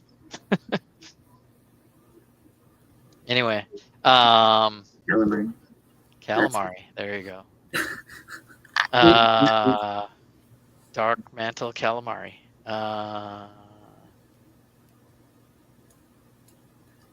You guys have any questions? So many. What would you like to do? So the female guard, she's standing there like asleep? Like Yeah. She's in a trance? Okay. Yeah.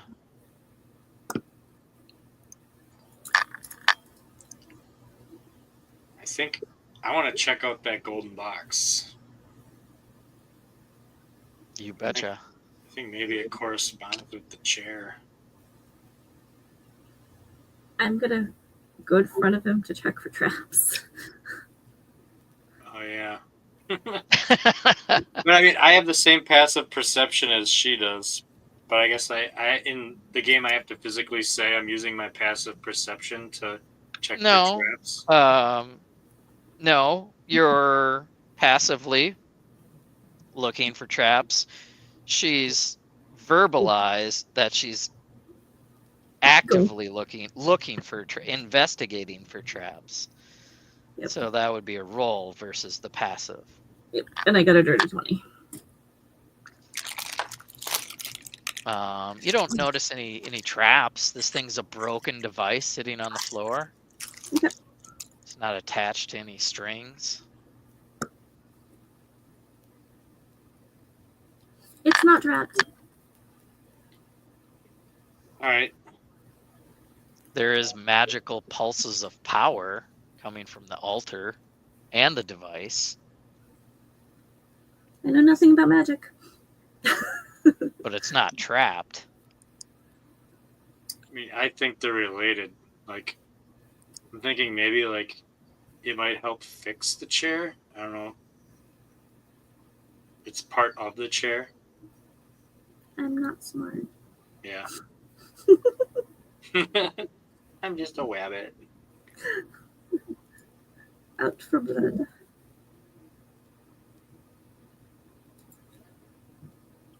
I mean, maybe this person that's sleeping, maybe they know something about what's going on. Well, we can tell it's a guard, so I mean, we can both deduce, hey, that's probably the guard that we're looking for. Mm-hmm.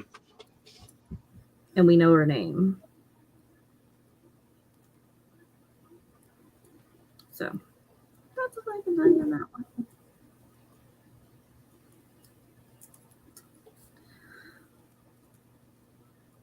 All right. Well, the gearwork device above the altar, called an Entropy Guardian, animates 1 round.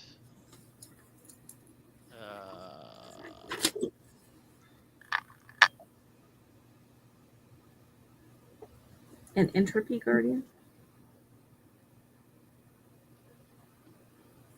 If the ventures Full of chaos. versus her attack. So As you're poking around, I know you haven't really disturbed much, but the gear work, the mall, yeah, you really haven't touched anything. I don't know.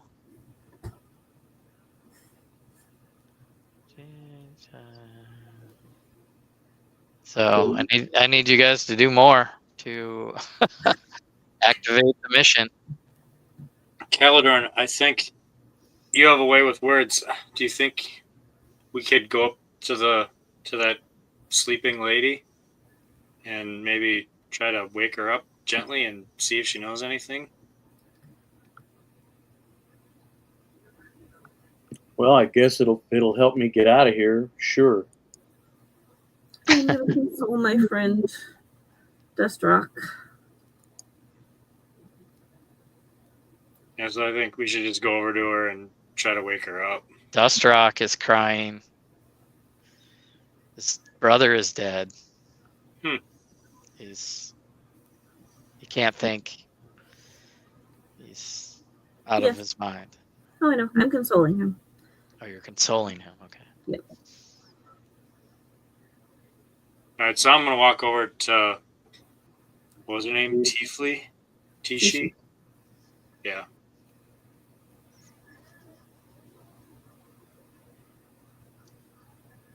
I'm gonna try. I'll go over there with him. Oh, sorry, Jesse.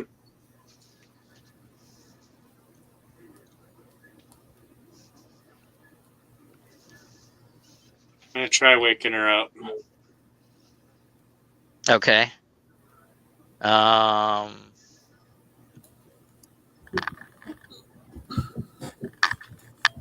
She has an unfocused look in her eyes as her eyes are opened as you try to wake her.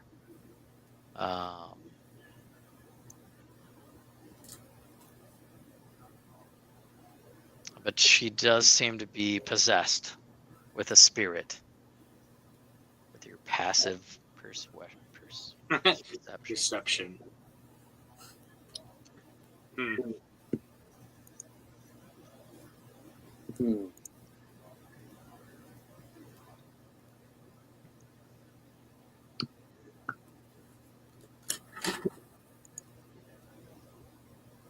I wonder if we have. I don't know if we try to fix the chair. You said that there's parts. The chair's parts are all like strewn across the floor. No, the square thing is the orrery device that's been broken up, and the altar with the clockwork stuff is got some damage to one side. In the wall, there's rubble, like something might have blown up.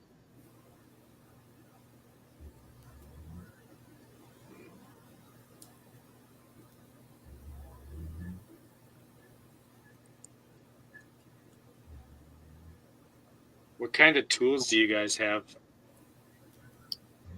Do we have like tools that we can try to fix the box with? I've got navigator tools. Yeah, so do I. I have a forgery kit. Super helpful. These guys are gonna drag him over to the corner away from the altar. And thieves' tools, but I'm not over there.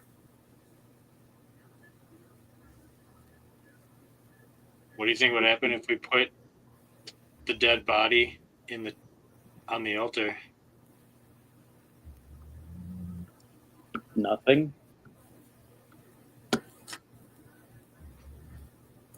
I don't know. I'm out of ideas. Is the altar the same as the chair, Jesse? So what? Yeah. Okay. That's the altar. Okay. It is, like I said, above which hangs some kind of construct, gearwork mechanism extending a massive maul. Let's see.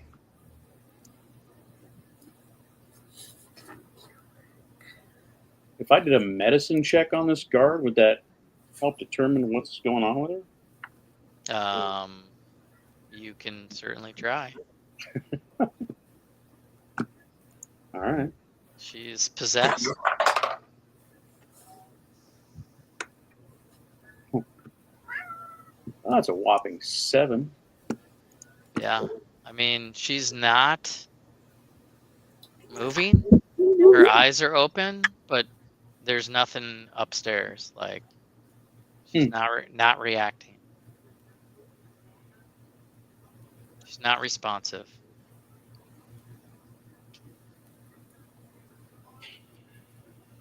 I don't know. I'm out of ideas.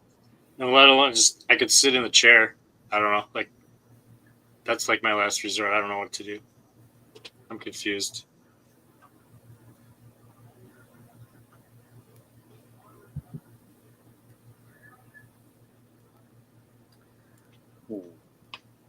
Does it look like there's anything I can shoot above?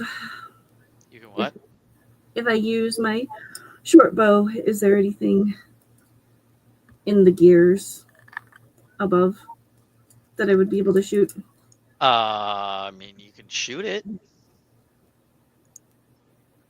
You can shoot the gears. There's no levers near the gear or anything like that. I mean, it's a mechanism. It would probably do something.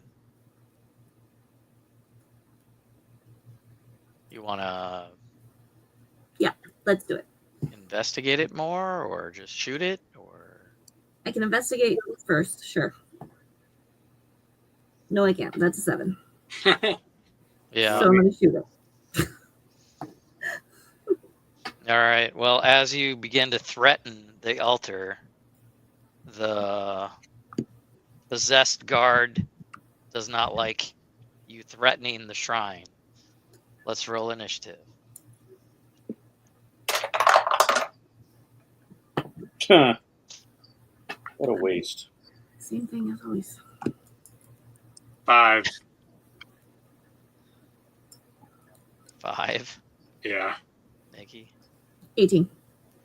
Larry, Natural 20 plus 1. 21. What a waste. Equals 21. Thank you. I get my proficiency bonus on top of it. Oh, wait, I get my proficiency bonus on top of it? Does it actually add it? I'm having trouble figuring that out. What are you looking at? So I have a feat. You have a that plus is- 5 to initiative. Well, I can add my proficiency bonus to it as well. It should be part of the plus 5. Okay, that's what I was wondering. It wasn't really specifying when I click on initiative. If you click on the word initiative, I did. the score is It doesn't really say. your initiative score equals 10 plus your dex modifier, which would give you 13 plus. Okay, yep. Cool. So it does Plus- add 2. Yep, Yeah. so 18. All is well. Math. I've been doing it right the whole time then. Yeah, you just gotta do the math, say the whole formula, and then hit the equal sign. So we have an order of initiative, except for the guard. Tishi. Do we want to kill her though? I don't know if we want to kill her. No, you're like she's possessed by a spirit of the shrine, and you attack the shrine. So now she's gonna attack you back. You guys gotta figure it out. This is D&D. Let me get some stats up. She's gonna use this stat.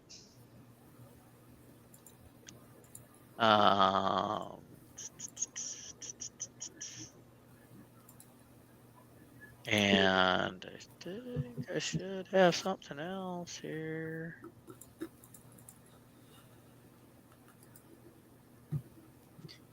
Oh, I'm is it- lost. I don't know. You're lost. I'm lost. It's a tough one when it's not straightforward. I know.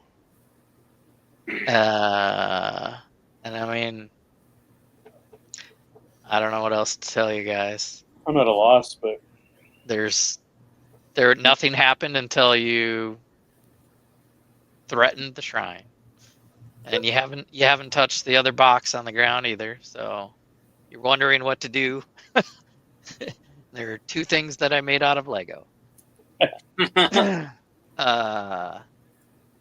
Here we go. Let me get Tishi's stats up here.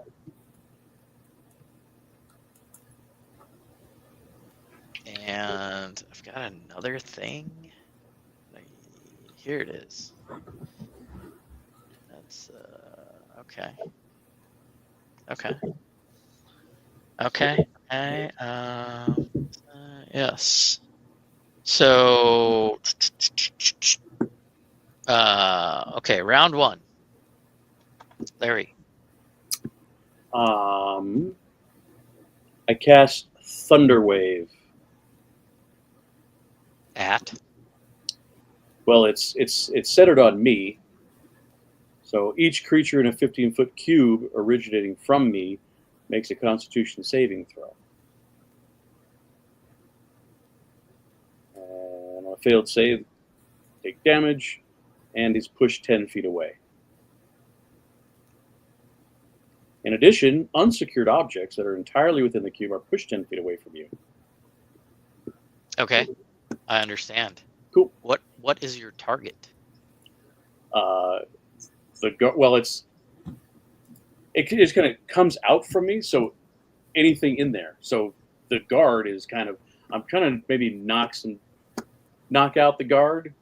Okay, towards the guard. Thank you. So is that some sort of saving throw? Yeah, it's a Constitution saving throw, which Sweedmo will probably also have to make. Okay. Sweedmo, make a Constitution saving throw. So, come on. All right. That's not so bad. 16. That saves. And the Tishi does not save. Okay. So it's 2d8.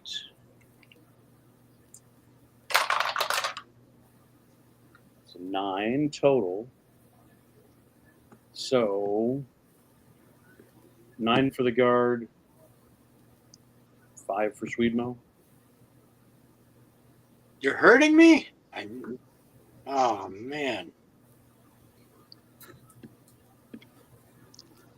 And they get knocked back 10 feet. So Okay. I don't know if that affects that altar at all.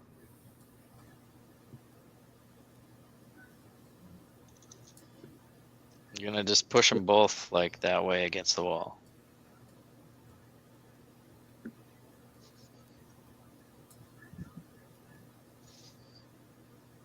That have any effect on the guard? It hurt. It hurt. What kind of damage was it? Hmm? What kind of damage was it? It was thunder damage. Thunder damage. All right. It did not affect the spiritual possession of that creature. Anything else? I'm just going to back up to the wall behind me. Okay. Yep, you can do that. Push them away and then back up. And that's my turn. And that's your turn. Nikki. Layla. Yeah. What? You're closest to the altar. Yes, and if I move, it's not going to attack me, is it? Does the altar actually attack? You don't see it moving. Okay.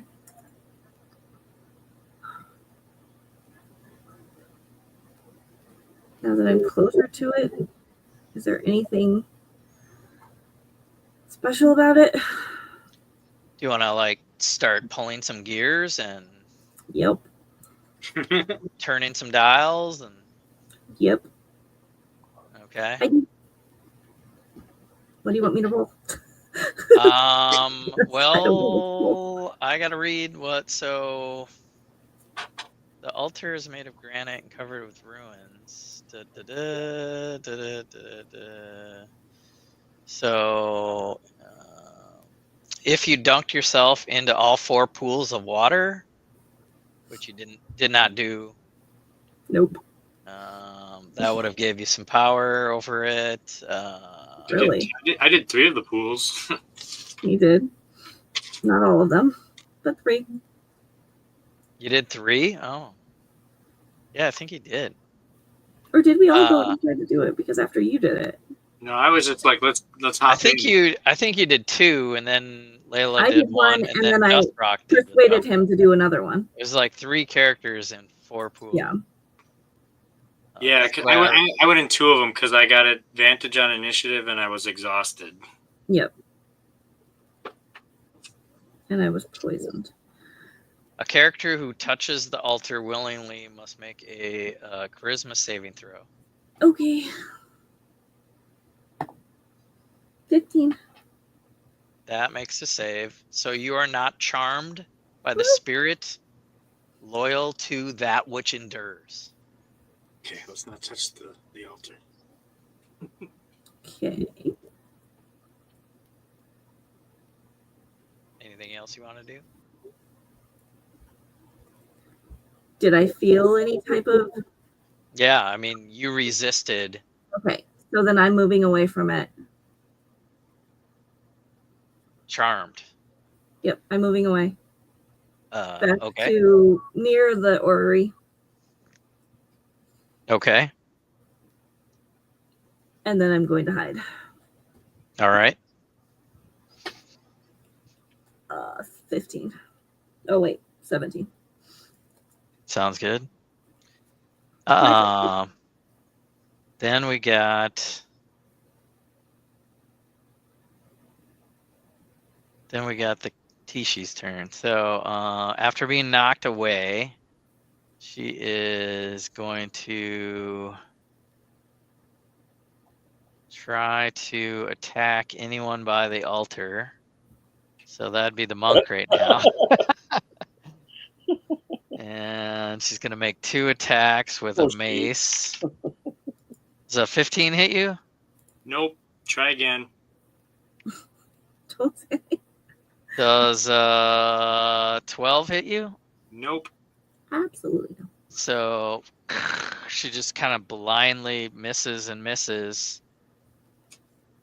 And Dustrock is looking around the room. What's going on over there?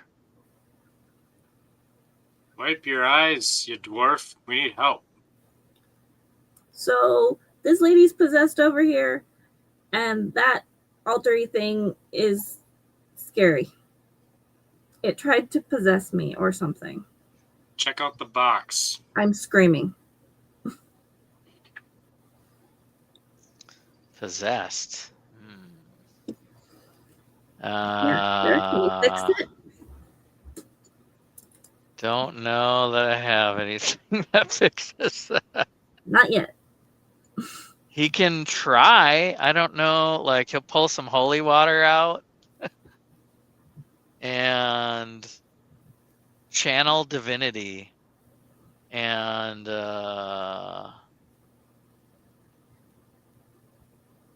he's going to call out to his god and speak out to cleanse the spirit from this poor woman. Be gone! And he tries to, what do you call that? Exorcism. Exorcise the demons. Channel divinity. I like it. Channel divinity. If the requires a saving throw. Yeah, I think he's got a. Let's make him make a throw here. Let's see if it succeeds. I don't know that he needs a saving throw, but I think some sort of resistance.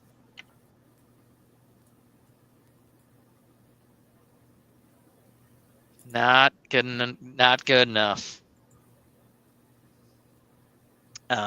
So maybe you see her eyes flicker and then go back to being possessed.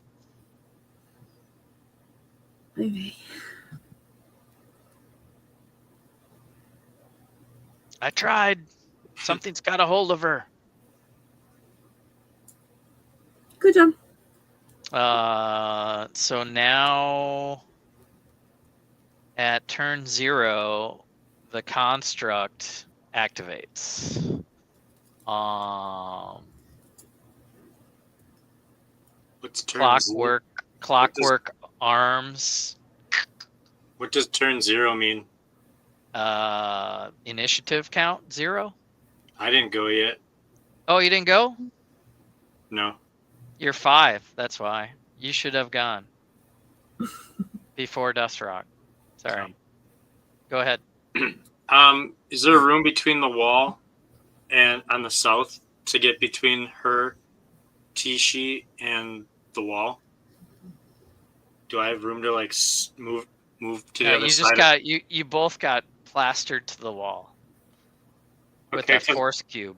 I'm wondering if I can push her into the altar, and like since I'm not like on the right side of her, if a push could be like a swing, like pull her into the altar.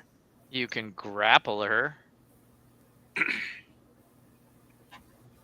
like you did the dragon. So I can like grapple and throw. Is that one action then? Grapple and throw. Grapple is kind of one action. I'd say bonus action would be to try to shove her to the other side. Yeah, I want to try to throw her at the altar. Like I want her to make contact with the altar. Okay. So you would need to make a dex saving throw.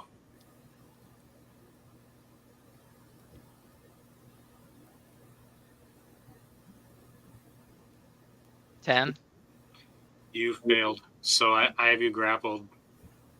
Okay. So I want to throw. Then I guess with my bonus action, I want to throw her at the altar.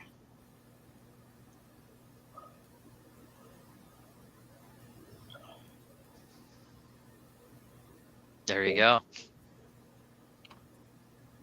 Anything else? Did it do anything to her? No. She was already possessed by touching the altar. And nothing like changed. So now she's double possessed. She was almost exorcised, but now she's fully possessed again. Yeah, right. You just made that up. He's the DM after all. Yeah. The act of touching the altar possesses True. the character, Right. and you just threw her at the altar. All right.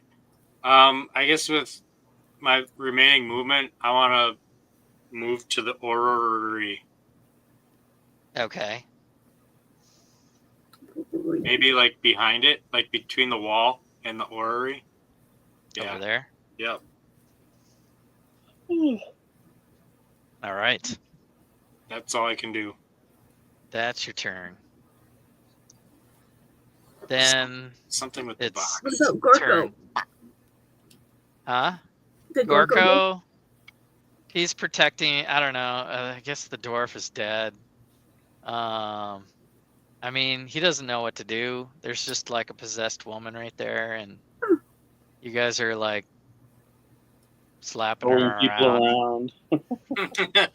He's confused. What should I do? I don't know. You guys are like beating up on defenseless dragons and It's like And WWF. everything else. Like, aren't we supposed to save the city guard? Yeah, that's why I'm not near. But I'm not talking. Sorry. And the clockwork thing animates.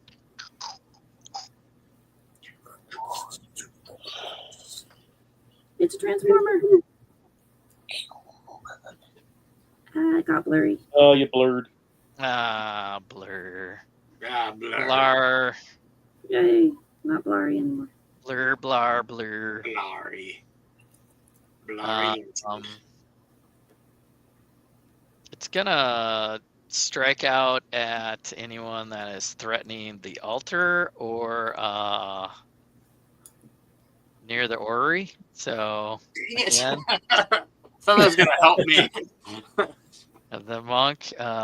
You weren't there, but now you're there. Yeah. It's threatened by it, so it wants to attack anyone that may possess it. And it attacks with. I don't have a stat thing. Here he is. Now I have 17 HP. If I die by 18 HP, I'm blaming Caladorn for my death. 11 to hit. No. Oh, makes 2 attacks. Just read that. 7 to hit. Miss. Nope. Oh, and it should have been initiative count 10. Why did I read that as 0? That's weird. That's all right. All right, so we go to. That's that. I don't know. We're at the top of the round, Larry. You're up. Alrighty.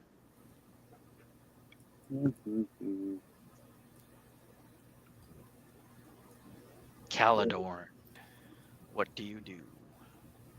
I cast Ray of Frost. Is what I do.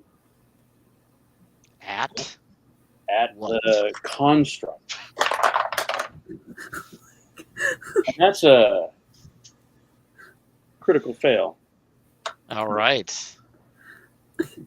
So you're gonna hit your friend over there, the monk. Come on, dude. But does it also hit the orrery? What's the range on Ray of Frost? I cannot. This Ray of Frost is just 60 feet. Okay, so you can stay in the corner and you try to project it towards the altar and the construct, but it kind of wings over towards your friends there. The monk and the rabbit. Just to make it interesting, because you guys are not clicking as an adventure group. Let's have the Ray of Frost. So you guys need a dex save, was it? Yes. Wait. Layla and Sweedmo, give us a dex save. Oh no, there's no save. Oh, okay. So and but is it a cone? What is it? No, I was just gonna say it's a frigid beam. Oh, okay. Of blue-white light streaks towards a creature within range. Oh, okay. I thought it was a cone. No, that's it's a ray. Okay, so you miss. So you miss. Like, I'm gonna get killed by friendly fire. Come on. Oh, believe me, that's what we do on this show. That's what we do. All right. Because early on in the because it's a ray, I'm gonna say it just nearly misses, but you know it almost hits you guys. If it was a cone, I was totally gonna get you. That's fair. Since it's a beam, I'll say it streaks towards the monk, but misses. That's my turn. Okay. Perfect. Nikki. Okay. Is this orrery heavy? Can I pick it up? Yeah, no, it's fairly small, I believe. You are small though. I'm small.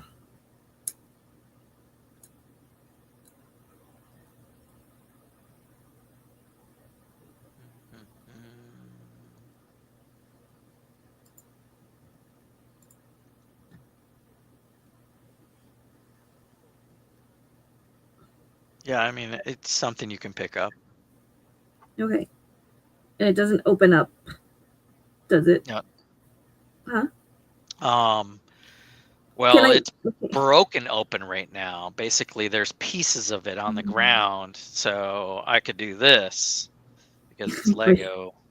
because it's Lego It's just- and there's pieces of it all over the ground here. And would So it take me an action to pick up all the pieces? you can pick up some of it. You can pick up the main device. Okay. Is that an action? Yeah. Okay.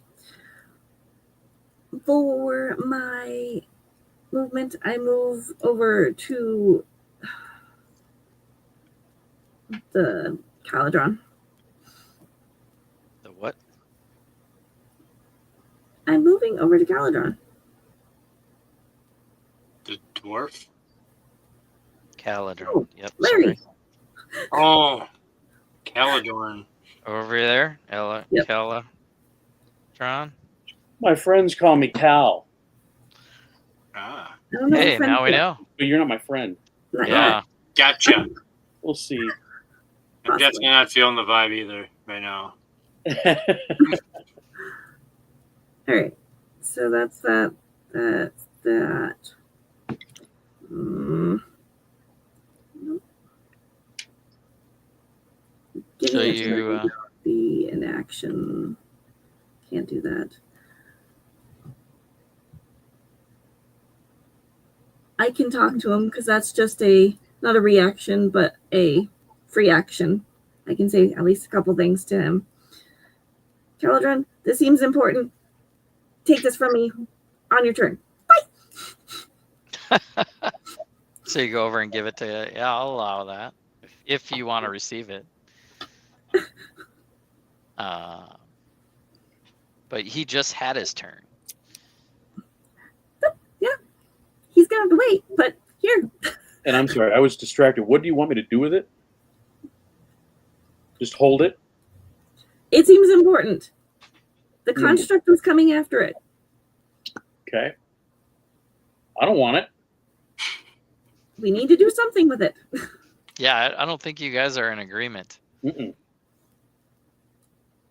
I don't want to attract the So thing towards we'll me. revisit that when it's Larry's turn. And we'll go to Tishi and then Steve. I don't know what to do. I'm so confused. So lost. Kill the construct. That's what we need to do. Tishi's gonna stand up and Now, yeah. be like, "Where's that Hopefully monk?" that'll release the charm on her. She pulls out her crossbow, her heavy crossbow, and shoots it at the monk that threw her at the altar. Does a 10 hit you? Nope. That's her turn. He matrixes out of the way. And then it's your turn, Steve. Sweedmo.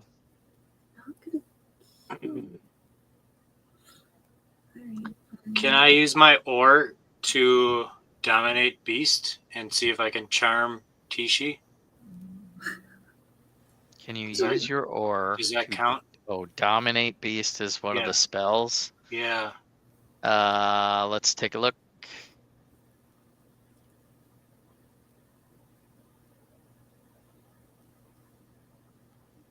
I'm pretty sure it has to be an animal. Okay.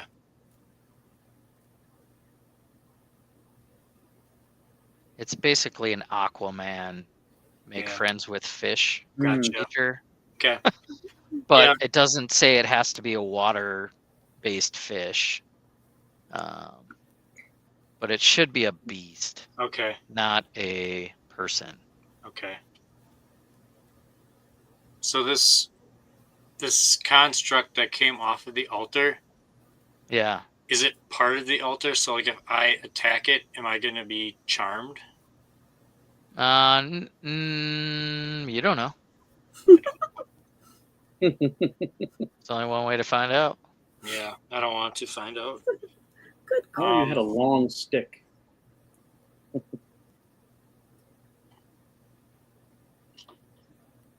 So The altar has ruins, and it's granite and granite with covered with runes. And there's something hanging above us right now. The mall is hanging above us. Mhm. Entropy Guardian.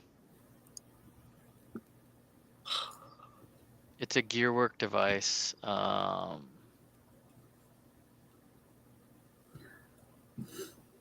It pretty much is still attached to the area of the altar. I guess I want to, I don't know, pick up the rest of the pieces and bring them over by Layla. Sure. I All don't right. know what to do. Hey, that's Lost. something that I just made out of Lego, It's a good idea. and you're doing something with it.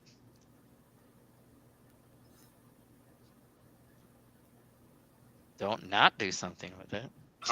Do I have like any action or anything left? Like a bonus action, maybe? I mean, so she's trying to hand it off to Larry, but he's not having it. You're bringing the pieces over, so she might offer. If do you want to try to put the pieces Yeah, I want to try to fix it. into the gearwork? Yeah, like, is there any way I can And try to fix it? like a magnet, it like fits perfectly into a panel. Mm. Okay. So I think that's my turn then. I don't have anything left. Like no, that was my bonus action, was to like put the pieces onto the thing. So I think I'm done with my turn. Okay. Yep. I don't know what else to do. I don't have any movement left. I think I'm just gonna stay by the thing. So Okay. probably isn't a great idea. Actually, I want to move away from it if I have any movement left. 'Cause that thing attacked. Sure. Me. Yeah. Can I move like? I guess maybe move down by Orange, the dwarf. That's rough.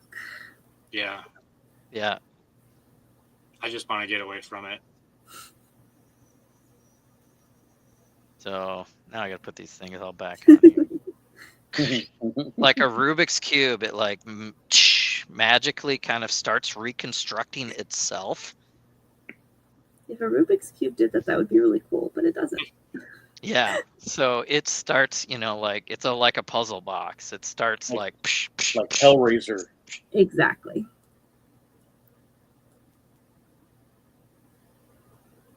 So that happened. And then we go to Dust Rock. And he's like, "What's up, bro?"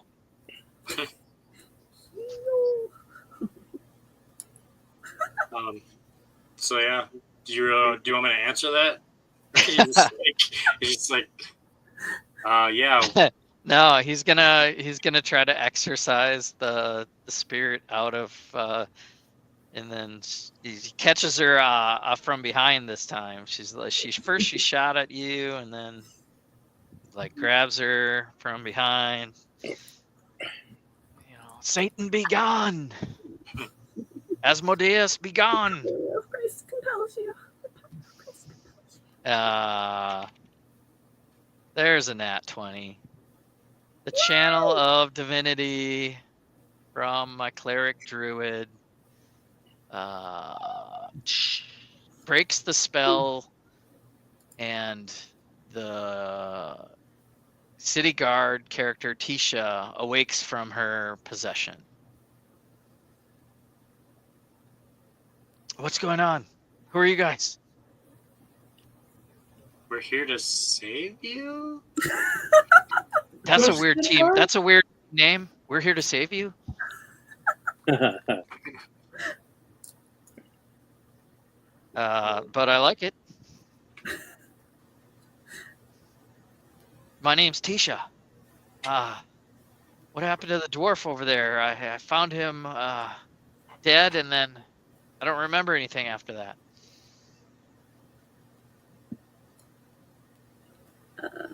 Yeah, we don't know either. Behind you. Yeah, look Behind you, and the construct tries to strike out, but it's actually attached to the wall. It doesn't have movement. I thought it was going to move around. Perfect. We're safe. Yeah, so I think we'll just kind of slow this down here as far as the combat. As long as you don't approach the altar, it can't within 5 feet. So you pull her away.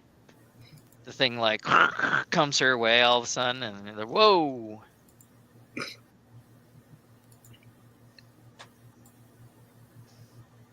And you guys can stop your combat if you wish. Yeah. Now we have this thing. This orb. Yes, this thing. Dustrock takes a look at it. Good, because he's smart. Ah, shoot, I don't have identify. He magically gets it.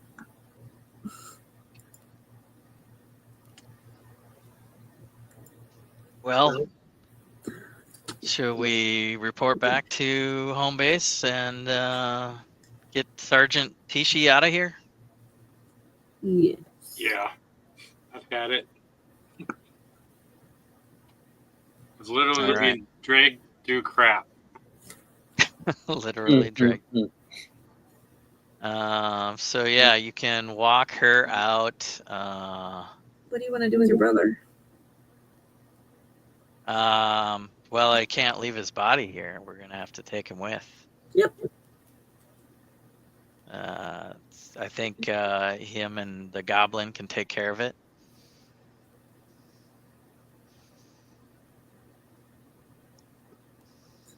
It sounded like you said goblet. Goblin. No, it's okay. I was just, Goblet the goblet. yes. You're holding this thing. Yeah, watch her. The dwarf says, does anybody want to keep taps on Sergeant Tishi here? Between the three of you? Yeah, I'll do it. I'll Okay. kinda I'm holding on to the thing. I have my oar out, and I'll just be like doing the police, baton thing. Eyes forward. Forward, you're walking behind her, okay. They got that. All right, so there's our marching order as you guys make your way past all the dangers you faced. Exiting the fissure of the hole in the ground, digging your way out. Do you see the dragon? That's what I was wondering. I think after all that action, it had plenty of a head start and wants to get the heck out of there. So you don't. Because that was yesterday. Remember? Because we long rested after we let it go. That's true. Oh yeah, that was after. Yep. Okay. Good timekeeping. All right, you are our timekeeper. You all are going to get positions in the company, maybe. If you stick together, you could definitely go your separate ways. I don't know what's going on. Sergeant Tishi saved. You can make your way back through the sinkhole. Climb back out. Captain Truff is waiting for them alone, but pleased to see you. She's even more pleased to see that you have rescued Sergeant Tishi. And she asks you to sign an affidavit confirming that you've completed your investigation and cleared the passages beyond the fissure. Did we clear all the passages? Sure. Wink, wink. Nudge, nudge. As long as Yeah, it gets me paid. Oh, here's all of the identification and personal effects for the other person. Sorry. Oh yes. Yep. Constable Boots. Constable Boot. I'm sorry for your loss. Yes. Everything else you found under the city should be inventoried. So please hand it over. We didn't find anything else. Wink, wink. Where did we put the thing that I'm Yeah, carrying? where was that? I don't have a bag of holding. No. All right. So you're gonna wink, wink that one.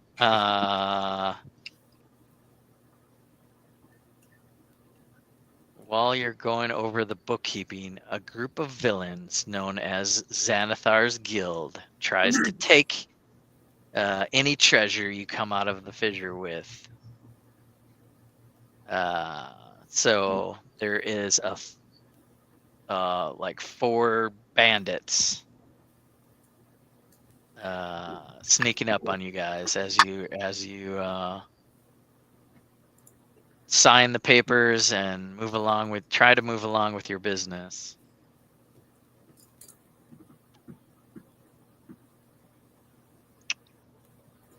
I sneakily go behind them and use my garrote and strangle them all. Word. Go ahead and yeah. Well, you take out one. Anybody else doing anything, or I'll pull out some daggers and slice and dice. okay? Stabby, stabby, stabby. We'll As Alicia would say. we'll montage through this one. You guys can take some bandits out, no problem. But they do try to stop you. Just so you know, you can't just walk around the city with wondrous artifacts. Right.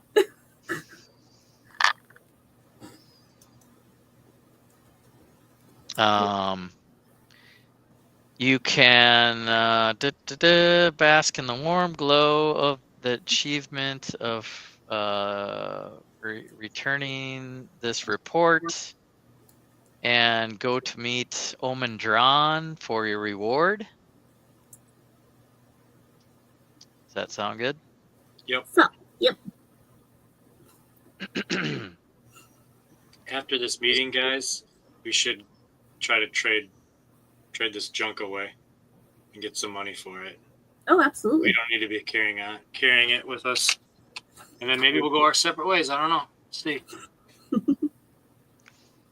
Omen gives you the promised reward of 400 gold for the group. It's 500 minus the Acquisitions Incorporated fee. So each pocket 100. Yep. Well, 400 for the group. There's only 3 of you right now. Does the cleric take 100 though? Yeah, I guess so. And then he gives a speech in Omen Drawn order. I've been told about this misunderstanding regarding your identities. I can't say much for your relative inexperience and lack of skill, but it looks like you've got enough moxie to cover for that, and a willingness to do whatever it takes to get ahead. Those are traits we hold in high regard here at Acquisitions Incorporated. And Omen pulls a map from his satchel and places it on the conference room table. You know the town of... Where are you from? Brem? Thelzenor? Me? Berm. Berm? Do you know the town of Berm? Just off the trail over here. He points out on the map. A few months back, we awarded a group a franchise there, and we received word that they were taking control of some ruined estate for their headquarters, and everything seemed to be going well. Only they missed this month's franchise payment, and their secretarian isn't answering my calls. And he snaps his fingers, and a pen, paper, and ink pot leap out from his satchel. This note gives you the right to travel to Burm and investigate the franchise over there on my behalf. If you find the franchise in poor standings or otherwise in distress, I want a full report. And depending on how badly the last group botched things, I might want you to take it over. A failed franchise makes the whole company look bad. I'm sure you understand. And Omen then levels a hard stare. I want you to appreciate what an incredible opportunity this is for you. You're skipping countless steps in the normal franchise process. No internships, no tests. It's unheard of. But I believe in you. And before you can ask any questions, he turns and heads out. Like Omen does. What's that? Yeah. Doesn't give you too much time, but he assigns you a new mission. If you care to follow the map towards Burm and investigate what is going wrong with this franchise. Do we know the name of the franchise? You just know, let's see. I mean, I think we're going to cover that in the next mission. I think you'll have to investigate. Done. All you know is a ruined estate was taken over as their headquarters, but it's not going well. So, yeah, he probably knows more, but. Okay. So as we're standing there, and I've just been kind of basically silent since yesterday.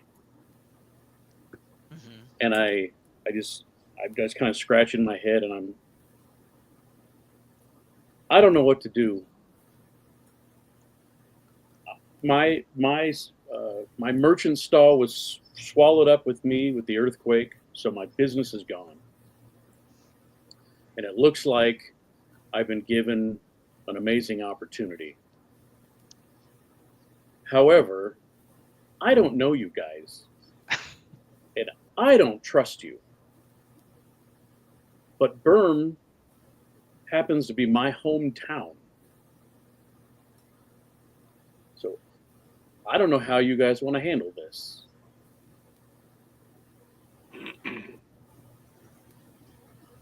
I'm right there with you. Like, I don't really trust you guys. Layla, I feel like I understand you a little bit more because I also have like a past that I want to like I'm angry about, and I get that. So like there's like a little bit of a connection there with you, Calador, and I don't know, man. Like when we were down there, you just kept like hurting me. Like I didn't like that. So I don't know. I'm willing to. I don't have a lot of prospects on the horizon. I feel like, I could probably roll with you guys and see, feel you guys out more. That's kind of where I'm at. I mean, I'm definitely like, Burm's your hometown, and if you want to like go there, I can help you out. I'm there for that. I get that. And I'd say the dwarf is probably okay to go along with the ride. He needs to probably take some time to bury his brother, but maybe we don't have to go there right away. If you go there right away, he'll need some time. But No, I think that's good to like. If he wants to take time to bury his brother, we can like sell our stuff and prepare for the trip. okay, yep. So you we can find out what definitely, this horror is? yeah. You can definitely certainly try. You need to find somebody that knows what it is. Can we find Jim Dark Magic? Say that again. Can we find Jim Dark Magic? Yeah. I would say you can ask around for Jim Dark Magic, and he would be well marketed to be performing a show somewhere. He likes to perform magic, like actual, like not magic, actual magic, but like pulling doves out of his robes and stuff. Like stage magic on a stage. So you could go catch a Jim's Dark Magic show. If you ask before leaving Acquisitions Incorporated, you probably could find some free tickets. And the orrery, the mysterious orrery. Basic research might lead you more.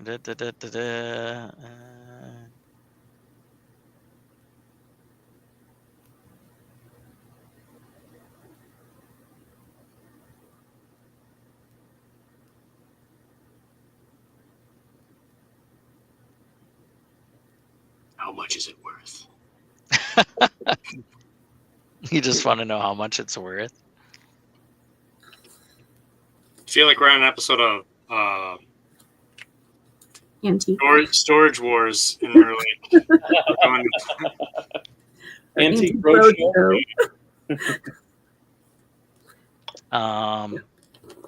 So yeah, Jim Dark Magic would help you guys identify this as the Orrery of the Wanderer, a wondrous artifact. Of course, it's broken and missing some pieces. Can you fix it? Well, if you get the rest of the pieces, we could probably put it all together. The sum of its parts, the 6 components it's missing, are relics on their own right. I thought we So, grabbed them all. Gosh darn it. well, you fixed its housing, Gotcha. and it's kind of continuously fixing it like clockwork, you know, it's doing stuff, I think.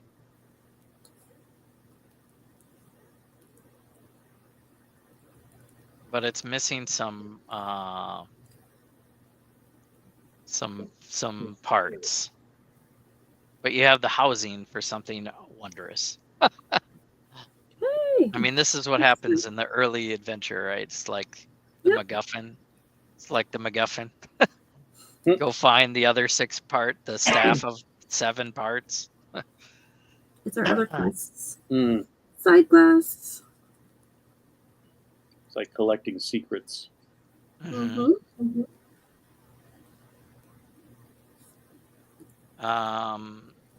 So that's about enough, I guess, you know. You can do some investigating on your own, you know, the name of it. And it's missing some parts. So it really won't do much without those other parts. And I don't think any were found with it. Okay. But maybe the next adventure.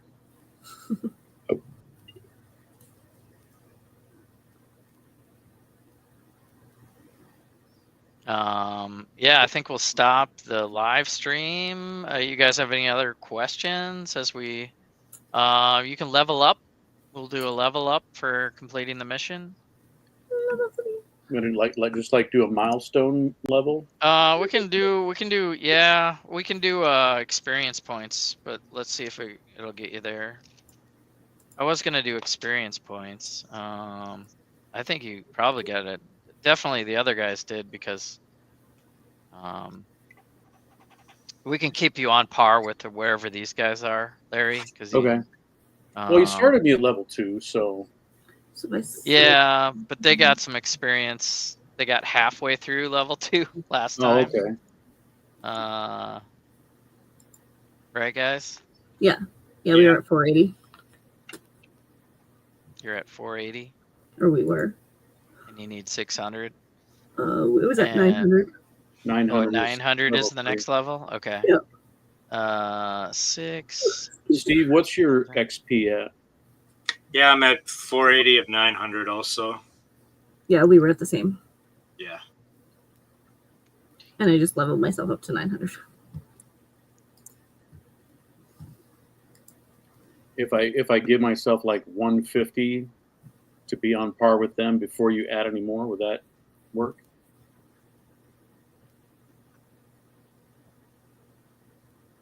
Are we going back to the fixed or whatever? The what? The fixed Like- HP. Yeah, are we, or not the XP? Are we still gonna like do like this battle is worth 20 XP and so on and so forth? I don't know. I kind of like trying. I like it makes more. I don't know. Yes. So I need to roll 3d8. Oh wait, I'm confused. I don't remember how to do this now. For hit points. Did I had to step away for a minute. Did you give out XP already? Figuring that out right now. Okay. So it's gonna be pretty close. You need 420. We can give you 420 right on the dot.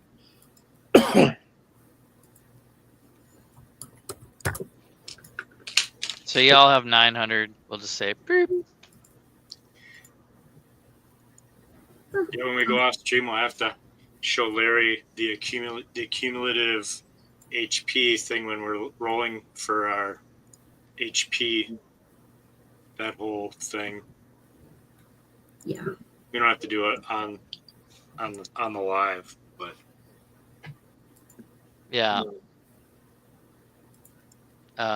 So your character, yeah, we can cut the stream short here as we hit 5.5 hours. Thanks for hanging in there, guys. Wait, Another what? long night of Dungeons Look at and that. Dragons. Dang. Let's see what happens to these adventurers. Will they stick together? Will they gel?